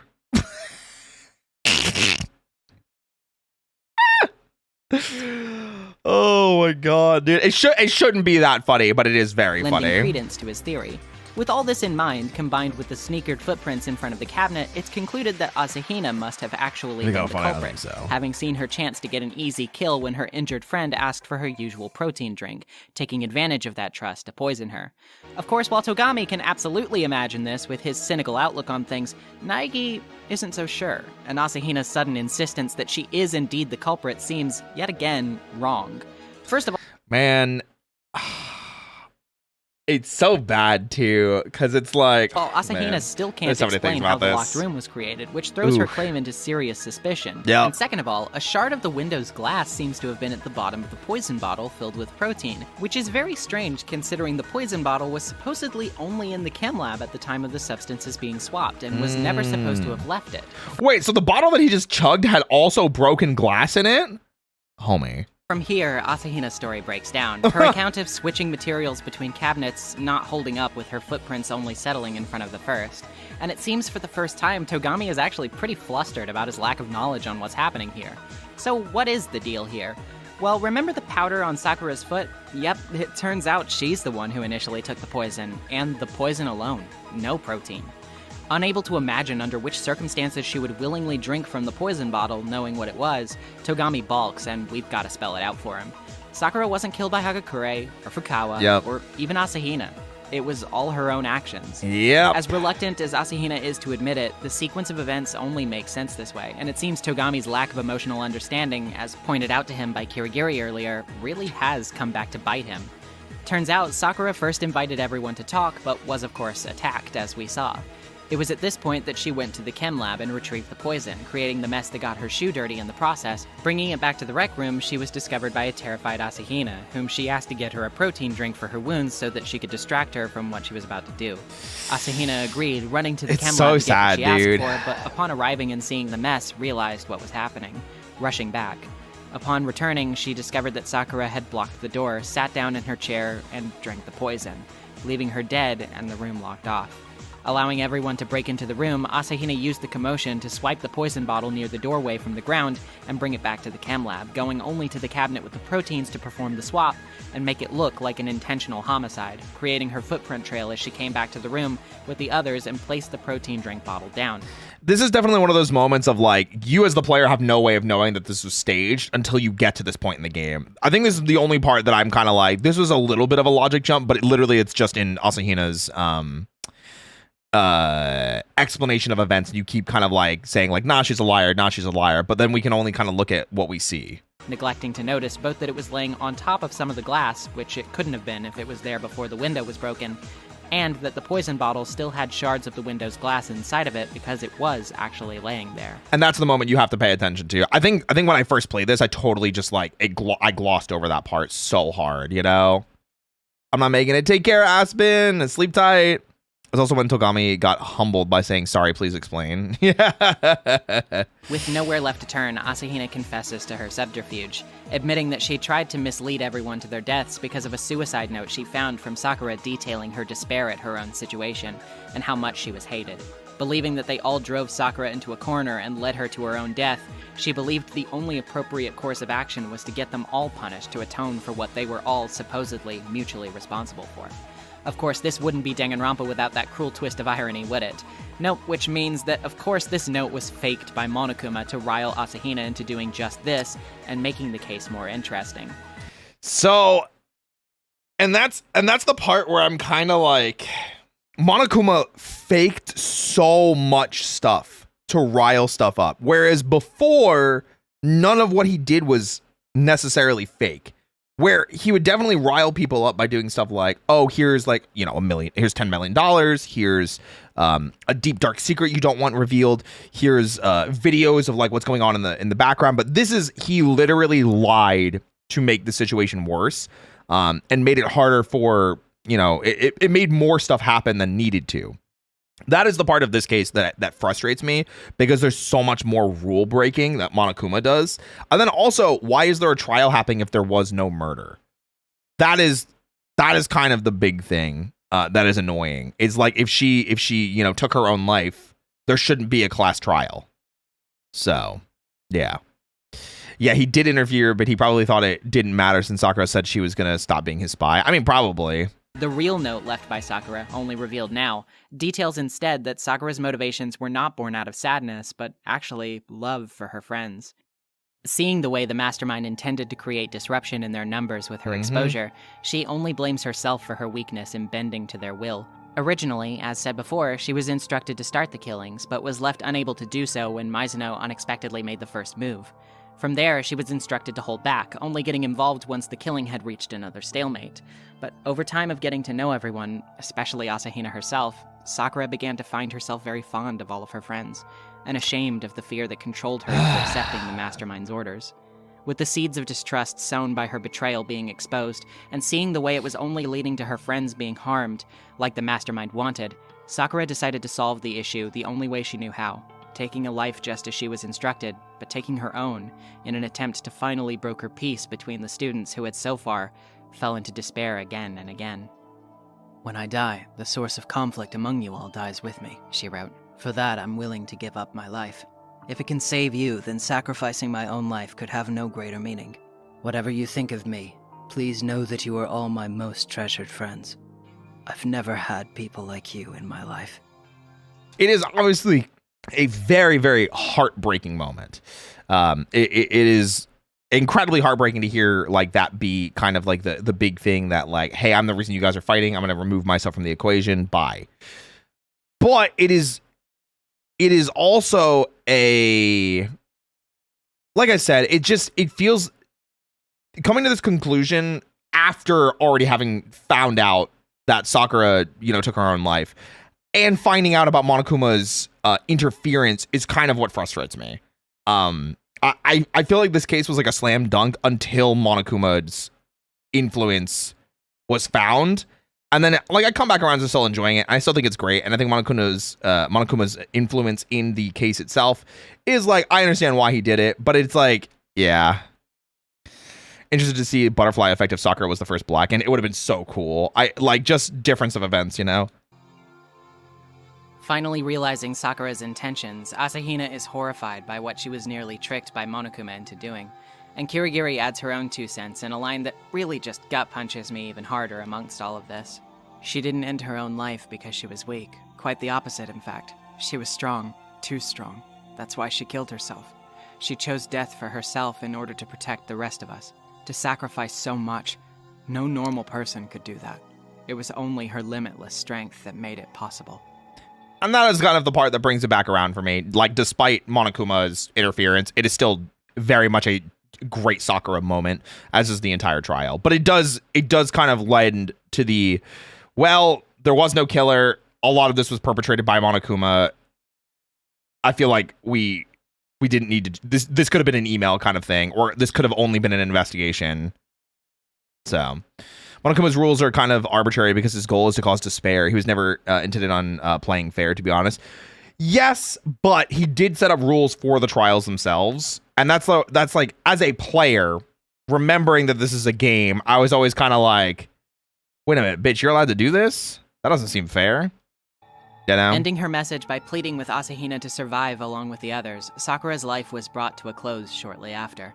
Monokuma claims that because the group still ended up fighting and almost dying as a result of her death, that her choice of sacrifice was entirely meaningless. But finally, in a moment of catharsis that has been a long time coming for the story so far, he's brought down a peg. His outright manipulation is called for what it is, and it's made clear that Sakura's gesture is not lost on the group. No longer blaming her for anything, all of the holdovers realize her strength too, and Togami himself refuses to participate in the killing game any longer, only dedicated to working together with everyone else to discover the mastermind's true identity. Yep. None of the main characters from this point onward die, and Sakura's sacrifice is thus solidified as meaningfully impactful. Yep. What she set out to do, she succeeded at, even if it was at the cost of her own life. And that is where I was saying, like, the entire trial just lends credence as to what an amazing character Sakura is. And it's great like that. Like I said, it sucks that, like, they couldn't just let her have that moment and Monokuma tried to, like, swing it for himself, which obviously despair. That's the whole point. I'm just saying to that point, it feels like rules were very important. And then they kind of just go out the window when he starts losing, which, loser behavior. Of course, not content to let the group's new determination be the highlight of the night, Monokuma explains that he's got a special guest lined up for punishment since this case's victim and killer were one and the same. Wondering who it could possibly be, considering the circumstances, you wait with anxious and bated breath to see who ends up at the beginning of the execution and... Oh, God. Oh, no, dude, no! Yeah, he found Alter Ego, and he wastes no time in using a bulldozer to crush them into a million tiny pieces. Yep. Reconstructed as a little ball of compost with Monokuma's visage plastered atop, This is such a punch in the gut, though in retrospect it's not as surprising to me as it was on first glance. I mean, they weren't exactly subtle about the whole bathhouse rendezvous before, and connecting the laptop to the network was almost surely going to get them caught. Heck, Monokuma himself even admits that he knew they were in possession of the laptop and that Chihiro had messed with it somehow the entire time, and was willing to let their sneakiness slide as a reward for their clever thinking. He only gets it in his mind that the poor thing needs to be old Yellered when they connect it to the network, which is skating just a bit too close to confidential for his liking, which led to this. Disheartened and angered by the loss of another friend, everyone steals their resolves, at least confident that they can stick together now that they've been properly galvanized to do so.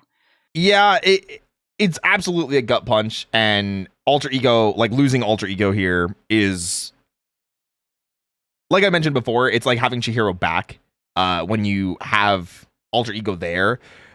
This is also a gut punch. It is absolutely a terrifying execution. I actually forgot that execution happened here. I thought it was later.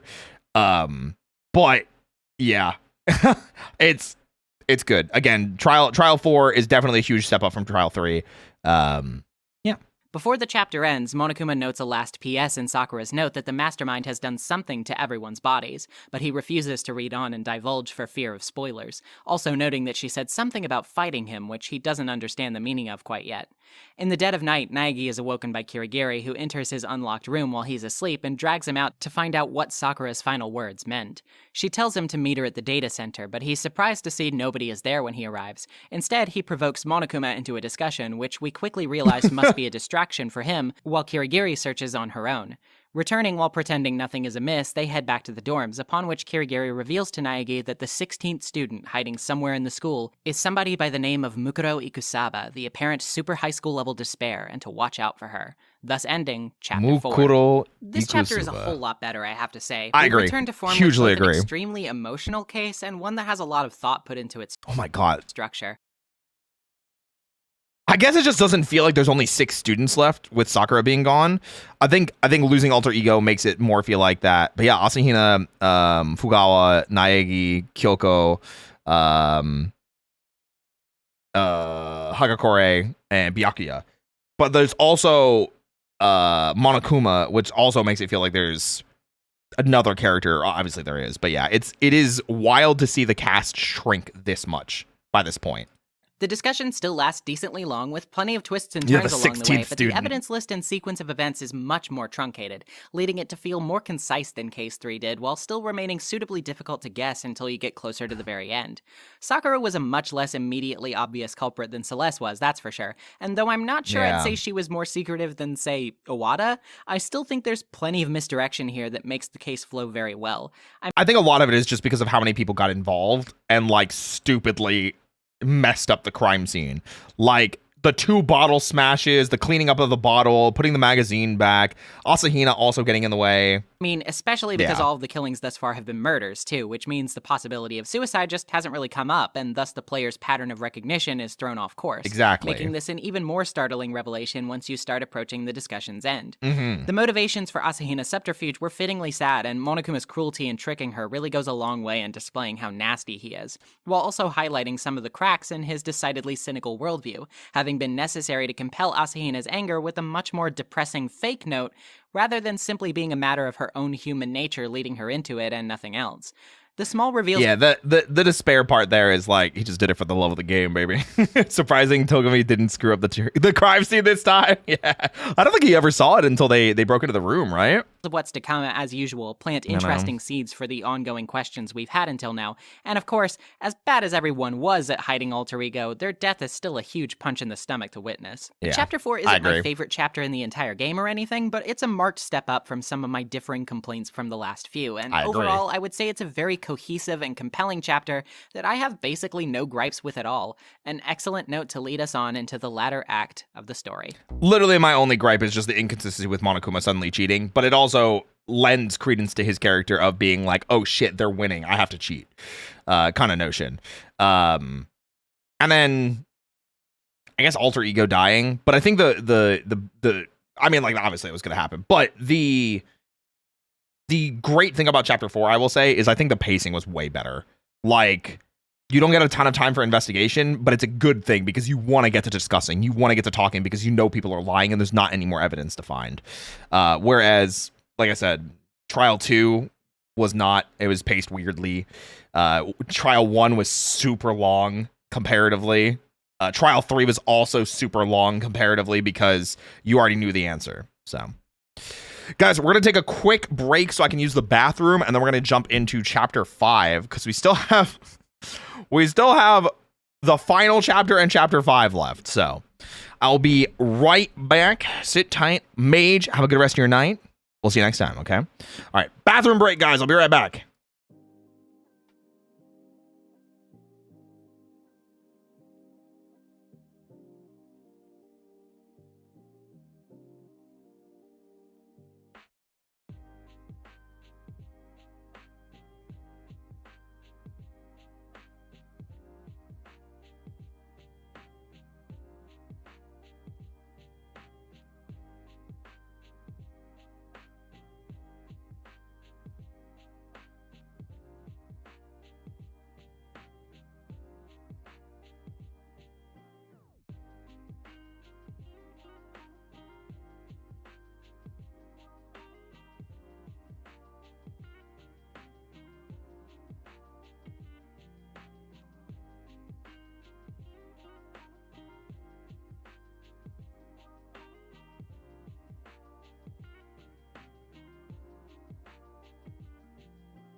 Okay, I am back. All right, you guys ready to continue the video and finish it? We've got about a little under an hour left of the video, which probably means we have like 2 hours left of watching. Hello. Hello. Welcome back, thank you. I got some water too. Oh, I'm on the wrong scene, hold on. Danganronpa. Got me some water. Dang it, Grandpa. Oh, of course we're dangeting our grandpas here. Come on, guys. We're professionals. That's what we do. Insane. Wild. All right, let us continue. I'm going to adjust my vision real quick, too. There we go.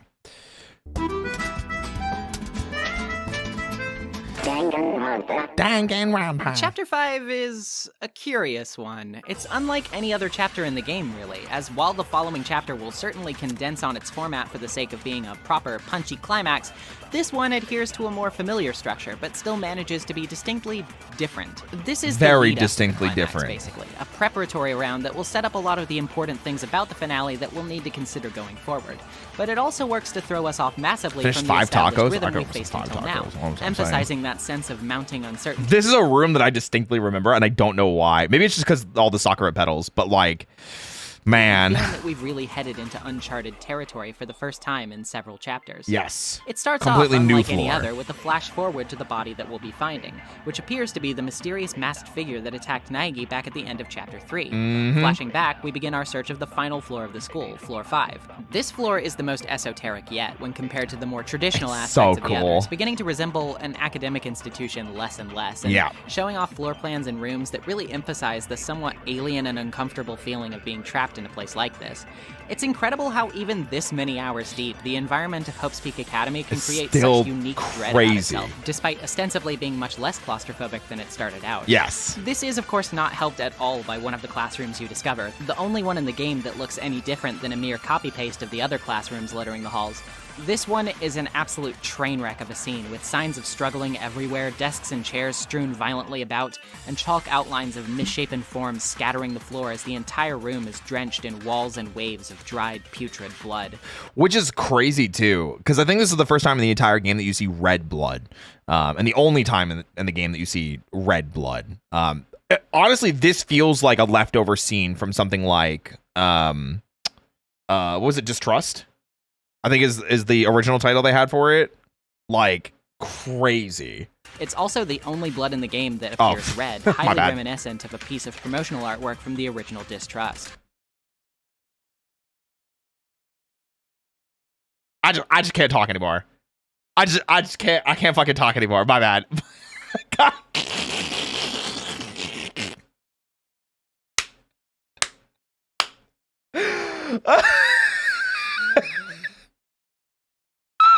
Wait.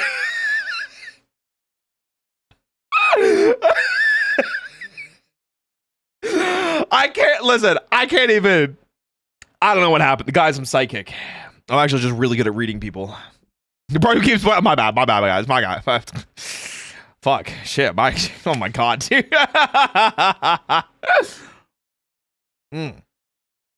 Okay, let's. If I wasn't around for when Nezumi was working on this video, I'd be questioning you heavily. This is such a fun video. I'm so glad that Nezumi and I have so many, like, our brains are linking up however many years apart, whenever this freaking video came out, you know? Which fits the way Monokuma speaks about it when gosh. asked. I just left it exactly how I found it. Of course, within the context so of funny. this game, and not a cancelled one can only assume what terrible things occurred here, and this shock to the system Yeah, the videos are transforms great. the lavish and lurid fixtures of the floor, making it feel like a place you never want to be for too long, simply because it shares space with this room. Even just knowing it inhabits the Academy at all instantly reinforms us about the sense of terror and isolation this situation should always provoke in those trapped here. It's also a feeling of, because this is the first room that we've seen like this in Danganronpa as a game as a whole, it almost gives the impression that even though this is the last floor, there's so many things that we still don't know about the Academy, and that's almost terrifying. With it being now completely open, and there being still so many secrets, it is terrifying to think about what could still be looming. And if the mastermind is still present, what's to stop them from doing something this drastic or crazy, especially since Monokuma was willing to lie in the previous trial. Of course, this isn't the only place we have to check. We've also got a dojo, complete with lockers and a targeting practice station, a greenhouse with tons of overgrown vegetation, a sprinkler system, chickens, and a shed of many tools, including a mysterious pickaxe with Iwata's insignia, Crazy Diamond, on it. Yes, I know it's a JoJo reference, alright, are you happy? And a Is it?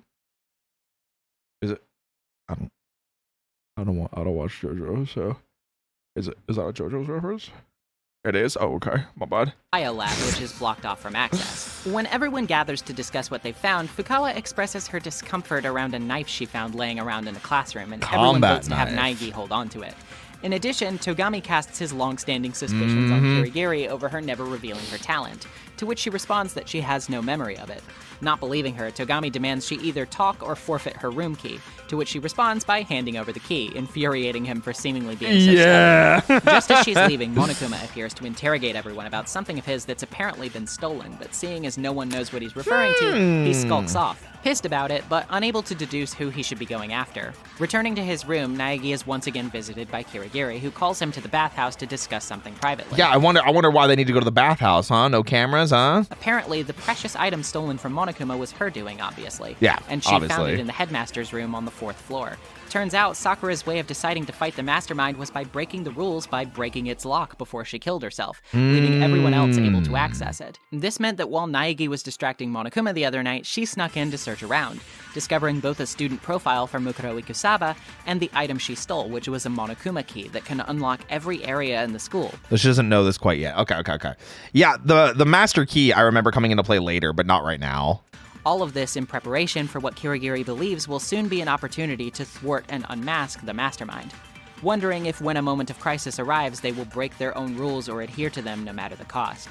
Giving Naegi a note that she explains he should only open if something happens to her, she departs for the night, leaving you back in your dorm room with a lot of questions. By the time I do like this point in the game too, I think just because it's so different, where a lot of the game up until this point, trials 1 through 4, Naegi is very much the you are the protagonist. You are kind of pushing through these investigations and finding areas and working with Kyoko especially to kind of uncover the mystery and, you know, uncover clues about who was killed and who the killer is and this, that, and the third. But this is the first time that it really feels like we as a player are kind of like almost relying on another character. And it really, I think, sheds a light on how much we should be trusting Kyoko, because the game wants you to trust her. It wants you to put your faith in her because of these things that we are seeing that she's able to do that we are not able to do. And in some ways that's good. I like it personally. I think it's a really nice change of pace. It keeps it fresh and it keeps the story rolling really nicely. In some ways I can see it being bad because we're relying on someone else to feed us information rather than discovering it naturally. I think it works really well. I think Kyoko is a great character, and I think these are really the chapters where she gets to shine even more so. Morning comes, it seems Monokuma can't find Kirigiri at all, which means she likely used the key to sneak off to an unknown area of the school while you were humoring him the night prior. Though this leaves you with a day of free time, it's one punctuated rudely by Naegi falling into a bout of fever, where he falls prone into bed a bit earlier than usual. During his strange half-haze, half-sleep, he hears his own voice talking about how for the sake of hope he has to stay at the academy. Jolted awake by this strange premonition, he sees the masked figure from the hidden room standing above his bed with the confiscated knife. And though he's under the impression that he flew into defense, everything is so scrambled that he can't quite remember, only able to make out a sight of Kirigiri in his room without the attacker once things have seemingly passed. When morning comes, he checks the drawer he left the knife in, and sure enough, it's nowhere to be found. Considering the sight we saw earlier in the chapter's beginning, this is starting to prove troubling. Going to the regular breakfast meeting, Naegi is surprised to learn that everyone has stayed up all night trying to get in touch with him earlier, but unable due to his fever sleep. They're all gathered in the gym, and for a less than expected reason. Apparently, while passing through earlier, they noticed Monokuma standing idly and responding to nothing at all. I love that their first thought is like, man, this dude's not responding. Take his ass apart. Take his ass apart. Apparently, it seemed as if whoever... DR2 has better characters on the investigation front in the cases in terms of figuring them out. Oh, yeah. I mean, like, we've talked about this several times now. I do think SDR2 is just a better game than DR1. I like it better. I like the characters in SDR2. I like the main trio of Chiaki, Hinata, and Komaeda. I like them significantly more. But I mean, like, we're not talking about that yet. That's for a different video time. Now we're just talking about, we're talking about DR1. Whoever was at his reins just stopped, and their suspicions were confirmed when, seeing an opportunity, they began to dismantle the bear to see what makes him tick. Though they find one of the many bombs each Monokuma model is outfitted with, they find little else aside from the knowledge that he's a very sophisticated piece of technology. And again, this lingering sense that something must be wrong if he was totally inactive. Deciding to head upstairs and force their way into the previously inaccessible 4th floor rooms, due to the mastermind's apparent absence, they prepare to grab a pickaxe from the greenhouse to get hacking at doors, when Fukawa, who was sent after it, suddenly returns as Genocider Shell, meaning she must have fainted for a reason we all probably suspect. There it is. Yep, turns out she fainted at the sight of blood and informs everyone of a mysterious corpse laying in the greenhouse itself. The mysterious corpse, covered with a white coat and evidently stabbed through the chest with the stolen knife from Naegi, is laying there unmoving, undoubtedly dead. Everyone begins to suspect that this, combined with the mysterious behavior of Monokuma, may point to the mastermind being dead, and they rush to unveil the figure's masked face. Before they can, though, the body just up and explodes, leaving the familiar bomb fragments behind, but most importantly, making it nearly impossible to identify the corpse's features, leaving... This is another time where Monokuma cheats, where I think it's like very much a feeling of, okay, like they're getting desperate. And this is where I start to be a little bit more okay with it, because you can tell you're getting so much deeper into the story and you're getting so much deeper into the thick of it, One is a good duo/quad, depending on the chapter. Yeah, I mean, it's not like I dislike Makoto and Kyoko. I think they're a great pair. I do think it does... I think because of DR1's writing, sometimes I do think it relies too heavily on one or the other sometimes. I like the progression that SDR2 has a little bit more. But again, that's just, it just depends. Jules flying through the bomb explosion is the funniest part. Yeah, her body just going flying here. It is really funny. Wish they had more hints in DR1 remake about DR2 survivors. What's the DR1 remake? Do you just mean the one on Switch/PS4? Oh, the brother's flying. Leaving behind only the knife, some fake nails, and exposing a strange wolf tattoo on the corpse's right hand. Laying nearby is also what appears to be a key. Yeah, I didn't think there was a DR1 remake either. I was confused. I was like, what? To the data center, which everyone uses to get into it. You mean the PS4 version? Got it. Through the security cameras, everyone again extrapolates that the body must have been Mukuro Ikusawa, and that she must have been the mastermind. While poking around the mastermind's personal security room, they also find a TV with a wireless antenna, which seems to be a potential connection to information about the outside world. When they get it working, however, we get yet another huge few bomb drops. First of all the antenna is showing on every channel is the security feed of everyone standing in the data center. Second of all, Monokuma suddenly appears, cackling at everyone for assuming he was dead, and clarifying that the mastermind is very much alive and well, having pretended to be out of commission for a while just to get your hopes up and then squash them in the palm of his paw. An incredibly effective fake-out, especially to those playing this game back in the day, who had no way of knowing that Monokuma would be a returning adversary in future games. Yes, and thirdly, absolutely. I for the most part, I do enjoy that Monokuma comes back. I will say in V3, I was kind of hoping I forget what they're called, but the multicolored Monokumas, I wish that they were kind of better. Could have added the stuff in the game about them. True. Mono Cubs, thank you. It's that the camera feed is seemingly being picked up from the airwaves because this killing game is actually being broadcast to the entire world, shaking the very foundation of what we understand about this story's What's up, Solito? As the implication behind that statement is astronomical resources, the like of which we couldn't possibly imagine a single criminal being capable of. When I say this goofy cartoon teddy bear can really strike fear into you, I mean he absolutely can. With very little space to continue reeling, Monokuma gets back on his trademark BS to announce a body discovery a little bit late. SDR2's good version. Yeah, Monomi. She's so cute. The only thing I don't like about her is it looks like she's wearing a diaper. Literally, that's the only thing I don't like. I like the Monocubs. I liked the premise of them. I just felt like they didn't do anything. As soon as Monokuma is there, you're really only looking at Monokuma. Although I do like their music theme, you know?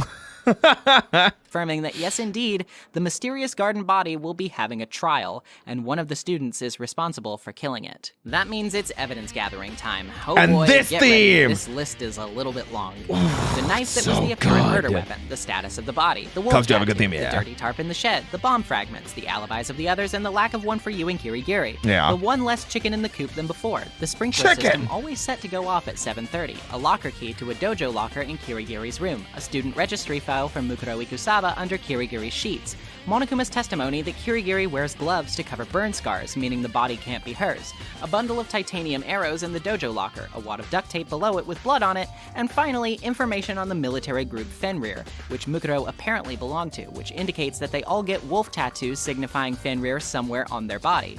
All of this evidence points to the body being Mukuro's, needless to say, and it seems... Also, for the record, the second game, SDR2, not V2. Yeah, I've said that a couple times. We are specifically referring to V3 as V3. It is the only one with V in it. It will make sense when we get to it. Just in case there's any need for that clarification. I have corrected a couple other people on it. I've just been like, I don't want to be nitpicky, but I also want you to remember that it's not V2 or V1. It is V3 and 1 and 2. Of evidence is very conveniently placed in the interest of pinning this all on Kirigiri, who thankfully shows up right before the trial to convey to you that yeah, she's both okay and was running a little bit late because she was exploring the second floor of the dorms with her special stolen key, a place which had no surveillance and thus no way of hearing Monokuma's announcements in. She took her time getting to the trial elevator specifically because she had to quickly backtrack and catch herself up on all the details of the crime. I do love this though because Kyoko definitely is like flexing so hard here in the sense of like, yeah, I basically just went over and found the body and then found all the stuff that you guys did. I just immediately put it all together and now I'm just going to listen to this case so I can like make sure that you can put it all out there. As you head down to the courtroom, things are more uncertain than ever. Something about the whole way these past few days have gone, and especially the process of this crime, its victim, and its rush to trial, seems extremely suspicious. And without really feeling ready at all to explain everything going on, you step into debate once again, hoping that somewhere along the way you'll be able to find some sort of explanation for what's just happened. Of course, as you might expect, this goes disastrously. There's just not enough information. You're able to safely conclude that the body is Mukuro Ikusaba's, but not really on the who killed her part. You're able to sort of argue that you couldn't have done it because of the time you were verifiably awake and when the body was discovered, leaving a specific time frame it would have had to been placed there due to the sprinklers being likely to get it wet otherwise. Which is easy to point out. But this is totally pulled back by Kirigiri, who is also desperate to prove she's innocent, mentioning that the tarp could have very easily made it possible to prevent this, and that the blood on the jacket was clearly a chicken's that was added afterward to make the knife wound appear consistent with the state of the body. This is also something that I really liked within the game too, because to this point, Kyoko has been your partner, has been your Maya to some degree, where she is actively helping you. And this is like I said, it's a very nice turning point of the game. And I understand why people wouldn't like it. I like it because it turns a lot of what you expect from Danganronpa 1 on its head, in the sense of, like I said, she is the one giving you a lot of information towards the beginning of the chapter. And now that you're in the trial, she is the one challenging you to come to the truth yourself rather than relying on everybody else. It is a really nice evolution of how the game has played so far. And I think it plays off of their relationship really well. And further establish this sort of false Also, alibi. I love that Nuggets. Of course, there's also the fact that Naegi had the knife found stabbed into her, which certainly doesn't do him any favors in this respect either. Of course, the stab wound doesn't appear to have killed her anyway, considering the fake blood, which loops us back around to discussing the She becomes more Mia than Maya there. Apparently Yeah. by the duct-taped bundle of arrows found in that dojo locker whose key was in Kirigiri's room.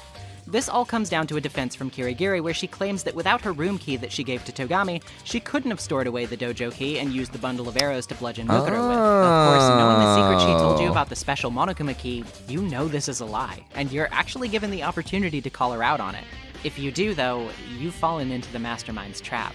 Just as you didn't want to needlessly mention Sakura's betrayal before it was time, this was supposed to be a test of your self-proclaimed trust in Kirigiri. Yep. And if you fail to return the favor, you've backed her into a corner she can't escape. One Monokuma set up intentionally for her. Sentenced to her death, this leads you to the bad ending of the game, where everyone decides to just give up, Monokuma stops giving motives, and they all grow up trapped in the school and having weird babies. Yeah. It is a crazy ending that they all just have kids with Asahina and they just give up trying to escape. And then Fukawa just dies. I forget how she dies though. Like even Byakuya is smiling like, oh man, yeah, we made it. Also, it's where this meme comes from of like the thing crushing down behind. So it's kind of an interesting turn that in this game all about seeking the truth, going with your player's instinct above the choice Naegi would think to make on an emotional level leads you to the worst outcome. The truth does not always lead to what's happiest or what's best for everyone else. It was Naegi who understood this earlier when he intentionally hid Sakura's secret from the others until he felt like he could get a proper grasp of the situation. By forcing this information out of Kirigiri before she's ready to share it, you've effectively done the exact thing she admits she was wrong to do to you a chapter ago. Of course, you hang out with Hagakure, he makes a prediction of him and Makoto having kids that share a mother. Wait, that's so funny. I didn't remember that. We don't know how Toko dies, but we can make a guess. That doesn't make the other choice less horrifying, either, at least at first, because ignoring Kirigiri's lie still ends up pinning the blame squarely on your shoulders. And without the proper evidence to shake this implication, everyone votes for you. Knowing as a player you didn't commit the crime, this is horrifying because it either means Monokuma's about to pull some BS and kill you, or he's going to acknowledge that everyone was wrong and kill all of you. The former is what he chooses, of course, with Kirigiri realizing in dread and regret that this trap was twofold, capable of either taking her or you out, as both have served as inconveniences to the mastermind. And that her bet about whether the mastermind would break their own rules in a moment of crisis seems unfortunately to have been answered with a resounding yes. And that is one of the parts where I'm super okay with Monokuma breaking his own rules, because he lies to everybody else and implicates that you are, in fact, the one that killed Mukuro Ikosaba. And obviously, that's not true. Obviously, we, the players, know that. But it is very much a moment of like, wait, I didn't do this. What happened? Thankfully for us, and unfortunately for Monokuma, his attempt to make Naegi pancakes to go along with his Awada butter seems not to go as smoothly as he'd hoped, with the Crusher block being halted at the last second by a reappearing alter ego, who, surprise, surprise, seems to have implanted a sort of backdoor Trojan of himself into the network before Monokuma destroyed the laptop in the previous chapter. Surprise! Thwarting the execution in progress, and Naegi, still alive, is flung into the underground trash heap, surviving, I assume, by being cushioned by all of the garbage. Disgusting, sure. And because he's, super lucky.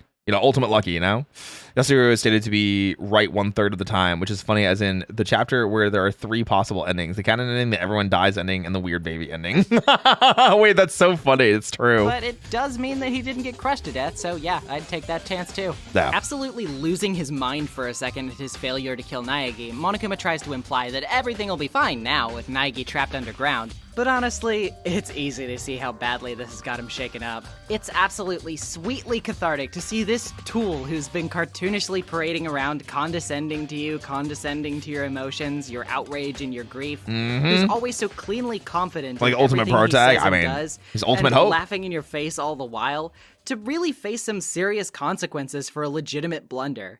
The amount of pure, unmitigated schadenfreude here is to die for, or perhaps not to die for. It's just very satisfying to see him losing his grip on the situation, trying his best to wrangle his game face back on and gloat that actually this is even better than what he had in mind originally, as if he's not clearly seething inside. A+ material, so good. One of the most satisfying outcomes to a chapter so far. And clearly Kirigiri agrees with me, because despite his bravado and bluster, she perfectly points out what's in store for us now. It is perfect. It is always nice to just see Monokuma getting, the shit that he deserves, but it's also just a, like, oh wow, we actually picked the right thing because the story is progressing now, Saying that it's not they, the students, who are ensnared. It's the mastermind. Picking back up with Naegi, we see him awaken in the garbage dump. Remains are scattered around of many different things, including the rocket whose strange execution of an unidentified man we saw at the very beginning of the game. Of course, Naegi has ironically, no it kind of looked like Hinata. Like from STR2. An unidentified man we saw at the It almost looks like him just because of how like generic he looks. Very beginning of the game. Of course, Naegi has no reason to recognize that and no reason not to just conserve his energy for the moment. Hey, Husky Note, welcome to the stream, everybody. My name's Roy Chiato, like a macchiato. I'm your coffee fueled host of the most professional voice actor. I love working out, in case you couldn't tell. Welcome in. We are reacting to a Danganronpa retrospective by Nezumi VA. She has this awesome kind of retelling of the story with a lot of really cool behind the scenes stuff, information. They cover a bunch of different visual novels. Like she's covered Ace Attorney and various games like that. So if you want to learn more about Danganronpa, come join us. We've got maybe like 40-ish minutes left in the video. We are pausing regularly to talk about things and to add my insight and opinions and things like that. So welcome in, pull up a chair, kick up your feet, and let's have some fun. Sleeping until finally Kirigiri arrives, having snuck herself into a load of trash so she could descend and break you out. An atonement for abandoning you. Makes sense. Naegi is quick to suggest that, no, it's okay, Kirigiri, you didn't abandon me, I understand. To which she replies, no, dude, I totally abandoned you. I packed it up. I was like, RIP to him, but I'm different. But also, like, my bad about that. Won't happen again. She also reveals to you that bits of her memory have returned, namely that she's the super high school level detective, and that she initially came to this school to find her father, who is in fact the actual headmaster of Hope's Peak itself, a man by the name of Jin Kirigiri. Determined more than ever to discover the real identity of the mastermind and true face of super high school level despair, the one responsible for the apparent tragedy that led Hope's Peak to its closure and condemnation, Kirigiri affirms her belief in you, vowing to, together with you and everyone else, finally take down the mastermind once and for all. Ending Chapter 5. Yeah! Mystery-wise, I'd actually say the main appeal of this chapter isn't in its class trial, but in both its wealth of new information and its thematic strength. The clues surrounding the Academy's mystery are on full force display, and the admission of the television broadcast, along with the mysteriously masked Mukuro's deaths, try saying that 3 times fast, are huge intrigues that only add to the veritable pile of things we desire an explanation to. I think that's why it works so well as a lead into like the final chapter too, is because like you finally feel like you've made progress in the overall mystery. But because of that, you also have infinitely more questions. Where all of the other cases, like you maybe like find a little another piece of the school and some like out of context photo and you're like, huh, what's this? This is the first time that you're kind of like, what? Like this chapter in general, I feel like gives you not information overload, but it feels like a payoff finally. And then kind of sets you up for like okay, I have to know more. I have to play one more chapter. Like if you're playing this and it's like 2 or 3 a.m., you're like, I have to keep going. And you keep playing. This is the chapter that you stay up for to finish. All of which we're now heading Take care, Sakura. For. This is the type of intermediary chapter that sets up a climax perfectly and would be the type of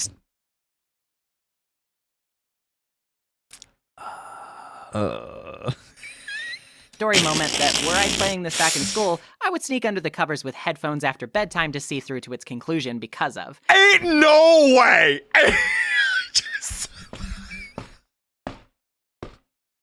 There's no way. I literally just said that.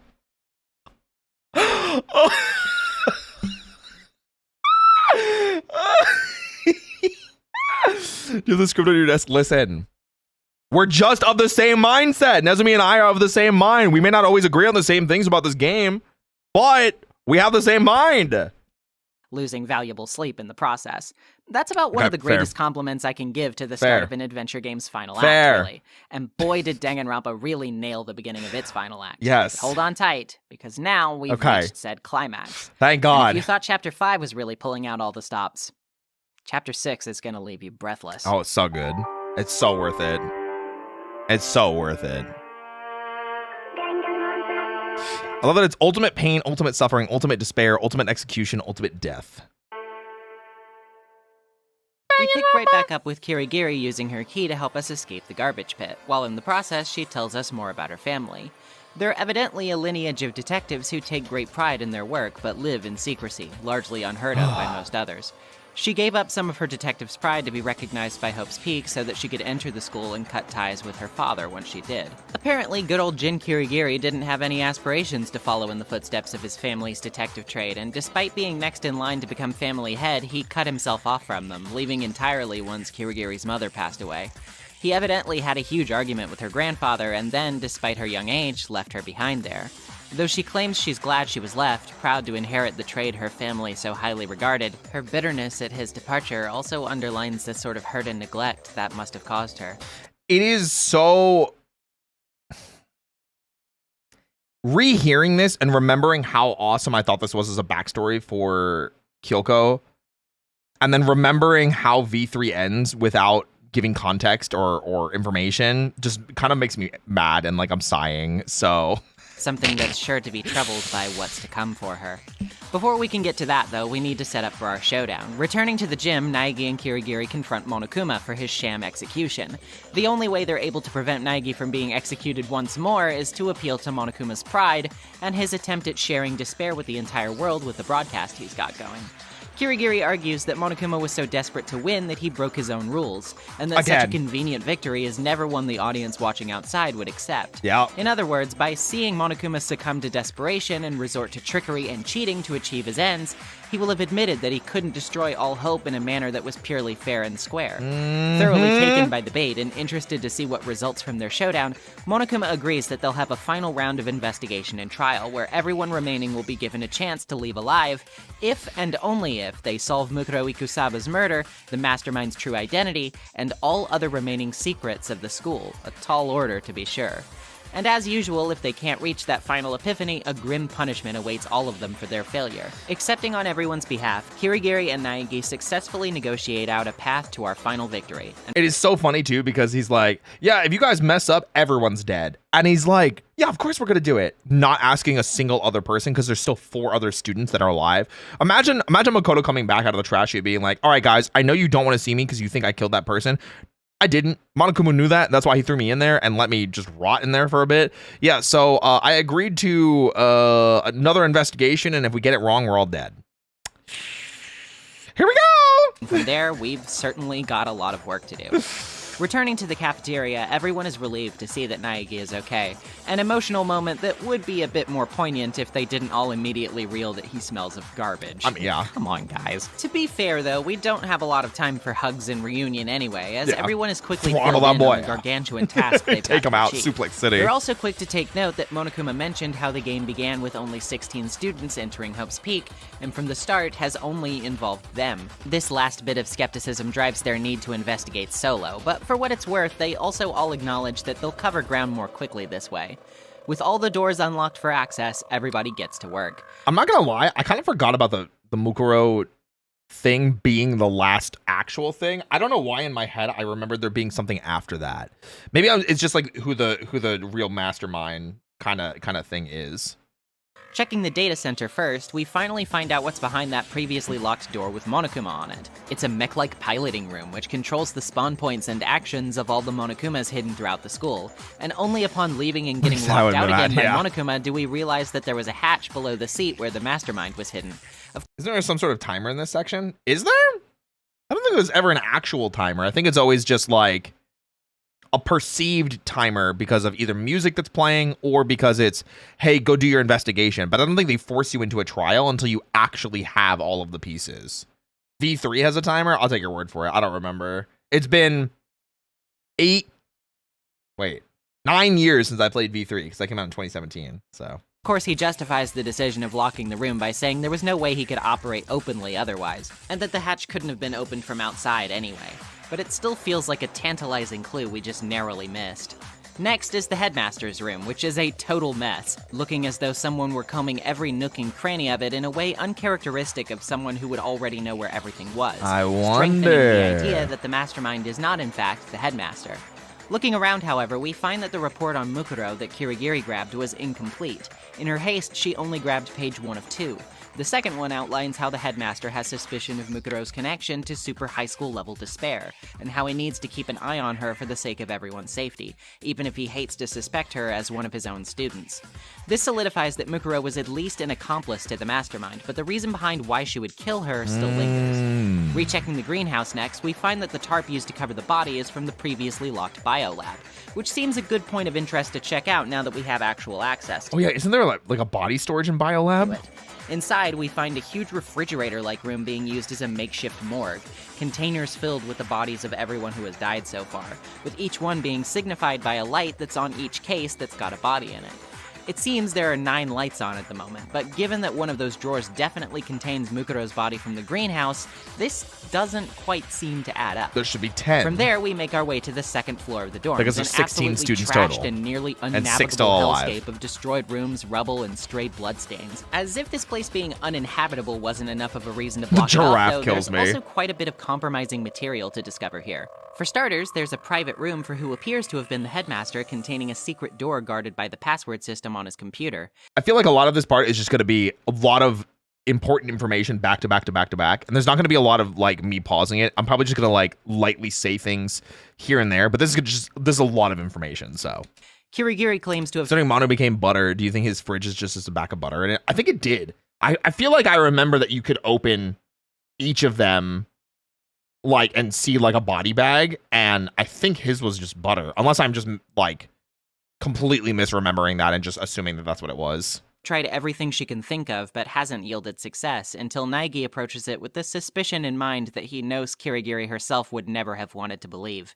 Typing in her name, the door finally opens, a grim expression of disbelief on her face as it does so. Inside are a couple of important things. More obviously, there's a brightly wrapped present box containing Jin's bones, no doubt left behind by their mastermind. Finally, which is so, like, holy crap, dude. And you can see the giant, like, crack on his skull. establishing to us who the guy strapped to the rocket at the start of the game was. Oh. Is that who it was supposed to be? Oh, I guess. The blood all over the place is kind of wild. Yeah, it's because, like, you're in a part of the academy that's, like, air quotes, I think supposed to be the real academy, as opposed to the bunker academy, but yeah. Behind, on a dresser, is a picture kept by Jin of himself holding Kirigiri when she was a happy, smiling child. Grimly, she expresses, "Well, this is annoying. I came here to free myself of the past, and yet to now find something like this. Yeah. So, what do you expect me to do now?" As we come to understand her conflict and pain, Naegi thinks to himself about this revelation with a line that just breaks my heart, to be honest. Knowing the headmaster had this picture all this time, he must have really cared about her. I mean, yeah. Realizing that with this, her plan to achieve closure by cutting her father off for abandoning her is ultimately impossible, the usually stoic and reserved Kirigiri asks for a bit of private time in this room, of which we happily give her considering the circumstances. It's also just oh my god. It's also just a nice moment for Kirigiri in general. She's usually so stoic and so like well reserved, even during the moments of like leading to her death and the bad ending, and then leading to Makoto being, you know, found as the black end and everything like that. I think these are like the moments that you really see that she's shaken up, because her whole objective has been gone from the beginning. You know, Footage definitely has the same haircut as Rocket Dude. Yeah, I think that's what it's supposed to be implied. I just forgot. So, Spaceship Execution, I think, is the only one used twice. I don't remember what the other one is. Watching this made me hop on DR2. Yeah, SDR2 is so good. I feel bad for her, but I'm annoyed by the headmaster at the same time, you know? Oh, of course. Yeah. In a desk drawer before we leave, we find an emergency e-handbook capable of opening anything guarded by a card reader, regardless of whose it is. Using this, we can finally get into some of the mysterious lockers further down in the hall. Inside, we find something truly confusing, a pocketbook of notes that seemingly belonged to Kirigiri, detailing her coming to the school and meeting her father, only to realize towards the end with hasty scribbled writing that they were already in the company of dangerous individuals. And also a locker definitely belonging to Hagakure, a notebook filled with his handwriting and tons of class notes, proving he had to have taken classes here. Just as we wrap our heads around this, Monokuma calls everyone to the gym for a hint, and when we arrive to receive ours, we get a photo of the entire class happily together in a room without the barred windows. Well, everyone except for us anyway. Now it seems like none of the others want to talk to us anymore, barring Kirigiri, who deliberately decided not to take... It's so funny, too, because I think the obvious answer in this situation is just Makoto took the picture. Like, there's 2, 4, 6, 8, 10, 12, 14, 15. Who took the picture? Obviously, Makoto took the picture, you know? Together in a room without the barred windows. Well, everyone except for us anyway. Now it seems like none of the others want to talk to us anymore, barring Kirigiri, who deliberately decided not to take the bait and refrained from getting a hint from Monokuma in the first place. Speaking of Kirigiri, our last clue comes in the form of a DVD she found in the headmaster's possessions. Also nice blocking Junko's face, yeah. All of the students that none of them remember recording, where the headmaster asked them all one by one if they would be okay with living out the rest of their lives in the school, and all of them agreeing to it. Stunned and confused by this revelation, you're unable to view the whole thing as a sudden power outage stops it in the middle, claimed by Monokuma to be totally by chance, but all evidence suggesting otherwise. And then it breaks, right? You don't get to see the full thing. With all this down, we head to the longest trial in the game, the ultimate solving of mysteries to end all mystery solving. And strap in, folks, cause this one's... The teacher? No, teachers don't do anything. Hope speak. Quite the doozy. We firstly got to resolve the Unless matter it's in of the anime. everyone now being suspicious of one another, because they all received photos of a similar nature to Naegi's, the common factor being that the person who received the photo is not in it. Pointing this out quickly gets everyone back on the same page, but at first they still don't believe the photos to be real, at which point they have to swallow a huge pill as Monokuma tells them they're totally real, and the discussion can't really continue until they figure out how that could be possible. If you've been paying attention so far, you'll likely have figured this out by this point. Yeah. It all could only point to collective amnesia. Amnesia! But why? Why is it that everyone so conveniently had amnesia of their time together in Hope's Peak Academy? Also the music. Well, it's rather simple. music. Actually. Their memories were stolen away by the mastermind, and I actually really like the way Monokuma dismissively responds to being asked how he did it. If I said it was hypnotism, would you believe me? Or we opened up your skulls and messed with your brains? Would you really believe anything I said? How it happened doesn't matter right now. I mean, it is, unironically, I think it's the perfect explanation, because one of the pitfalls of, I think, games like this, and unfortunately 999, Virtue's Last Reward, and Zero Time Dilemma suffer from this, when you over-explain some things, and you start getting like, wait, that doesn't make sense that the way that you just explained it. Why wouldn't it just work like this, and this because of the world that you've established? Just don't explain it. Just be like, yeah, we did this. Because then you can just be like, okay, cool. Yeah, for sure. Yeah, you stole our memories? Okay, cool. How? Don't worry about it. It happened. Because as soon as you can get past the suspension of disbelief of it happening is smaller than the suspension of disbelief of explaining how it happened. So... Script meme post. Wait, there's a Zero Escape meme post? I mean, I know I made a Reddit post like 10 years ago explaining how much I hated Zero Time Dilemma, so it's the only time I used Reddit. They go into more detail about the memory stuff in the novel. I haven't read the novel. I don't read. I'm stupid. Considering this universe, a bunch of ultimates made it possible, probably. And he's right, to be honest. Explaining something like this at this point wouldn't change anything about the results or the fallout surrounding those actions. Yep. That explanation would basically only be of benefit to the audience, and Monokuma is effectively skipping over all the pseudoscience to get right to the story's actual emotional needs. I agree. Namely, we've got to get back to the matter of Muguru's untimely demise, which was look. obviously perpetrated by the mastermind. Though there's some brief debate over whether the mastermind is even in the school, the mention of the Monokuma control room is quick to establish that they most certainly are. Yep. Now only leaving the question of who among the students could be the culprit behind everything. Clearly realizing it can't be anyone currently standing in the room due to just how contrived their methods of sneaking off would have to be, everyone quickly concludes that a student previously thought to be dead can be the only one.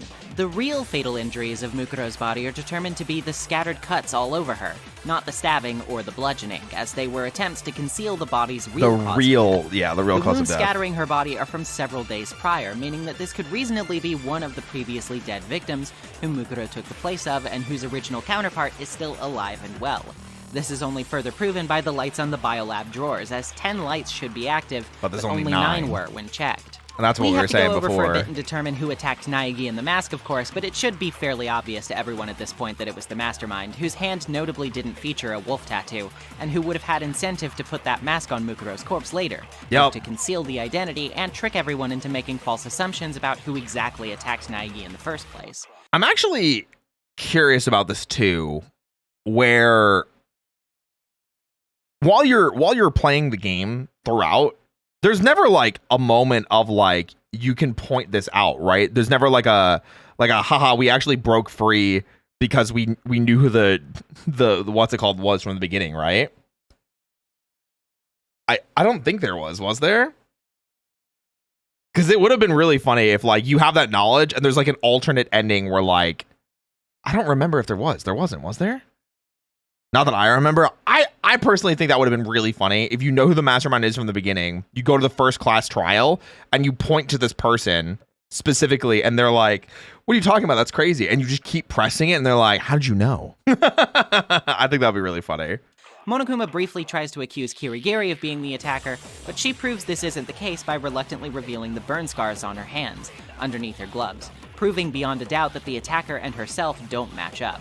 Of course, we can prove the body was one from the biolab anyway, as the tarp used to carry it was from the biolab. You played this game before. When considering all of this and Mukuro's wounds, it becomes obvious that the only person who could have been killed in such a manner was Junko Enoshima. Putting your deduction skills to the ultimate test, you reason out that Mukuro was disguised as Junko from the very start of the game, mingling with everyone whose memories were already wiped of their school years to trick them into thinking that she was Junko. After settling into the game, Mukuro, who was the mastermind's accomplice, was then suddenly betrayed, explaining her words of disbelief when she was impaled by Monokuma's spears. From there, the mastermind took her body to the biolab where the rest would be stored, but then, in an attempt to forcibly corner Kirigiri or Naegi, brought it back out, using an elaborate disguise scene, fake wounds, and even blowing up the body to both conceal its original identity and get one or both of the thorns in their side killed. It's so good. There's an ending where everybody has babies. Yeah, we were talking about that before.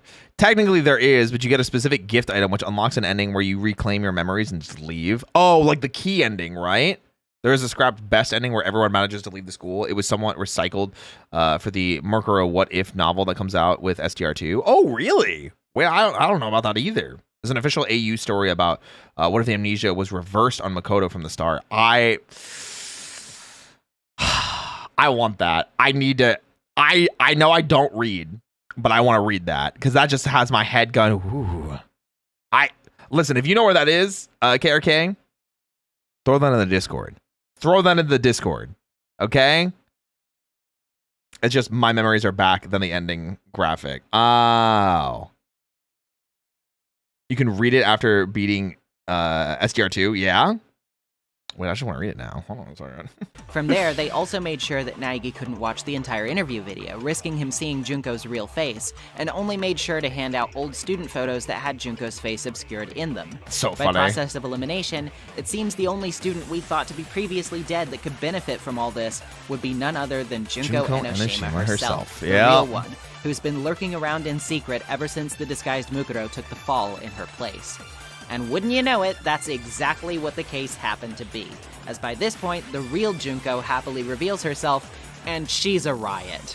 A perfectly eccentric oddball who is so bored by everything that she can barely stand to act consistently for more than a few seconds at a time. She's brilliant, but she's also absurd. A completely cynical fetishist of despair who not only yearns for sorrow and misery for its own sake, but also because philosophically speaking, she believes it to be the natural way of the world. In a way, she reminds me of a more extreme example of the type of mood or social lethargy that gives way to the kind of defeatist attitudes responsible for trapping us all in cycles of real-life misery and injustice. Little bit of P3 action going there. I think the other funny thing is, I like to think about this because I've seen the DR animes, and it's easier to kind of now jump the gun talking about this kind of stuff, where despair really sets in for the first time. I'm always so curious as to how she grew so powerful at such a young age. Like, where did she amass so many things and keep everything secret? And it's like, you don't want to explain it because then it becomes less realistic the more you explain it. And it's like, I get that, but I'm also like, I'm so morbidly curious, you know? If you convince yourself that the default setting of the world is to simply fall into despair, to fold before the might of that sorrow and cynicism, then why would you even feel the need to try at all? Why make the world better when it will always fall to ruin? Why stand for what's good when what's bad always wins eventually? I've heard— At least in the Junko situation, once you find out about Mukuro, with what specifically? Good question. I don't know. Again, read Danganronpa 0. It goes into more detail on how and why Junko is such a superhuman. Well, I kind of understood it a little bit in the anime, but even then, they like barely go into it. The JoJo pose, it absolutely is. The anime was like she was inherently smart and her sister wanted to please her so often. Yeah.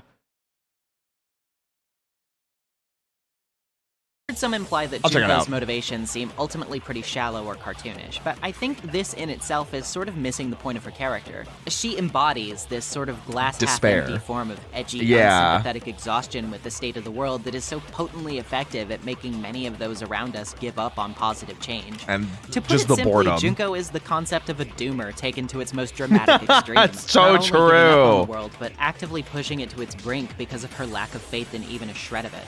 And it's that kind of tantalizing anger and lack of faith in those around us that fuels an outlook like that. one that, truth be told, is scarily easy to see yourself falling into given the right set of circumstances. Of course, that doesn't mean we'd all pilot a robot bear to make high school students kill each other. Some of that's just part of the brand, baby. But on a more personal level, I've known people who feel this way, whether they recognize that or not. How tempting is it to throw your hands up, to look at the state of everything around you and say, this is never getting better. Why even try at all? We're all going to die, and none of this will make any difference whatsoever. Yeah. That's the kind of despair Junko embodies. It's the kind that has the potential to grow like a virus inside anyone it infects. And it's this knowledge, this understanding that she fully embraces in converting others to her militant, malicious cause. When I see complaints that her personal motivations aren't better explained, or that her background isn't explored thoroughly enough to make it clear why she does this, I think back to a scene from the psychological thriller film directed by Michael Haneke, Funny Games.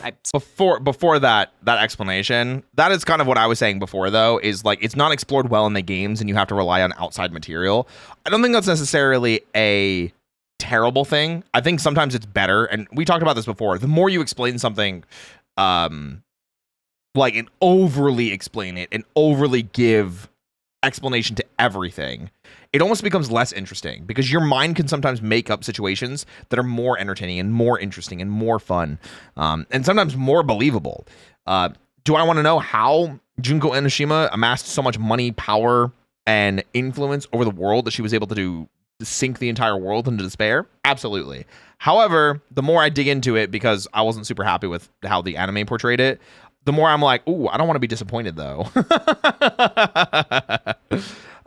But I do want to read that AU where Makoto gets his memories, and I do want to read the novel where it explains Danganronpa 0. So I swear I'm going somewhere with this. The film is framed as a sort of home invasion horror movie, similar to many others, but in its clever use of fourth wall breaking and refusal to sate the audience's typical taste for carnage, it becomes a very deliberate reflection and criticism of media violence, stripping away the context and catharsis, leaving only the structure and the suffering, making us ultimately question the dedication we've put into watching something so purely miserable with no other merit to it. How far will we go to continue watching something like this purely for its own sake, in other words? Anyway, the film basically revolves around this average family being trapped and tortured in their own home by these two dudes who assume the names of Peter and Paul, though they alternate between several different inconsistent identifiers throughout the film's runtime. In a particularly notable scene, one I really want you to think with me about after all that stuff I just said about Junko and her role in the story, the father asks the boys why they're doing all of this to them. And Paul responds with a multitude of self-contradicting and asinine excuses / backstories for it. All of them are mockeries, honestly. They're not even remotely satisfying explanations. But then he pulls the curtain down and exposes our priorities as an audience in the process. He admits that none of the things he just said were true, and then he asks the family, but simultaneously the audience, what would you like to hear? What would make you happy? None of what I said is true. You know that as well as I do. Yeah, it doesn't matter. He's a spoiled little brat. He's jaded and disgusted by the emptiness of existence. Peter and Paul act throughout the film as agents for the audience's desire to see misery, murder, and chaos. They're tricksters who come into existence solely to enact the violent acts we see on screen. And in doing so without giving us the satisfaction of some kind of tragic backstory, they notably rob us of the ability to get lost in the film's fiction. They intentionally make us sit with our own desire as an audience to have seen exactly what we're seeing right now. And to me, I feel like Junko is sort of similar. Not exactly the same necessarily. I see where they're coming from with this. I see where Nezumi is coming from in this sense. In the light of there is no reason for it. I think Junko's reasoning that is defined in the game, in the anime, in the whatever you want to call it, whatever else exists.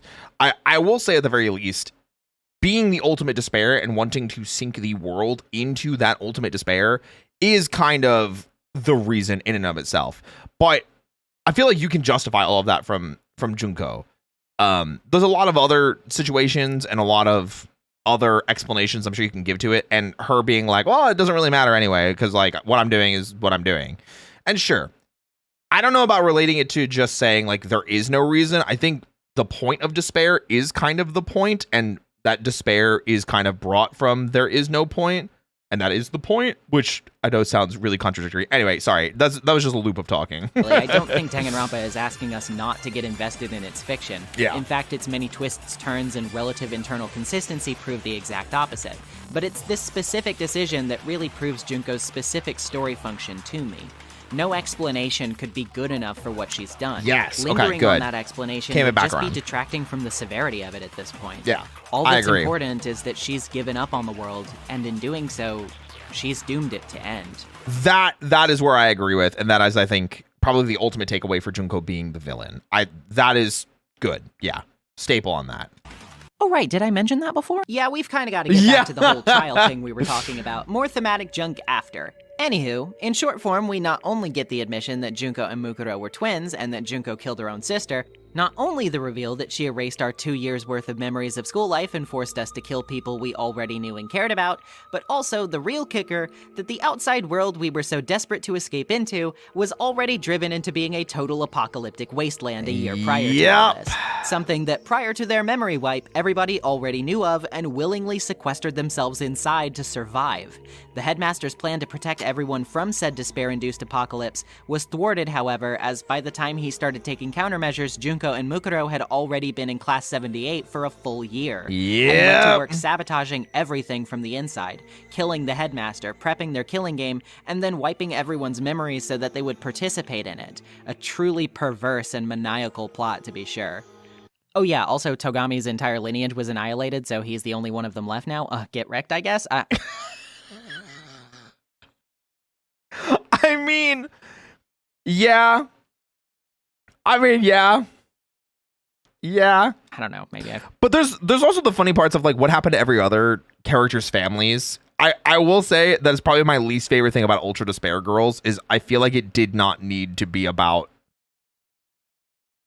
it didn't need to be about Makoto's sister. There's a couple other characters that I'm like, I kind of would have preferred this being a little bit more up in the air. Asahina's brother, especially. Ooh, it didn't need is a good enough statement on its own. Yeah, Ultra Despair Girls is not good. There's a lot of things that I don't like about Ultra Despair Girls. Am I looking forward to the story recap of it? Absolutely. Did I really want to play it in the first place? No. So, yeah.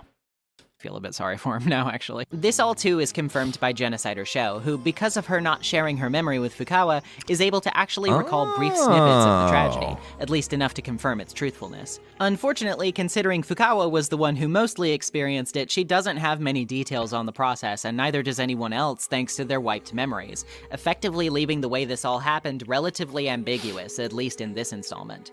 Also very funny to me when you think about it in the grand scheme of things, even if Junko and Mukuro weren't there, they still have like a crazed mass murderer that is part of this.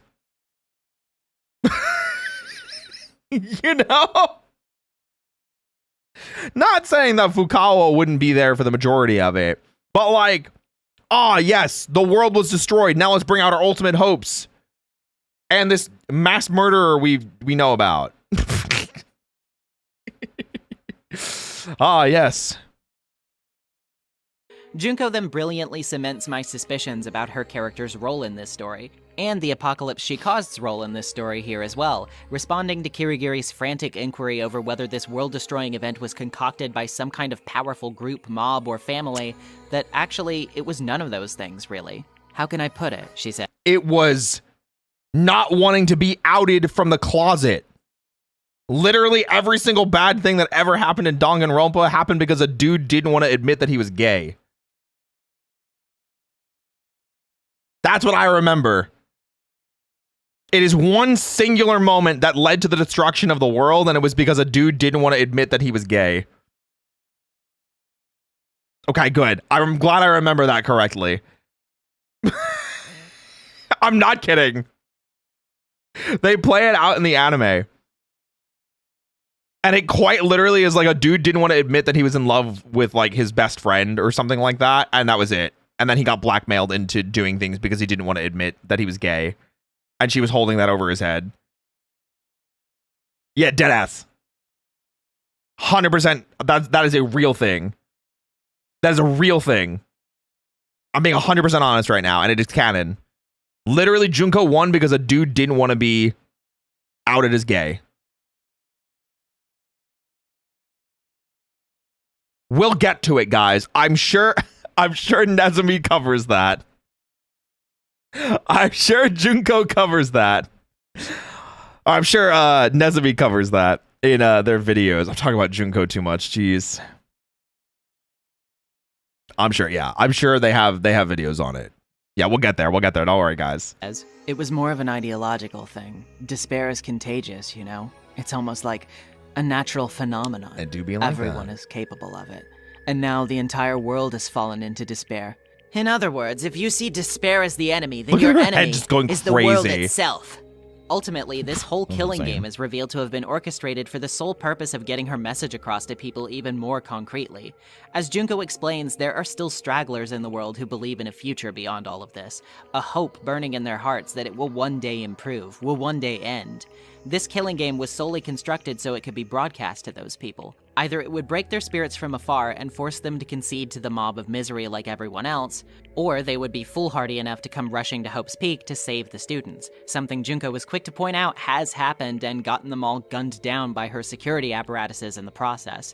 In forcing everyone in the world to witness the students of Hope's Peak, the symbol of the entire world's future hope and prosperity, kill each other for such selfish and petty reasons, she's effectively twisted its entire image, used it as a beacon of despair that will prove her own cynical worldview once and for all.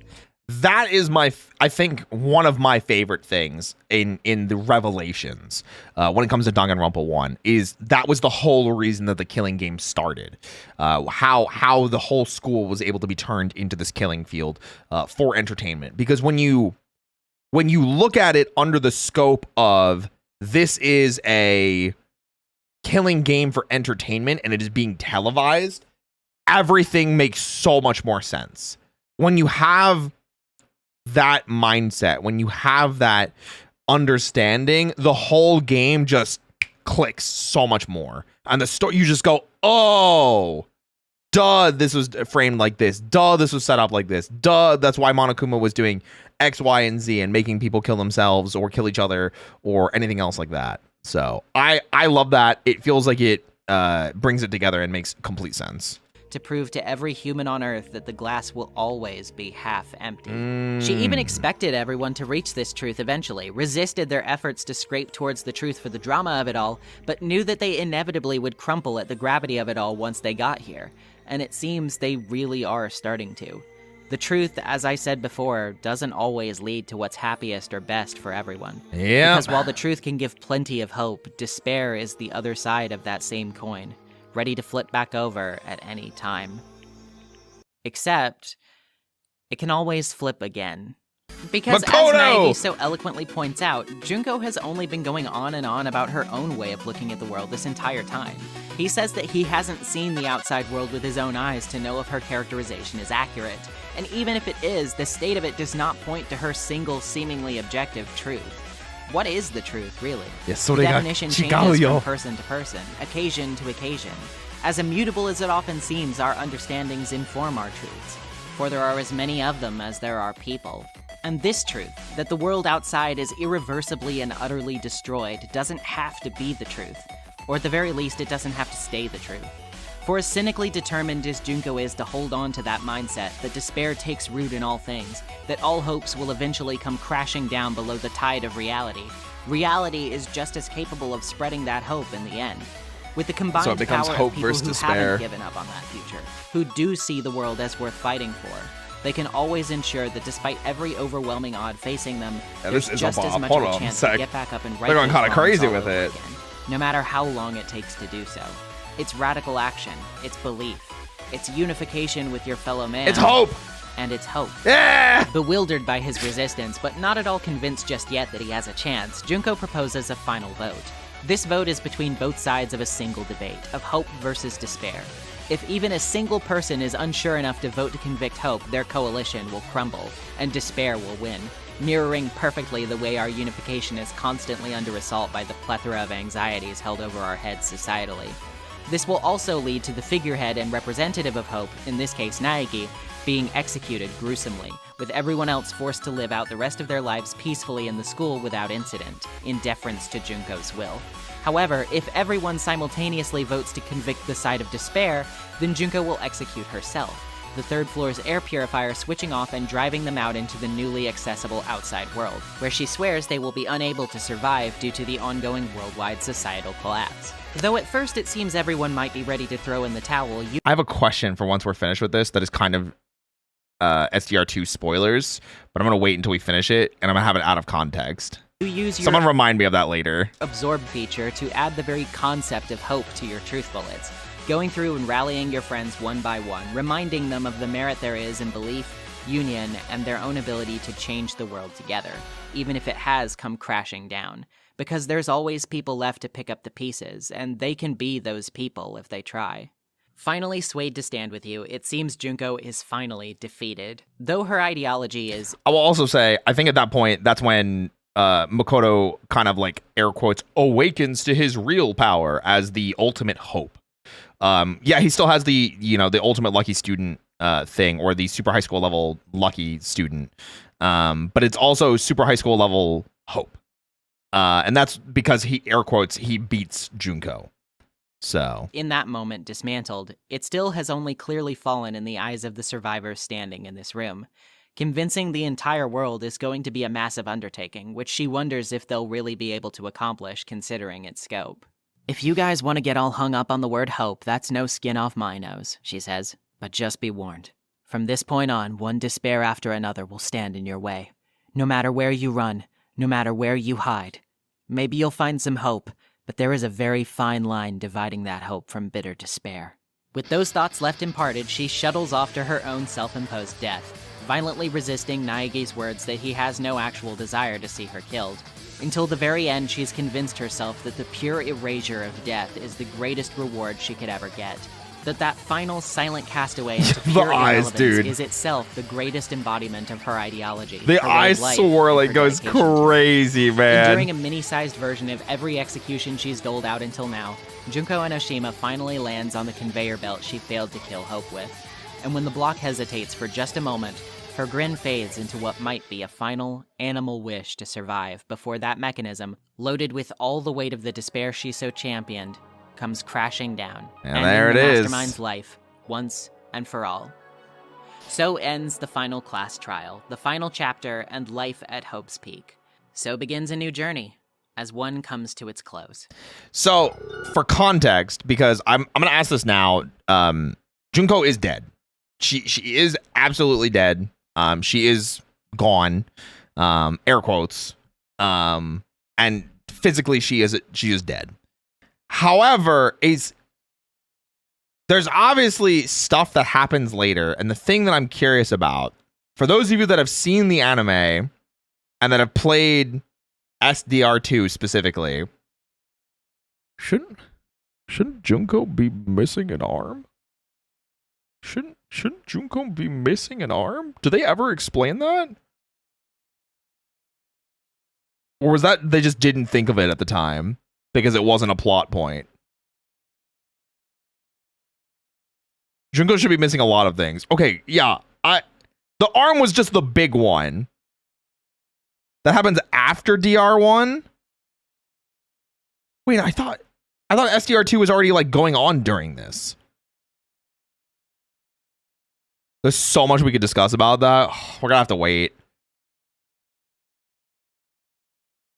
We'll have to wait. I thought it had already happened to this point. Well, no, I know SDR2 is happening after Trigger Happy Havoc. Trigger Happy Havoc. But I thought there were pieces of it that were happening during and before. But I guess I just misremember the order of events. So, some of it. Okay. We'll get there eventually. We'll get back to it. We will get back to all the craziness that happens, yeah. Goodbye, Finally, Despair High at the end of a School. long journey, everyone takes the escape button dropped by Junko at the moment of her death and takes it to the main hall. Also, can we just say, this is such a wild, like, if you showed me the 16 students from the beginning of Danganronpa 1, if you showed me 16 students and you told me that these were the 6 that would survive, I would say you're crazy. Because this is not the group that I expected to survive. At all. It is such a crazy group that you really don't expect to be the ones that survive. First of all, I really did expect both of these characters to die. I kind of expected both of these characters to die too. And I expected at least one of these characters to die. So... oh. Anyway. There, they briefly reminisce about everything that's happened and talk about what will happen moving forward. Unified by their experiences, they all make sure to let each other know that they'll always be available for each other. And despite their uncertainties, despite their anxieties, despite all the promises of despair waiting for them that Junko left behind, Definitely surprised the they serial decide killer is to just go alive still. anyway, Yeah. because they never know what will be waiting for them on the other side of that door, or how they too could be a part of making it better. Because when everyone's hands are joined, what may seem impossible for one becomes possible for many. No matter what it looks like, Naegi says, it's still our world. It's where we're meant to live. And how do I put this? Unlike this school, the world is really big, right? Since it's so big, I'm sure there must be some despair no matter what. But there also has to be lots of hope. Lots of Right. hope. solidifying that the true meaning of hope is in searching for it, to try to find it. Everyone stands firm as Naegi hovers his hand over that button signifying their freedom, their decision to emerge into an uncertain world rife with danger. Here, in these final few moments, Naegi's internal monologue really touches on something important to me. Instrumental to me, in fact. I love this music, It man. summarizes what So I think good. this whole game has always been about. But what can we do? There's so few of us, and we're so small. So what can we do? No. We can probably do anything. Literally The door anything. began to open. With my hands. With our hands. Hope and despair Yeah. mingled together, opening the door to the future. As the button is pressed, the giant locked door at the main entrance finally begins to spread. And as light pours in, the outside left truly ambiguous until the very end, the frame is engulfed in that light, and Danganronpa comes to its close. Aside from a sequel tease at the end of the credits with Monokuma still being active without Junko to control him, of course. What? Gotta encourage people to keep buying copies somehow. I've heard many- True. But it is, I will say, I think it's one of Danganronpa 1's greatest strengths. At this point, like, obviously we know Danganronpa spun off into an entire franchise. There's multiple games, multiple anime, multiple books, multiple sequels, prequels, whatever you want to call it. I think leaving the ending ambiguous on DR1 is one of the strongest things, and not knowing how destroyed the world actually is, how messed up it actually is, whether Junko is lying or not, I think was one of the greatest strengths in Danganronpa 1. Because I think leaving that kind of like white blurring nothingness and Makoto representing the ultimate hope definitely has that feeling of it could be anything. You literally could hope for anything because the world could be anything. And part of me wishes that it stayed ambiguous because, like I said, sometimes your imagination is always going to be better than what it actually becomes. But SDR2 is so goddamn good that it's like hard for me to say that. You know what I mean? It is almost a shame that SDR2 being so good almost makes DR1 worse. Which is almost the same problem with VLR being so goddamn good, also somehow makes 999 worse. I think the ending would have gotten a similar response as V3 if not for, one, this is being the first game, and two, SDR came out like 2 years later. Yeah, we did not have a lot of downtime between 1 and SDR2, but now it's been 9 years since V3 came out, and we're only just getting 2x2 now. But they did say specifically that they were done with Danganronpa after V3, and I know a lot of us, myself included, were very polarized is probably the best way of putting it. I actually prefer DR1 over DR2. I think that's a fine thing to say, and I think that's a fine judgment to come to. I prefer SDR2 over DR1 at the end of the day with most other people. SDR2 does definitely complicate things, though. I will fully admit and plainly say it's almost, oh my god, wait, I thought of the perfect thing. It's like Kingdom Hearts 1 going to Kingdom Hearts 2. Because it introduces so many new concepts and ideas that once you know, you can't unknow in the context of the story. And sure, there's stuff that happens in between Kingdom Hearts that kind of helps bridge the gaps there. But quite literally, like, if it was just Heartless in Kingdom Hearts and one Keyblade, infinitely simpler. But then Kingdom Hearts 2 with the nobodies and other Keyblade wielders and everything that's going on with Ansem and how many different Ansems there are. Plus there's, you start to find out about, Ventus and Aqua and Terra. Like, SDR2 does that for DR1, where it kind of makes it worse because they didn't think of the foresight to make things not need to be retconned. So, first entry, we're making a story. Second entry forward, we're making a franchise. Yeah, it's definitely that feeling. And the scope that SDR2 has is so much bigger and better. But if anything, it makes DR1 suffer because then you go back and play DR1 and you're like, well, I know that this is actually the case and this thing isn't dead and I know what's out there now. So it's like, it's kind of ironic that SDR2 is as good as it is and it makes DR1 worse.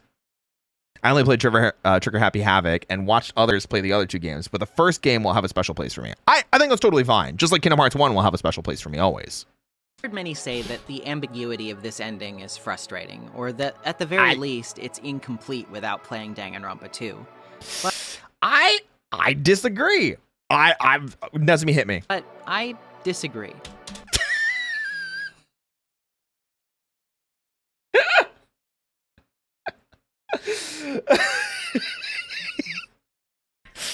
Listen, Nezumi and I, we're on the same wavelength. I can feel it. I can feel it all around me. I've been dreaming of this moment all my life. It's my destiny. When I read this story for the first time, the second game was largely out of our reach in the West. Yeah. Translations didn't really exist, or at least what did was incomplete. Think about the people who played this originally on the PSP, too. Yeah. Those people didn't have any kind of guarantee of a sequel coming their way. And yeah, because the first one came out in 2010, and we only got the Vita version, the PS Vita version, in 2014. Neither did Spike when they put their faith in this product, really. So then, if this ending is truly as incomplete as some would imply, why would they put that much faith in it? Why would they decide at the very end that this ambiguity stands well enough on its own? In my opinion, it's simple, really. Because the state of the world outside was never the point. Yes! Like Schrodinger's cat box, it's something that existed to be speculated upon. Yes! Whether you believed it to be one way or the other. I literally just talked about this. Nezumi and I are on the same page. I guarantee you they're going to say exactly everything that I just said. The discussion surrounding it was always the main point, right? To believe in that unity, to believe in that hope, despite no real evidence to suggest things would go well for them. That is the core conceit of hope that Danganronpa so strongly pushes for in the face of overwhelming, often inescapable hardship. Yeah, she definitely does. The truth is a fickle thing. It would have been easy to show us a final screen of what laid ahead of the students, but they didn't, because that lack of ambiguity would itself imply some kind of truth, one that many would take as a clear-cut answer that Junko was right. But even if the world did indeed turn out to be ravaged by despair, brought to its knees and full of danger, who's to say it has to stay that way? Yeah. Who's to say it can't be fixed? That's why seeing it isn't what matters here. Yes, what matters is only what the cast have set their hearts on doing about it. One way or another, what matters is their hopes. Danganronpa Trigger Happy Havoc, literally, or as I knew of it when first Literally everything that I said. Yeah, we 100% are on the same page here. Absolutely. We're like a game at How Many Time writes the script. My bad. I was part of the original Homestuck hiatus split. People who got into both off and DR, and I was reading the OG translations as they came out. I cannot imagine what it must have been like being a fan of Danganronpa at the time that you guys were reading the translations before like anything came to the West. That's insane. That is wild. The only game that I am even remotely like that with now is Your Turn to Die, which I played with Finana off stream. Finana loves these style games, loves Danganronpa, loves visual novels, loves like this kind of stuff. So we jam on that kind of stuff a lot. And so I played all of Your Turn to Die with Finana, and just Finana, and I sitting like. Going, is this, oh man, what's this happening? And it's like the same feeling that I get now because the story's not over. Like we just had our chapter 4 moment, and like we're still waiting, or even our chapter 5 moment. I cannot imagine what it must have been like being a DR fan when this came out, or when the translations came out and people were still waiting and hoping and praying that we got something. That's insane. I haven't seen what's happening in Your Turn to Die. I'm waiting for the next story. Has there been any news about it? Your Turn to Die.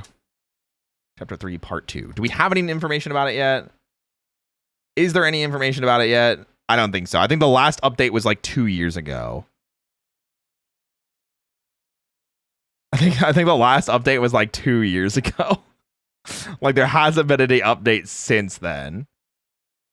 Oh, man. Oh, well. Hearing of it, Danganronpa Academy of Hope and High School Students of Despair is a peculiar game. It's got its fair share of serious problems that I've gone over. Yeah. Not every game mechanic is as well baked as it perhaps should have been. Some of its worst bits, I think, have the capability to be seriously cruel and tasteless. I do understand that as well, especially Danganronpa being a product of its time. I know that's not an excuse, but I think it is at least an explanation for some of how it is written, explained, and I wish it was easier to like look at things in a vacuum and be like, oh, it's 2010, it was 2014, it was a different time. It is hard to expect anyone to just blindly accept that. And that is probably what you'd have to tell people nowadays getting into Danganronpa. Hey, remember, this is a product of the time. Like, it's not perfect, it's not ideal. Just know that there's going to be some questionable stuff. Yeah. It's got some wonderful art direction and music, but it also sometimes suffers from a stop lack and of play Trigger foresight Happy in its Havoc. pacing, That's funny. and occasionally its mystery elements leave a little something to be desired. Mm. But when Danganronpa is good, it excels. Yes. Its characters are memorable, charming, and full of depth. Agreed. Its atmosphere is effective, chilling, and claustrophobic. Agreed. And its themes, its villain, its core conceit, that will all stick with me until the day I die. Agreed. Because as ham-fisted and anime-esque as it may at times seem, Danganronpa was, from the very beginning, a game not just about the worst humanity was capable of, but also its undying capability to face those things head-on. Yes. To identify and acknowledge them, and to overcome them. To always remain vigilant, to never concede to boredom or despair, and every time those problems arose, to know that we are capable, together, of fixing them. I like that. Danganronpa was somewhat formative to me, and maybe nowadays that's a bit embarrassing to admit. You know what? Listen, live your best life out here. Power Rangers was formative for me. I'm making that my entire personality now. Considering how V3 ended, is it weird that I don't want another Danganronpa? I feel like it would betray the message of the game. The only reason that I want another Danganronpa is I love this concept of 2x2. I am so excited by this concept of 2x2 of going back through a story that I'm familiar with and changing things. I hope 2x2 is amazing. I hope that it does it justice, and I hope that it does amazingly well and sells incredibly well. And if by some miracle we get another Danganronpa product out of it, I would hope that they would do either one again, or we would get a fourth actual Danganronpa game. And it could be what happens after V3. It could be I don't want to say the name, what it could be. It could, so I would be okay with it, because I think the thing that happens with V3 is, God, we have to wait until we do V3. I really can't talk about this without spoiling it. I'm dancing around the topic so hard. I'm gonna hold off on talking about V3 until we actually get to it. I'm trying so hard to dance around it. Oh my gosh. But I will always hold it close to my heart for the reasons I've outlined. Yeah. Even if I will still definitely hold its feet to the fire for the things I think it legitimately screwed up. Oh, I agree. Perhaps that imperfection remains a bit much for some, and I can totally understand that. There's too many spoilers to talk about. It's so many. Will be navigable for everyone, and that's okay. Yeah. But for those of us who could, or still can, I think there's a lot of value here that has ensured Danganronpa's stay in the pantheon of pop culture. It's why it's even now getting attention with new ports, merchandise, and fan work, despite its relative silence in the way of any intended future endeavors. Danganronpa is flawed, yes. Yes, but it, like many other flawed things, is also a classic. And at the end of the day, that's why it still matters to me. Great video. The red moon away. Great way to end it and everything too. Just in case your own song is copyrighted, I'm not gonna play the song. But I will say, what a freaking fantastic video. What a great send off on that video at the end too. Before I forget, and before we just go back to the room, guys, make sure you are subscribed to Nezumi. Make sure you give the video a thumbs up if you get the chance. I'm going to link it here in chat now that we finished it. Please go ahead and support her. This is an incredible video. I think she did amazing with it. It was super fun to get through. It was super fun to watch and to react to.